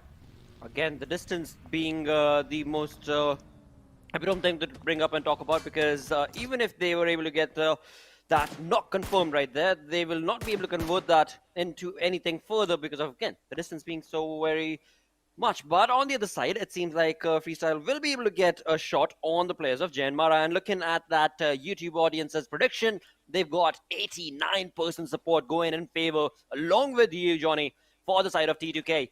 4th chicken dinner for the day. Everyone wants to see it, I'm telling you. Everyone wants to see T2K walk away with the 4th chicken dinner in the day. That's just absurd.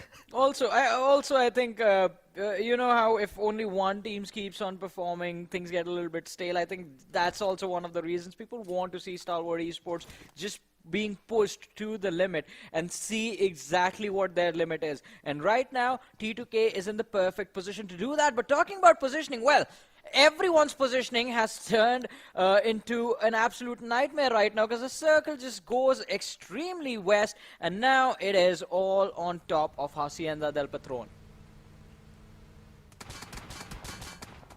Uh-oh. Mafia Ninja is in a lot of trouble. Mafia Ninja is running along with his vehicle, and as soon as he leaves that vehicle, he's going to be absolutely fine. No problem at all. JyanMaara Snipe by T, I believe it was, that was taking on those shots from far, far away once again. But another thing that Mafia Ninja does not know is the compound that is running towards right behind that is also going to be, I believe, Stalwart. So He's not out of trouble yet, but thankfully he will still have his life spared. And that life that will not be spared will be the side of Freestyle, where No Fear was waiting with his UMP, and just like that, two of the players from the side of Freestyle were out on a Gala turn, but not allowed to walk more than 100 meters away from that compound. Yeah, now Freestyle just suffering demise by the hands of the players from JyanMaara, one after the other. The players getting picked off. Gunner has been knocked out, but Tyrant and Vasi, do they have what it takes to recover from a situation like this? Plus, JyanMaara, their focus is also going to be split by the fact that in a few short moments they will be forced to move. But Vasi, getting caught off guard, runs behind the broken wall right in the nick of time and survives to fight another day. Well, another day, let's just make it another hour or another minute, because the way JyanMaara has approached this position and compound, they're not giving any breath to the side of Freestyle for now. On the other side, Etsy trying to push on against the compound that is in contestation, and that's going to be Voltrix from the side of Regicide, who is all by his lonesome caught out in the place, and this is not looking good and easy for him because he's just a one-man army for his team, and Etsy are on to him. Mega pack of wolves, and easily just like that they will be able to eliminate that team. So Regicide getting eliminated, the first team to get eliminated. But right now, as we look through to JyanMaara's approach on this compound, Freestyle did lose out on 2 players, but 2 players are still surviving. But for how long?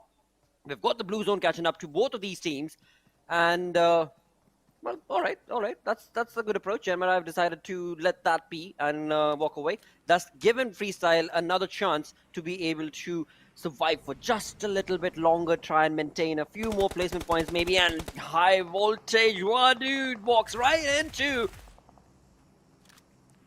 the crosshair right there for No Fear. Well, let's see No Fear. What? Oh man. I mean, see, you take fights like that and you come out on top, you get a little bit confident. He tried to make a run for it, but at point blank range gets taken out. On the other side, the assassin, the zone is going to be enough to take him down after taking so much damage from Tyrant, and Tyrant just runs out, secures an easy point, and then just tries to survive. He has just 1 first aid to work with and 10 bandages, and this is the 4th blue zone, so the damage is definitely going to pack a punch. Plus, along with that, the players of high voltage have actually pushed quite closer to the edge of the circle, so it's going to be quite easy for them to just turn around and gatekeep Tyrant later on. Well, another team that is in a lot of trouble is going to be the side of Phantom right now, as they have slowly but surely been brought down in terms of their numbers, and that's all thanks to Stalwart and their approach from that compound that they are in. As of now, JyanMaara, I mean, this team is looking very comfortable with 4 elimination points already set for their side. High Voltage Extreme pushing on against... Okay, never mind. That was quite an entry from High Voltage, and of course he has to thank DRS for that. I don't think he would want to thank DRS for anything at this point, but let's see. True Love, Mini 14.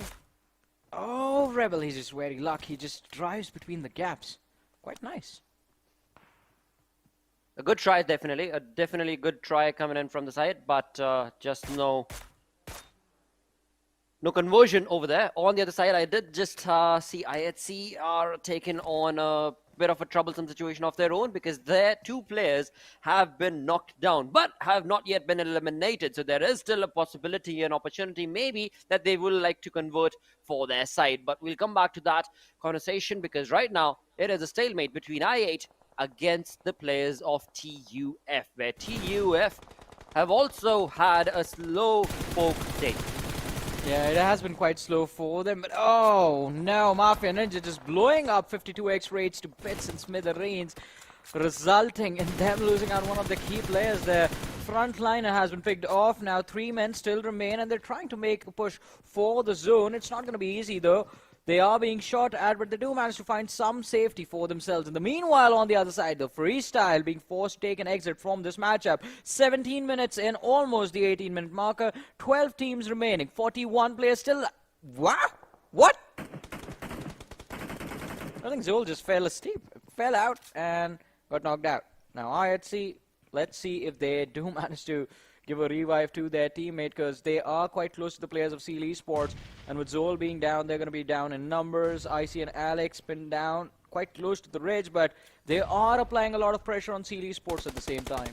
They definitely are. I mean, the utilities that are being utilized from the side of IHC are definitely on point, but they have not yet seen the opening. On the other front, Stalwart get an opening, as they will be able to give a lot more damage to the players of IHC, as Godless has been eliminated. The name is now reminiscent of what it used to be, because the gameplay is certainly not the same from the side of Godless. But hey, his teammates are still here. They're still trying to take on this fight, as Stalwart's compound is in a lot of trouble, but Stalwart is handling it very, very immaculately.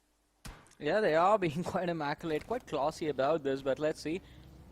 They have seemed to figure out a way to deal with all of this pressure, keep all their players alive, even though one of the lads was knocked out a few moments early. Oh, quite close to the ridge, just revealing his head. Wally stepping back right in the nick of time. Zeol with the Molotov is going to try and push him further back, and he just goes straight into the house. Now Alex, he's trying to go for a push, but this is going to be extremely risky. Baron hitting a few shots, but Alex, he just drives around the house. The players from the side of Stalwart Esports, they are being baited. Alex just want to pull them away, but I see he's trying to avoid the shots from the distance that the players of DRS are trying to connect on these lads from IHC, and they've managed to survive for so long, but the zone moves away from them and they will be in trouble in about 7 seconds.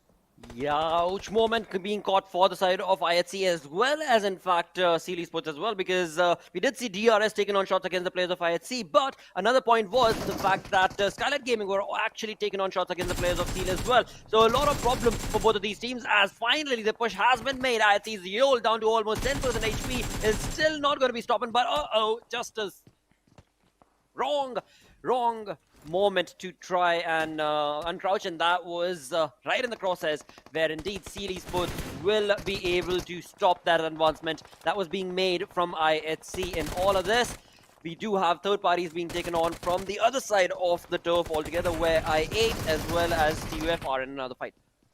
Well, let's see, there's another fight breaking out on the other side of the map. IHC out of the game. DRS down to their last player surviving as well, so they won't be, well, it's going to be quite tough for them to make it to the late game stages, but T2K, they are still in this, and they're going to try and win it as well. One player lost, Legend getting taken out earlier on in the matchup. I8 right in front, and then another team closing in from the rear. This is not going to be easy for T2K, but let's see what the end result is going to be. Deadeyes Guys have made it quite close to them, and they're going to look to apply a lot of pressure, but Deadeyes Guys have forgotten about Stalwart Esports from the distance, and well, it's going to be quite tough to take a split fight like that. Two players from the side of DE knocked out. TUF, they got one was taken down by the players of T2K, so that situation has been dealt with. Now again, back to I8. Well, as that fight and advancement was taking place, we did have the side of Skylightz Gaming completely annihilating the players of Steel Esports. 52x timed in along as well, and all of that. We're left with 7 teams remaining. We've got Stalwart Esports looking very comfortable with 5 elimination points of their own. T2K, as you said, are in a bit of a tricky position, but again, for now, there will be third parties that could maybe be the limelight for the side of T2K, which we will come back to, because right now it is Stalwart taking on the final player, Slipknot, from the side of Phantom Esports, as Phantom get eliminated on the 7th. 6 teams remaining right here. TUF, 2-man army. They've got Virus and Joker Sir. Very close to the proximity of I8, where the Nate Parade from I8's Crypto is bringing in a world of trouble for T2K as well. Well, let's see. Train to kill, they're trying to make it work. TUF in the back line, Seog, he's there. Revive to Sandesh, almost completed, but the players are too close, and well, it's not going to be completed. They go down before it even happens, and I8, they lose out on one of the players instantly. Right after securing those few extra points. Now Stalwart Esports, the floodgates have opened for the monsters, and Stalwart Esports, they're going to do their level best to secure as many points now, get an advantage today and apply the pressure tomorrow. 8 eliminations already secured inside the top 4. Blotter, if they end up winning this matchup, then that's just going to give them an extra edge when they begin their day today. The margin for error for Stalwart Esports, it's going to be immense. They could mess up 2 games and still be on top. Absolutely, and that's exactly what they seem to be working towards as well, as they have already accumulated 8 elimination points, and there's nothing stopping them. But hey, 52x Rage is another team to actually bring up and talk about, because they have actually been a lot of trouble to so many individual teams in the fight, that they were part of the process of eliminating Steel Esports. They were part of the process of eliminating not only them, but other teams as well. But for now, getting away from that, we're left with just these 4 teams remaining. Stalwart Esports have the numbers working for them with 8 eliminations and all 4 players surviving, but Skylight is also another team that has got the safety net of the compound. For now, the zone as well, as along with that, they've got the numbers working for them, but 52x rage. Can they utilize this position to stop the side of Skylight? Well, let's see. Skylightz Gaming, 3 players remaining. I8, 3 players remaining as well. 52x rage. 2 remaining, 1 knocked out. Last play, Faster has been spotted out in the buggy. The shots whiffing, and Ghost just failing to hit that marker. Will just also fail to secure the exit, but Action with a nade is going to knock down AJ, and I believe that is just going to be a guaranteed finish for the players of Stalwart Esports. From one of the lads of Skylightz Gaming, Nima is going to be extremely low as well. One more shot, he's going to be taken out. Skylightz Gaming destroyed in seconds, and now we're down to the top 3, 9 players still surviving. Stalwart Esports, the entire team still present in the match. Looking quite strong, looking quite healthy, but they have to be extremely careful. The blue zone is closing in. They have I8 towards their left and 52x rage towards their right. The teams might be at a disadvantage in terms of the numbers, but if they come together, they can take Stalwart Esports down. So they have to try and isolate these fights one by one and then go on to secure the chicken dinner. But hey, even I8 can pull off a 3v4 clutch. It's not that difficult. So let's see. STE in the meanwhile do look to finish off and are looking to deal with 52x Rage Esports first, and they head there. Instant finishes, more eliminations to Stalwart Esports. Now the top few, I8 versus Stalwart Esports, 2 of the most aggressive teams in this PMPL South Asia Championship. Absolutely, 2 of the most aggressive teams indeed, they definitely are, but the numbers are definitely shaken for the side of Stalwart as Crypto chimes in to stop the advancement that they were making. A 4v3 has now converted into a 3v3 fight, but we know for a fact when it comes to Stalwart, they try and always revive their teammates, and that is something that could maybe be the opening that I were waiting for. Right now, the utility is definitely being capitalized from the side of I8, but Stalwart is not that far behind. Action so very close, right in front, and definitely going to be sticking his neck out, and as soon as he does, Uzum will not allow any of that sort of an approach in this fight, which has turned a 3v3 situation once again as Action is down from the side of Stalwart. This is a bit of a stalemate for now, but again, the utilities, they are dwindling, I'm sure, for both of these teams. Well, the advantage that Stalwart Esports had, it has completely vanished. Top has been knocked out as well. It's a 2v3 situation in control of I8. Uzun pushing forward. Scry with a few shots. The trade is going to work out in the favor of Stalwart Esports. It's a 2v2 now. Scry and Pika. Pika is, well, he's just trying to deal with the pressure. Crypto, he's waiting for an opportunity, but Ghost is going to get the knock secured. Pika is knocked out. It's a 2v1. Scry, the last player surviving. I8, will they be able to pull this off? 3v4. Beating Stalwart Esports, the chicken dinner is theirs. I8, one more in the bag, an impressive win for the team all the way from PMPL Pakistan. Let's go. I8 is in the house making the earth shake right here as they have taken down Stalwart and stolen that chicken dinner away from them now in that fight. Stalwart again, nothing taken away from Stalwart's approach, but yeah, they were a bit too aggressive. They had the high advantage. They could have been a little bit more careful, but overall, again, it was a GG play from the side of I8, and they utilized it to perfection, getting that chicken dinner for themselves. Well, what a game, what a finish. I8 Esports take a bow. That was impressive. 10 eliminations, 25 points in total, but they are just going to be on the verge of taking T2K down. But hey, let's see what the overall rankings are going to be. Well, before we move on to that storyboard, we're going to go on a short little break, after which, of course, all the stats are going to be stated. But right now, like I said, we are going to be going on a short break. Stick around.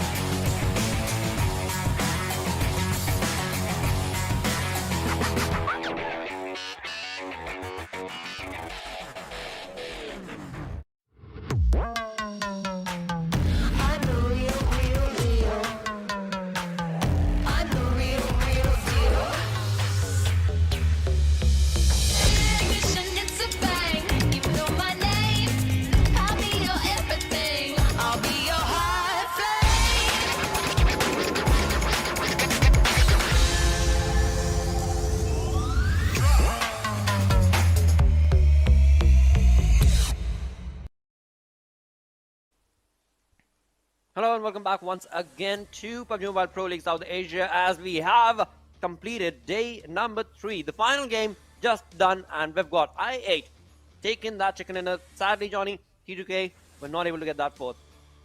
Yeah, I mean, they weren't able to get the 4th chicken dinner in the day, but they had a pretty phenomenal run in this matchup as well. And I would like to see what the total tally is going to look like. But kudos to I8, they've made it all the way to the 4th position. And after this on out, I think if tomorrow they keep on playing like this, but just be a little bit more consistent, I think then it is going to be very interesting to see them break into the top 3 first and then try and contest the crown later on. But MVP on our screens, and again, it's going to be action from Stalwart Esports. Absolutely, with those 5 knocks, 5 eliminations, along with the assists going on for the dude, the team, or rather the player for the side of Stalwart Esports action has always been the standout one, but that wouldn't really be too fair to his teammates as well because they're all an aggressive bunch and they do not let any man go down. I mean, that's something that I've seen from the side of Stalwart Esports. Even if a man is down, they will pick them up on their backs to get them into the zone and get that revival, which is very, very important in terms of the way this team likes to approach those fights. And along with the side of Stalwart Esports, we do have I8's Crypto and Ghost chiming into the top players list with the Crypto at 5 eliminations, 775 damage. And also, as soon as we got done with that chicken dinner, we did go to the webcams or the face cams of these players, and Crypto was so energetic, so energized. Let's go is what I could sense from what he was saying. But it's just the start for the side of this lad. Yeah, it was just the start. But let's see what the end point is going to look like. But moving on to the match summary, we do have Crypto again with the highest elimination. Zul is going to be there with the highest healing done. Highest assist and highest damage going to top from Stalwart Esports.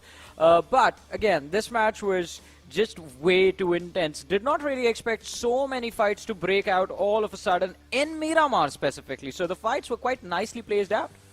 They were. They definitely were. That is true. But as you so perfectly mentioned, I mean, on the map of Miramar, this is something that me and Necro had discussed earlier as well, where indeed when it comes to the map of Miramar, interestingly enough, especially in this PMPL, what we're looking at is a lot of chaotic plays being made on Miramar, whereas Sanhok and Erangel are a little dormant. But moving away from that to this match rank and 16 eliminations to the name of Stalwart Esports. As soon as any team closes up the lead that Stalwart Esports has created, they jump into the next game with just one agenda, and that is to, well, again, increase that lead as much more as they possibly can.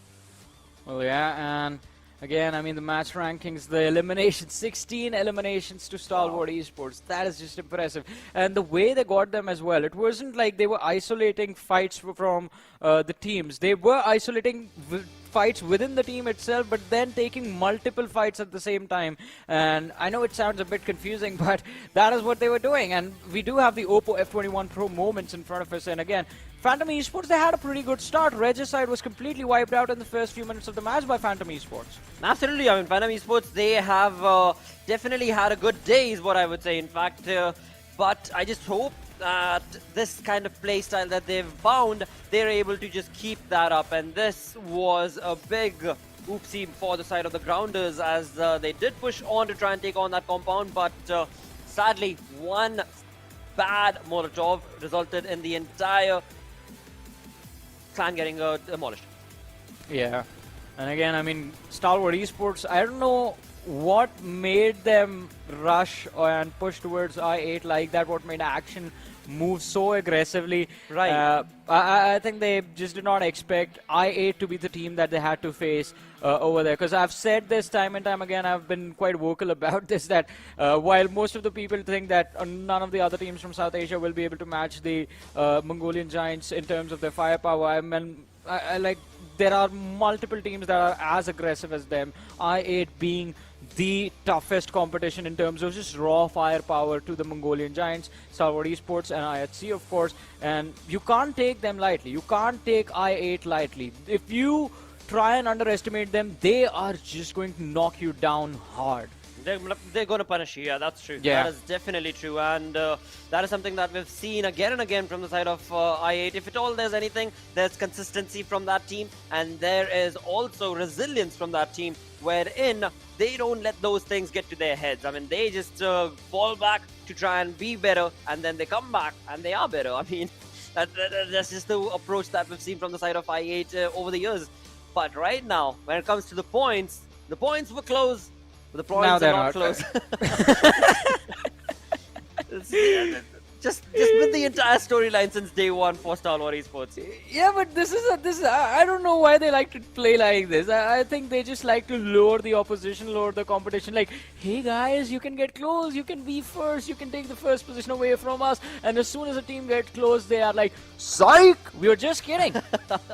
That is so true indeed. That is exactly how Stalwart is doing, or what they're doing to the entirety of the lobby. But hey, again, I mean, that is what we do like in love as well, where we do have the opportunity to talk about teams that are making it grand in terms of their approach and trying to catch up to Stalwart. But it's just the next game, you know for a fact that Stalwart is going to be making that competition that much more tougher. But in all of that, look at IHC Esports. I mean, they finally started working towards those placement points. They have 73 elimination points, which is again quite a huge number, but only 55 placement points.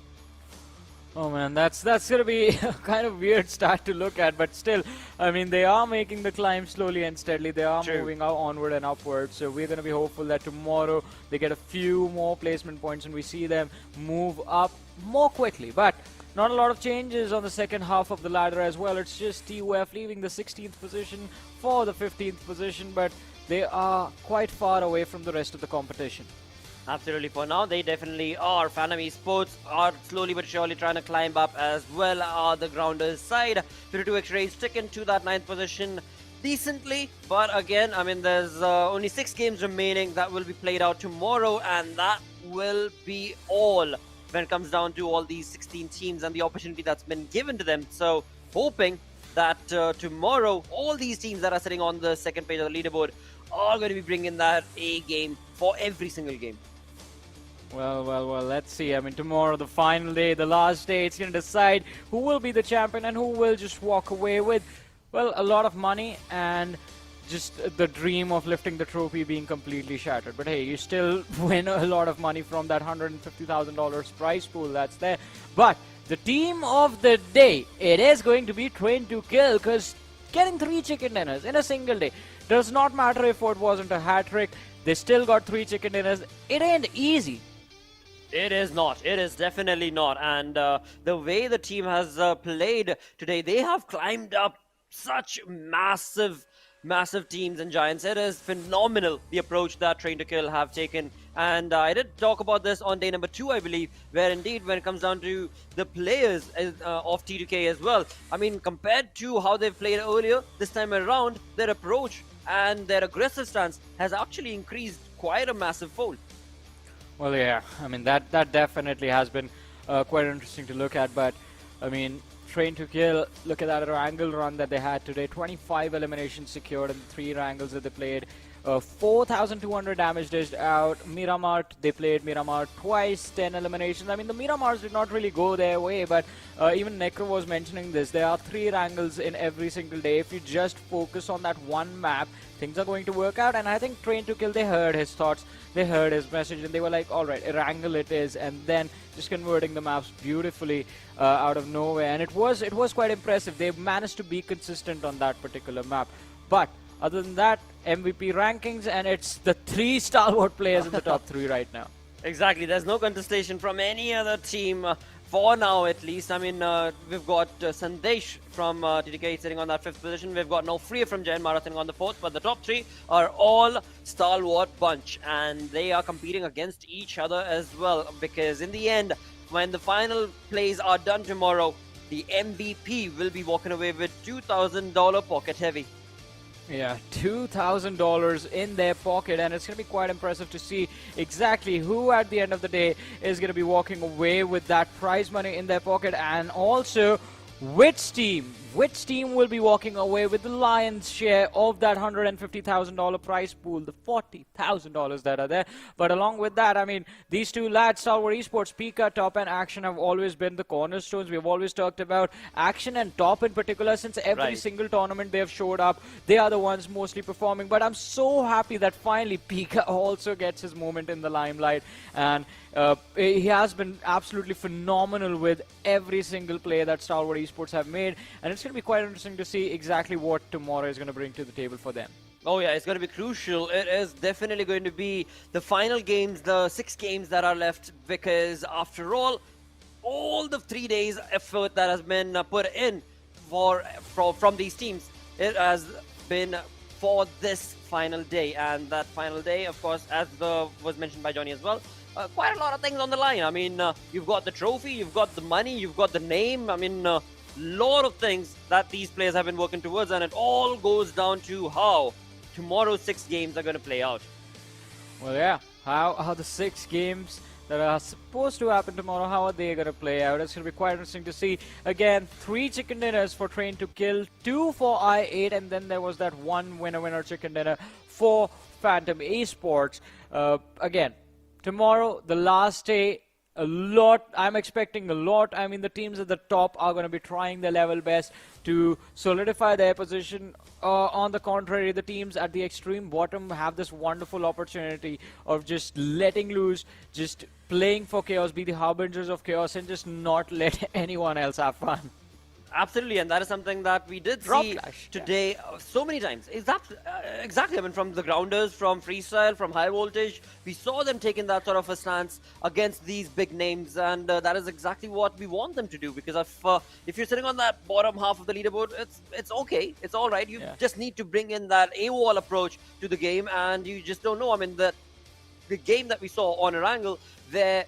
The side of freestyle walk away with more than 7 eliminations. The grounders had really good play as well. So, I mean, that is going to be the best stance that we can expect from their side. And of course, as you perfectly mentioned, Johnny, taking it a bit too personally perhaps would be to just go on for those drop clashes and just completely stop the advancement of these big teams maybe. Yeah, I mean, it can definitely be a possibility. I mean, we've seen drop clashes happen, early fights against the teams at the top just trying to ruin their chances. But even going YOLO is a strat, right? Exactly. And just like scream Leroy Jenkins, run towards your opponents, gun blazing or nade in hand, do whatever you want tomorrow. But for the teams at the top, the first 3 games become very important, especially for Stalwart Esports and for Train to Kill and JyanMaara. If Train to Kill and JyanMaara manage to catch to Stalwart Esports within the first 3 games, then we're going to have a fight for the next 3. Well, for that, we are going to have to wait till tomorrow, but today has come to an end. Thank you, everybody, for tuning in. A big thanks to, of course, Oppo for making this all happen. And, of course, like I said, we'll be back again tomorrow, the final day, with the final set of matches. That is going to be in total 6 games. But today, we do reach the end. Thank you. Until tomorrow. Bye-bye. Take care.